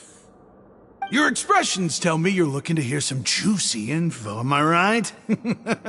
But before that, it just so happens that I know you two. Really? Are we that famous? You're kidding. How often does anyone get a personal tour led by His Grace himself? Practically everyone was talking about it. Word has it that you also caused quite the kerfuffle. A little mistake, huh? I like the way you put it. You see, people with a good attitude can join our group anytime, unlike some of the others here. Your group? I'm Quisto, and this is Lavaroon. People usually call us the Bombshell Bros, but don't worry. We're not playing with bombs or anything. It's just that our information is always so explosive, and we blow minds on the regular. So, you two really like to gossip? Whew, you sure know how to embellish. No. You don't get it. Knowing intelligence will make things better for you here. For example, knowing who's working with whom, who has the latest rumors, who's not getting along. Wouldn't you like to know all that?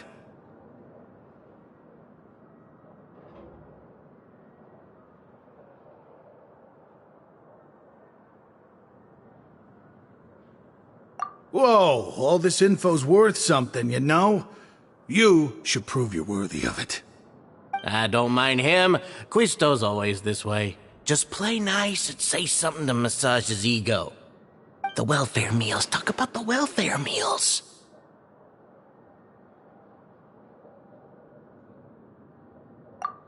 right. That meal we had yesterday was super delicious. Paimon can still taste it whenever she closes her eyes. Is that so? To tell you the truth, I've been helping out with making those welfare meals. I've been working as a kitchen assistant for about a month and a half now. Oh, so you're the one who made those delicious steaks. Amazing. You could be a professional chef. You are correct. I am a true professional. In fact, I even went to culinary school. But enough about that. Since you like my cooking, I guess that means we share similar tastes. Listen carefully. This little bombshell will help you learn what's really going on here in the fortress.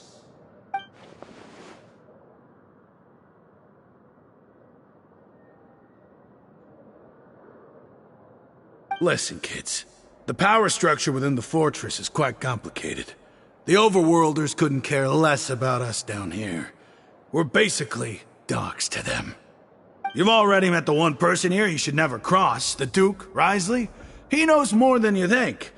And if he doesn't care about something, then he often doesn't bother dealing with it. Those who have the Duke's attention get all kinds of special perks, even better treatment in the infirmary. I know who you mean. It's that Jurier character, right? I don't think there's anything useful about him at all. Why does he visit the infirmary practically every day? Is it normal for anyone to be going in and out of there so often? If you ask me, he's just faking it to get out of work. But did you know that Jurier was a talented researcher from the Fontaine Research Institute before he came here? There's no denying that. I don't care if he was a researcher that could turn dirt into Mora. Once you're in the fortress of Meripede, you're just another inmate like everybody else.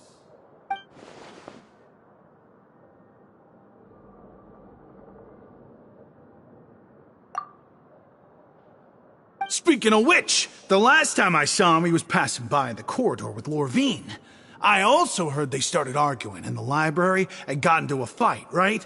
Guess that's just how terrible of a guy he is. You mean he hit a woman? Wow, I never imagined he was that bad. But that Lorvine's also quite the odd one, you know? She's always gabbing away, got into a fight with a man, and she also got sent to the infirmary. Come to think of it, I always see her going to the sick bay every couple of days, too. Huh. Wait a second. You don't think? Do you think could it be that they're secretly meeting there to go on dates? But it's really hard to imagine. After all, I do remember seeing Lorvine beat Jurier to a pulp that one time. And we might be overthinking things.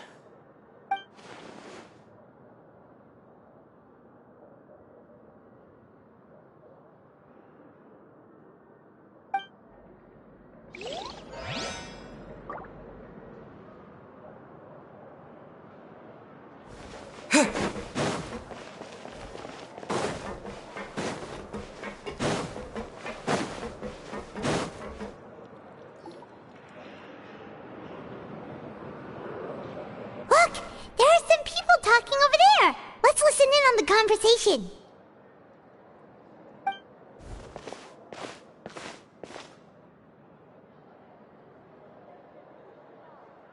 If you ask me, those pompous parasites on the surface act like they're all a bunch of aristocrats. Do any of them give half a hoot about a bunch of dogs like us? Hey, speak for yourself, mate. I'm no dog. Oh, you think you're special or something? If you're here, then you're just a convict like the rest of us. I've heard that even if you're released after serving your sentence, going back to life on the surface ain't any better. Once a criminal, always a criminal. We're marked for life. I don't buy that. Hey, how cool would it be if the whole world was destroyed by a giant flood and everyone had to start over from nothing? What kind of filthy bilgewater are you spewing? I have family up there. You best shut your sewer hole with talk like that. Listen, things ain't so great on the surface, but who says that you have to leave? I've heard that you can still stay here and work even after you've served your sentence. Not bad if you ask me. Who wants to live in the ruddy overworld anyway? And what makes you think they'd want to hire someone like you? It's one of the great mysteries of the universe, how someone as useless as you is so confident. Whoa. Sounds like they're really unhappy about the overworld. Speaking of which, Paimon never heard anyone use the words overworld or underworld when we were living up there. Is it only something the inmates down here say? That's true.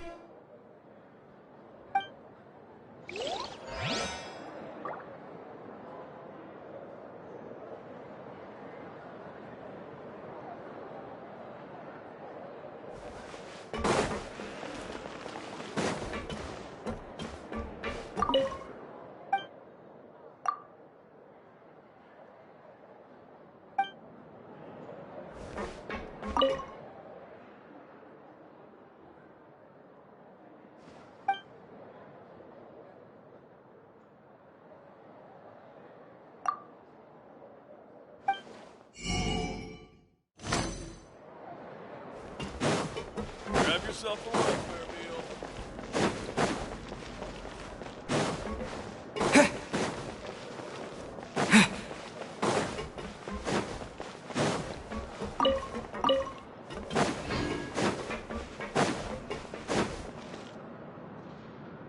Hey, you over there?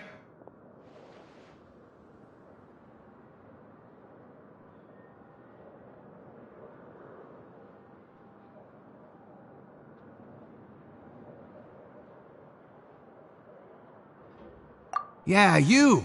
Say, do you like playing card games? You know, like Genius Invocation TCG?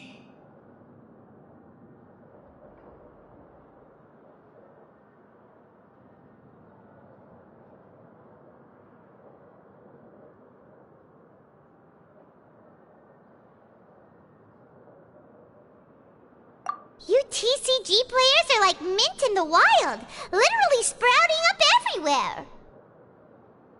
Hey, come on now. What's wrong with finding fellow Invocation aficionados? Anyway, care to join me for a game?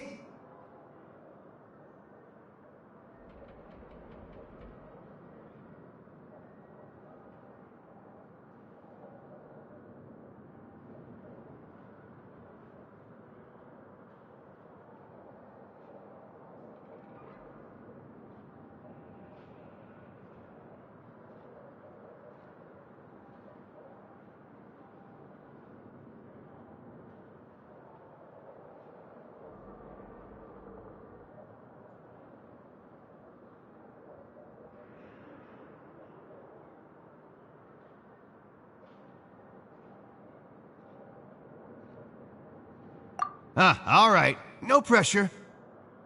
But why would you be looking for people to play Genius Invocation in a place like this? Don't people usually come here to fight? Whether you're throwing down cards or throwing punches, it's all a competition, isn't it? It's all the same in my eyes. There are lots of card players here in the fortress. When I saw you, I immediately thought, hey, even outsiders from other nations play cards. So I came over to say hi. Sure. Great! Since you've been here longer than us, you need to flex your seniority a little bit, right? Maybe you could start by telling us newcomers some stories about this place. I thought you would have already heard everything by now. All right, then. Did you have anything specific in mind? Or do you want me to just pick a topic? Why don't you pick? We'll let you know if we've heard it already. All right. Have you heard any strange rumors since you've arrived? Ben, did you know that there are some people who are always gossiping over in the corner? Yeah, so you've already met those two. They're quite a pair. They always keep an eye out for the latest happenings and gossip about everything. I've never seen anyone with more time on their hands. I heard that they used to be a chef and a bartender before they were sent down here. You know how bartenders are, always chatting with customers. And chefs love to pass the time just hanging out when they're not cooking. Good to know. Do you have anything else to tell us? Let me think. Sounds like you want to hear something a little more tantalizing. Oh, did you know that the Duke was also a convict in the Fortress of Meripede before? Huh? Wait, are you serious? That's right. The Duke was an inmate just like you and me. Seems he was exiled here for committing some crime. Who knows how he ended up rising up to become the warden, though. To go from an ordinary inmate to becoming the manager of the whole place? I'm not gonna lie, I kinda respect that. A forbidden zone? Sounds like something that someone just made up. I've never heard of that. Where did you hear about it? It's just a rumor we've been hearing, but no worries if you've never heard of it. Do you have anything else you can tell us? Anything else? Not that I can think of, but I'll be sure to tell you anything interesting I hear next time. You'll have to play a game of Genius Invocation with me first, though. Okay, we've talked to just about everyone, and it's about time for us to go meet Linny. According to the card he left us, we should go meet him in the production zone.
The safety rules by heart.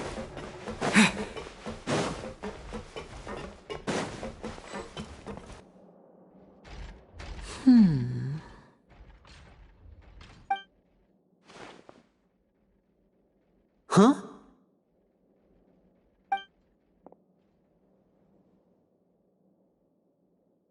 That look in your eyes. You found something? Hey, this is no time to be modest. Just tell him we found a boatload of information. Oh, as expected of the legendary duo, you have my full and undivided attention. Huh. I'd have never guessed that myself. The rumors swirling about this place are unreliable after all, and Master Child probably went missing because he found a way out. He is a harbinger after all. I suppose he's much more resourceful than I initially gave him credit for. Unfortunately, this isn't enough for our final report to Father. We need to find out Master Child's exact whereabouts. Father told me that even though Master Child said he was just coming to Fontaine for a vacation, he actually had some personal reasons. His agenda might be linked to his disappearance. His escape route is already flooded, so we'll have to task someone with professional diving skills to chase after him. Well, when you put it that way, it's obvious that only Fremine would be up to the task. Bingo! Is he around? He's working today. Coming here as a group would have attracted too much attention. I'll talk to him about it later.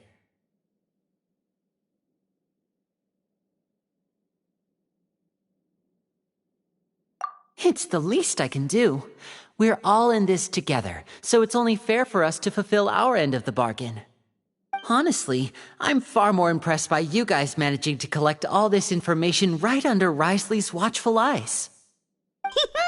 Collecting information has always been our strong point. Now, let me think. To find out more information, Fremine will have to retrace Master Child's original route. And if he's to do that, he'll have to set out on the next pipe cleaning day at the earliest. That's 6 days from now. And after that, he'll probably take another 2 or 3 days to return. You can even estimate how long it'll take for him to get back? We've been working together for a long time. We know each other's capabilities like the backs of our hands. Traveler, what say you to meeting here 9 days from now? We'll be able to pick up Fremine while we're at it, too.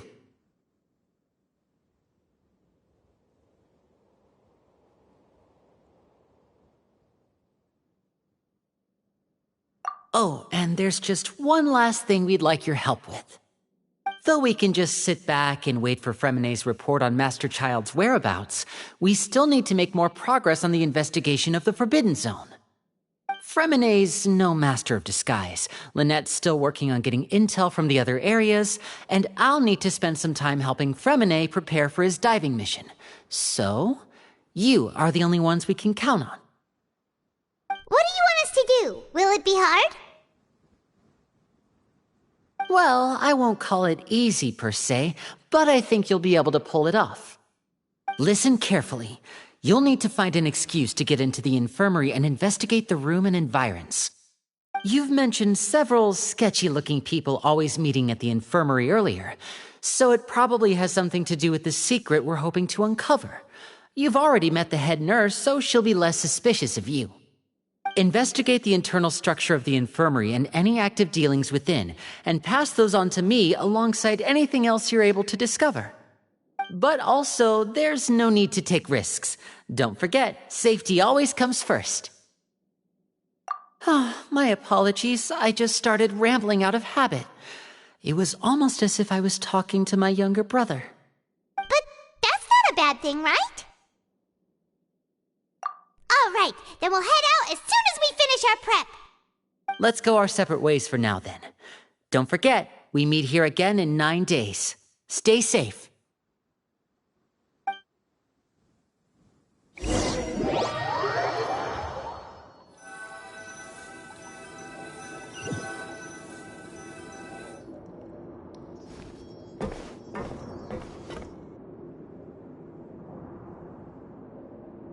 Hey, stay here for now. Paimon will take a peek.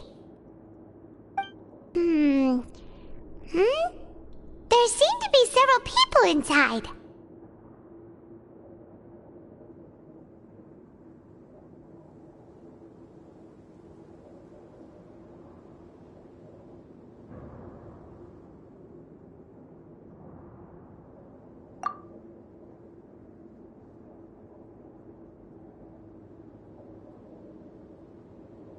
Right. I feel like we still It's not impossible. So... Very well. Please be mindful of the time. It's a bit hard to understand them from here, so why don't we just try to talk to them in person? Let's go as soon as you're ready.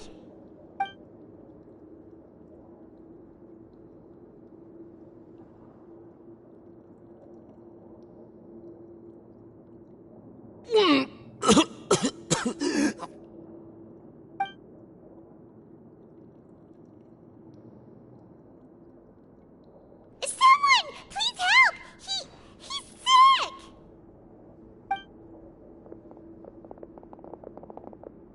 Whoa, are you okay? Oh my! What's wrong, little one? There's no need to panic. Take a deep breath before you begin. The traveler started complaining of a stomachache, and then nausea, and then collapsed onto the ground. Paimon doesn't know what to do. Freezing limbs, twitching fingers, and pale complexion. Could it be poison? Let me take a look. Please, lie down over here.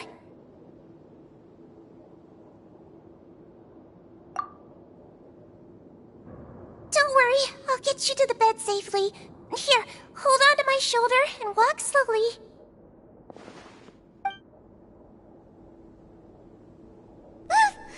You can do it, traveler!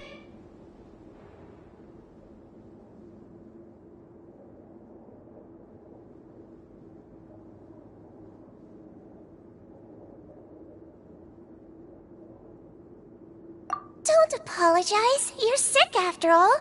Now, please relax. I'm just going to do a preliminary checkup on you.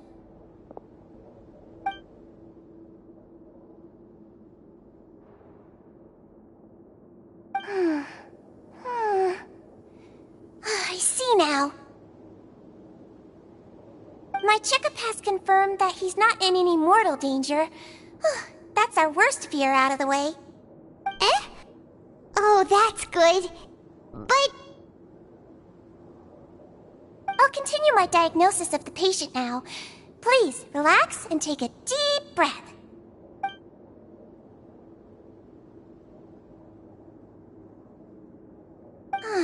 Don't sense serious damage to your organs either. Does it hurt when I press here? And here?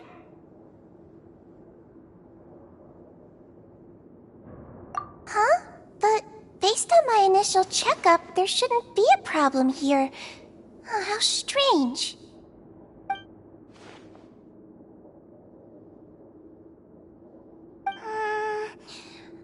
What about here? Does this hurt? Oh, I understand. So that's what it is. I think you just ate something that disagreed with you. That's all. Nothing too serious. Outside of a pretty bad stomachache when it decides to act up. So that's what it is. Thank goodness it's not anything more serious. And there have been other inmates complaining about the food recently. I'll inform our head chef, Mr. Woolsey, of this problem as soon as possible. Congratulations! The health risk is incredibly low, so you should recover within a couple days. Why don't you take a rest here while I go get some medicine for you? Miss Levine, I'll have to trouble you to help me look after this new patient while I'm gone. Very well. And she hopped away just like that.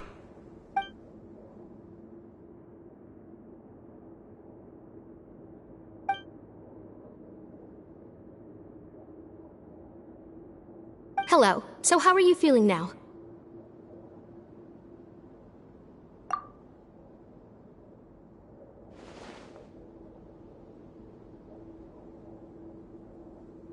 His stomach ache's really bad. He was stumbling about the whole way here, so Paimon's really worried. If Miss Sijuin says it's not a serious problem, then there's no need to worry. She's the best medic we've got down here. But it also looks like she's the only medic you've got down here. Well, that's true. What do you mean, that's true? That's really misrepresenting the situation. Of course I can't speak for the whole fortress, but it's not like everyone imprisoned here is useless, you know? Though they may have committed crimes and gotten locked up here as a result, they still know a thing or two about medicine, and they help Miss Sijuin take care of the sick and injured. Yeah, you're right. But did you have to lecture me about it in front of another patient? Aren't you a patient too? Where did all your energy come from? That's correct. Sorry, I got a bit ahead of myself. Are you two also sick? We've been sick a while. I come back every once in a while for checkups, and to pick up the medicines Miss Sijuin prescribes for us. That's just the nature of chronic illnesses. As for her... you could say she fancies herself as Miss Sijuin's capable helper because she learned a bit of medical knowledge ages ago. Please watch your mouth, Mr. Jurier. Don't forget that you are the primary reason I have frequent heart palpitations. Hey, don't start arguing now! Please, keep it civil at least!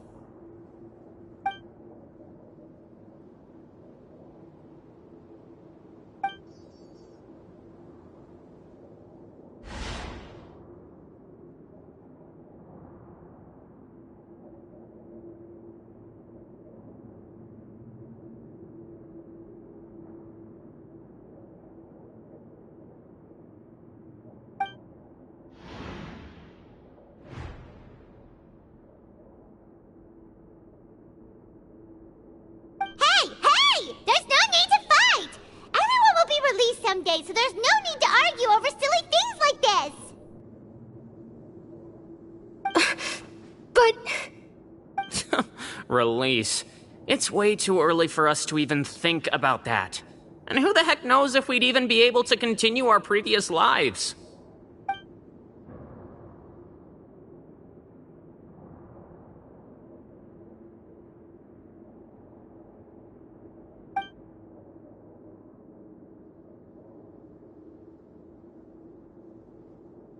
Please allow me to end this boring and useless conversation.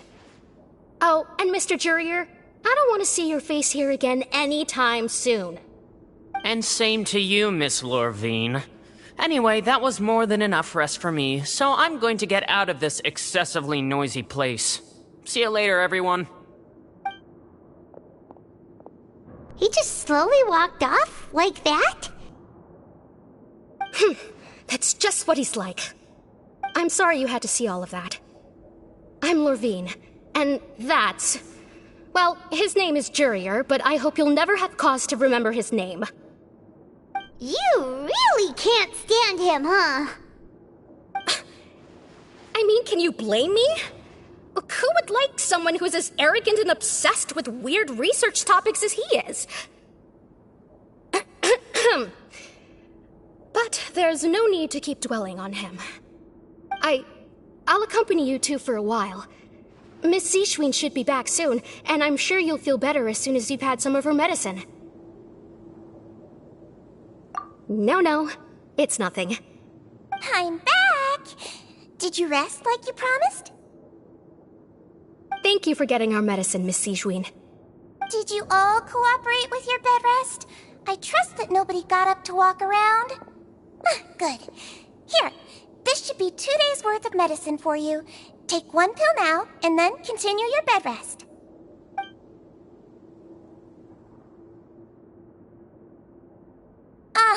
Miss Lorvine, I left in a bit of a hurry just now. Do you still remember if we discussed the color of the pill that you should be taking today? I remember. You said it should be yellow.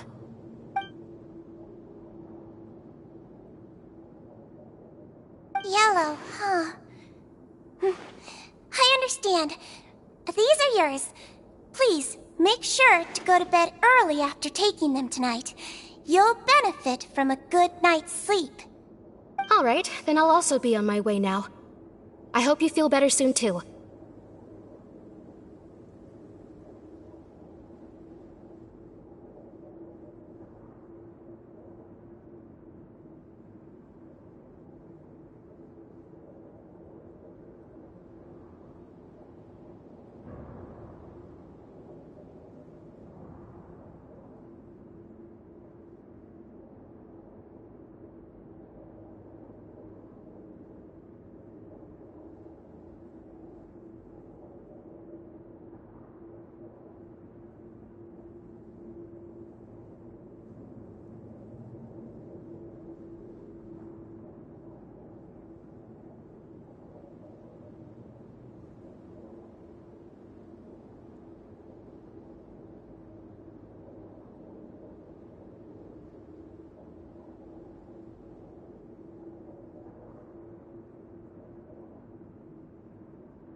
To fill out your medical record now.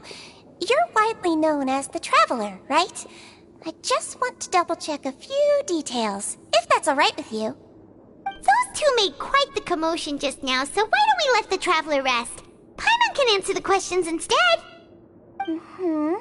So his primary symptoms are abdominal pain with secondary symptoms of nausea. Is there anything else? That's it. All right, then. Is there anything we should know besides to take the meds?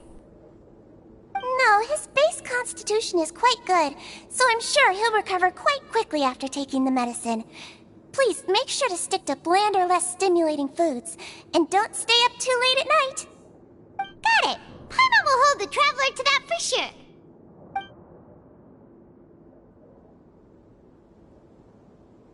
Oh, you're going to take a nap already?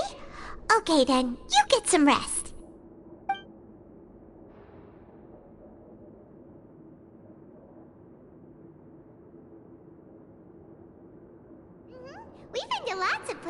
together. He may look a bit under the weather now, but he's actually super strong. So you're the best of companions. Well, don't worry. He'll recover soon.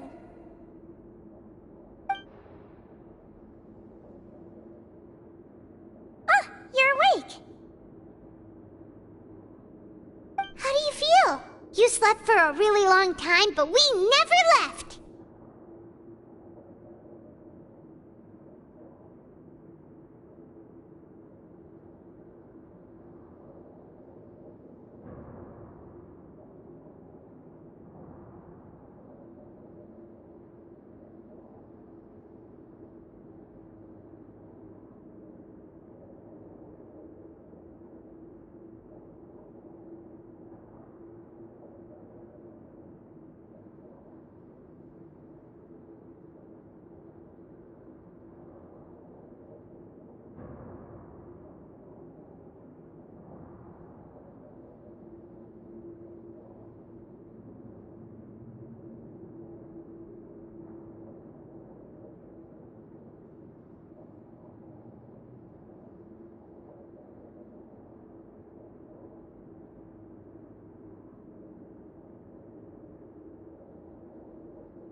Now you can go back without a worry in the world. Remember to take the meds regularly, and don't forget, bland foods. Mm-hmm. Thank you, Miss Sigeween!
You really are something. To be able to fall asleep like that and even sleep talk the entire time, you scared Paimon half to death!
No, but you kept mumbling things along the lines of, Pyron, go take my grilled fish and put down the Adeptus Temptation now! Paimon talked with Sigewinne the entire time you were asleep. She seems like she's just a sincere nurse, and Paimon didn't notice anything unusual in the room. Are you sure we're not going off track with the infirmary?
You really are super thorough. All those tiny little suspicious things that Paimon didn't even pick up on. We've got to give the info to Linny.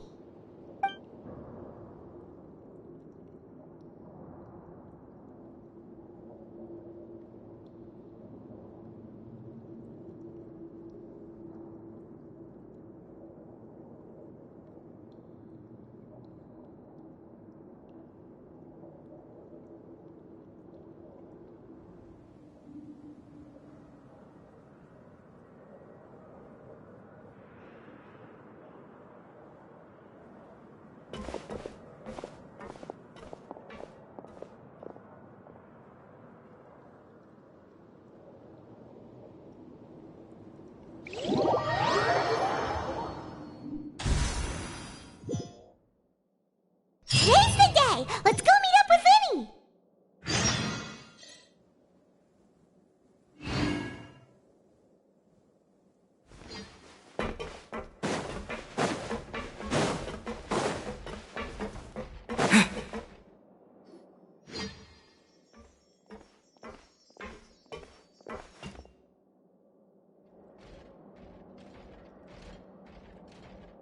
Oh! Hmm?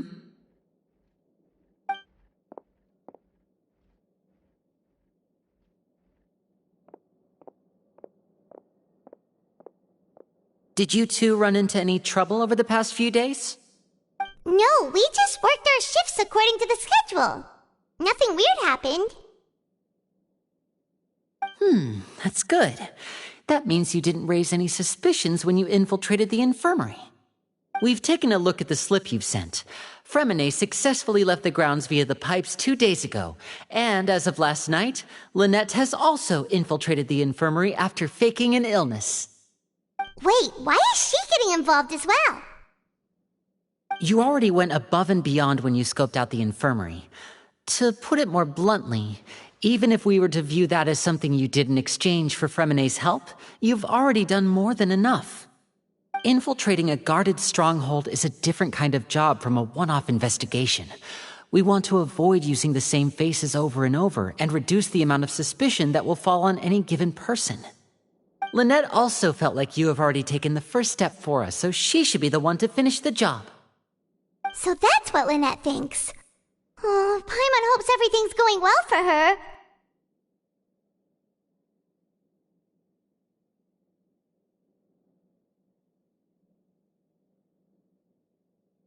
Then, let's go check on Lynette before Fremine returns. If everything went well, then she should be wrapping up her investigation right about now. Is now really a good time to go over? According to my observations, Sigewinne always spends around half an hour away from the infirmary right before lunch. Lynette knows this as well, so this should be a good time to meet up with her. Also, I'm her brother, remember? It's only natural for an older brother to care about his younger sister's well-being. Okay, then let's head over right away!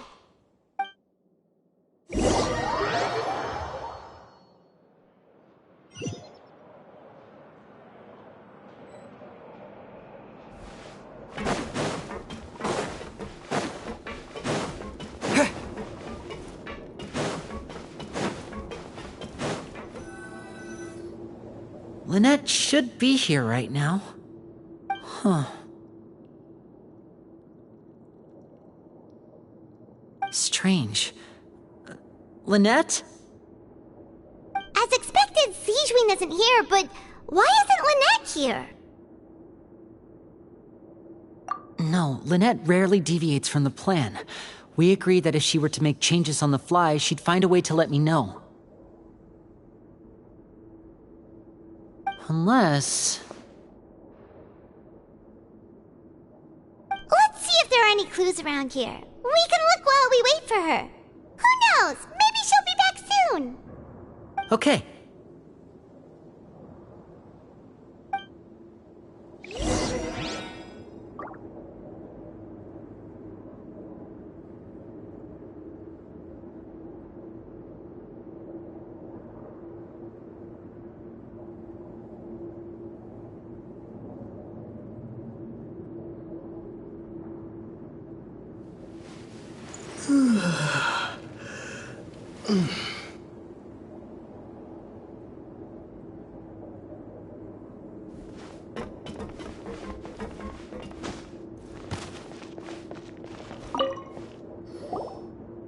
None of the beds have any signs of having been slept in. Except that one over there. That's the one Lynette must have used, right? You said she was pretending to be sick. Mm-hmm. She would have said her migraine was having a particularly bad flare-up. Generally speaking, the head nurse would then ask her to lie down and rest, while she left to retrieve the medication.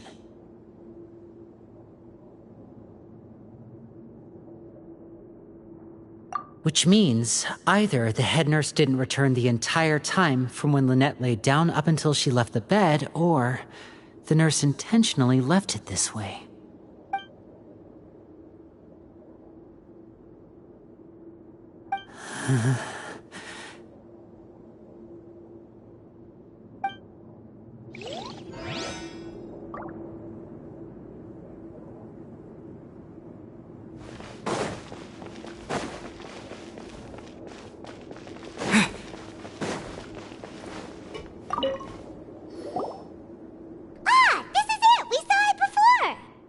Wait, this thing? It doesn't look like it's been disguised that well.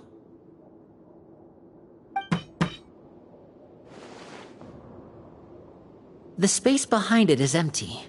From its size, I don't think it's an entrance that is meant to be taken apart. There's probably a mechanism around here somewhere. Could Lynette have tried to get inside? But if that's the case, she would have contacted me for sure.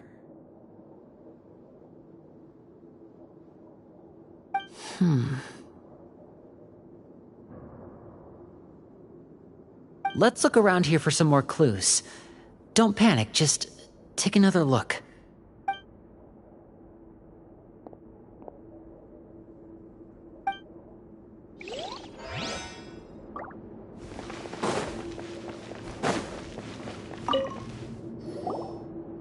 There are some books here and a few files. They all look like medical records. Advanced nursing, how to raise the spirit of your patients, a quick guide to the psychology of emotions, and the meaning of laughter. These sure are some interesting books. Who knew Sijuin would be interested in these kinds of things?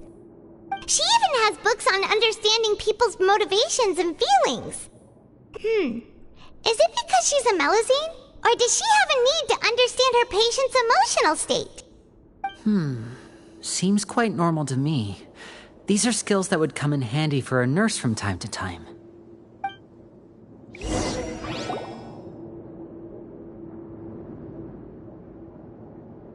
Hey, you guys, there's a slip of paper over here! A slip of paper? It's right over here, and there's a bunch written on it too. It reads, out of respect for your usual practices, I'll use a piece of paper or card as the medium to pass on my message. You may consider this as me giving you my best regards. This is... Is that all? The back. This is... Show me! Now!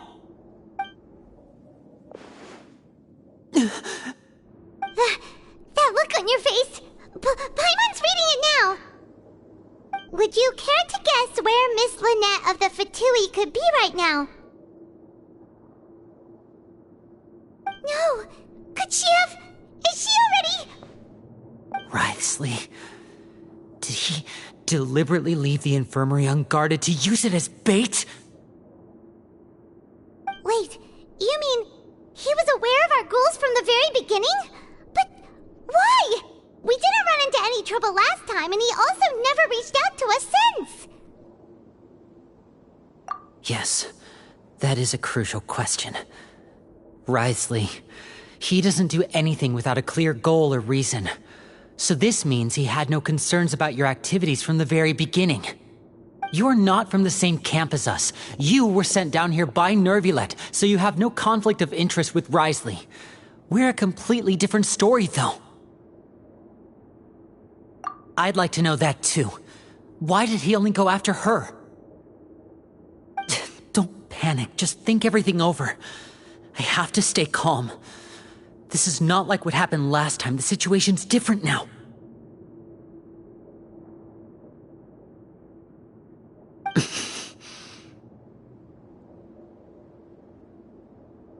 Wait, you're right. Wait, but that means...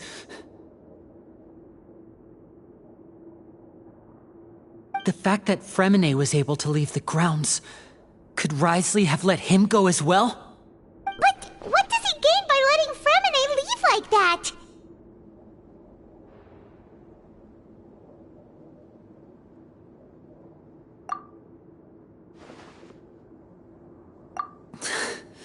So he's challenging me and trying to provoke me, I'm sure of it.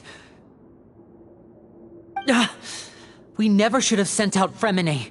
We had to go through all that trouble to find an opening to sneak him around the guards and into the pipe, and we even thought luck was on our side.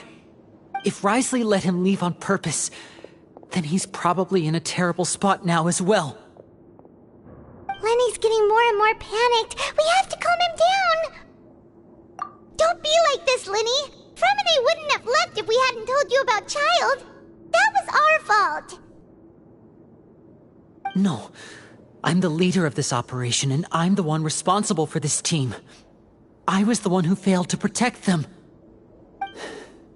I'll go talk to Wriothesley. Hey, don't be reckless! Traveler, please, talk some sense into him! I simply cannot allow Lynette to be abducted again. I have to go. I'll find a way to get them back!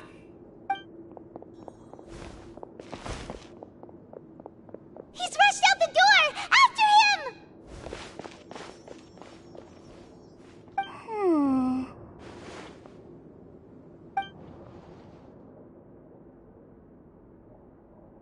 Right. I feel like we still have some room to make changes on these details. It's not impossible, but it'll require extensive testing. Is that so? Very well. Then please be mindful of the time. Huh? Is someone? Pack everything up. Whoever's outside is eavesdropping. They'll probably come in once we stop talking. Someone! Please help! He's sick!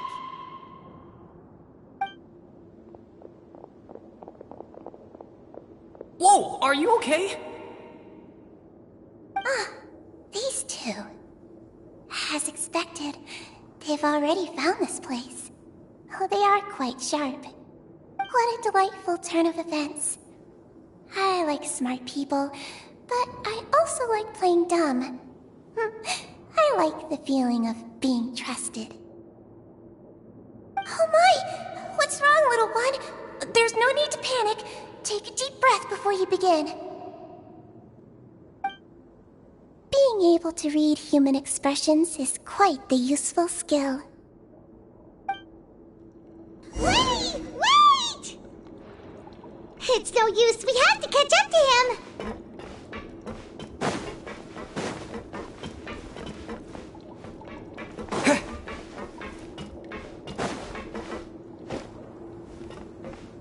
He's already out of sight. How is he so fast? Let's go head him off at Wriothesley's office.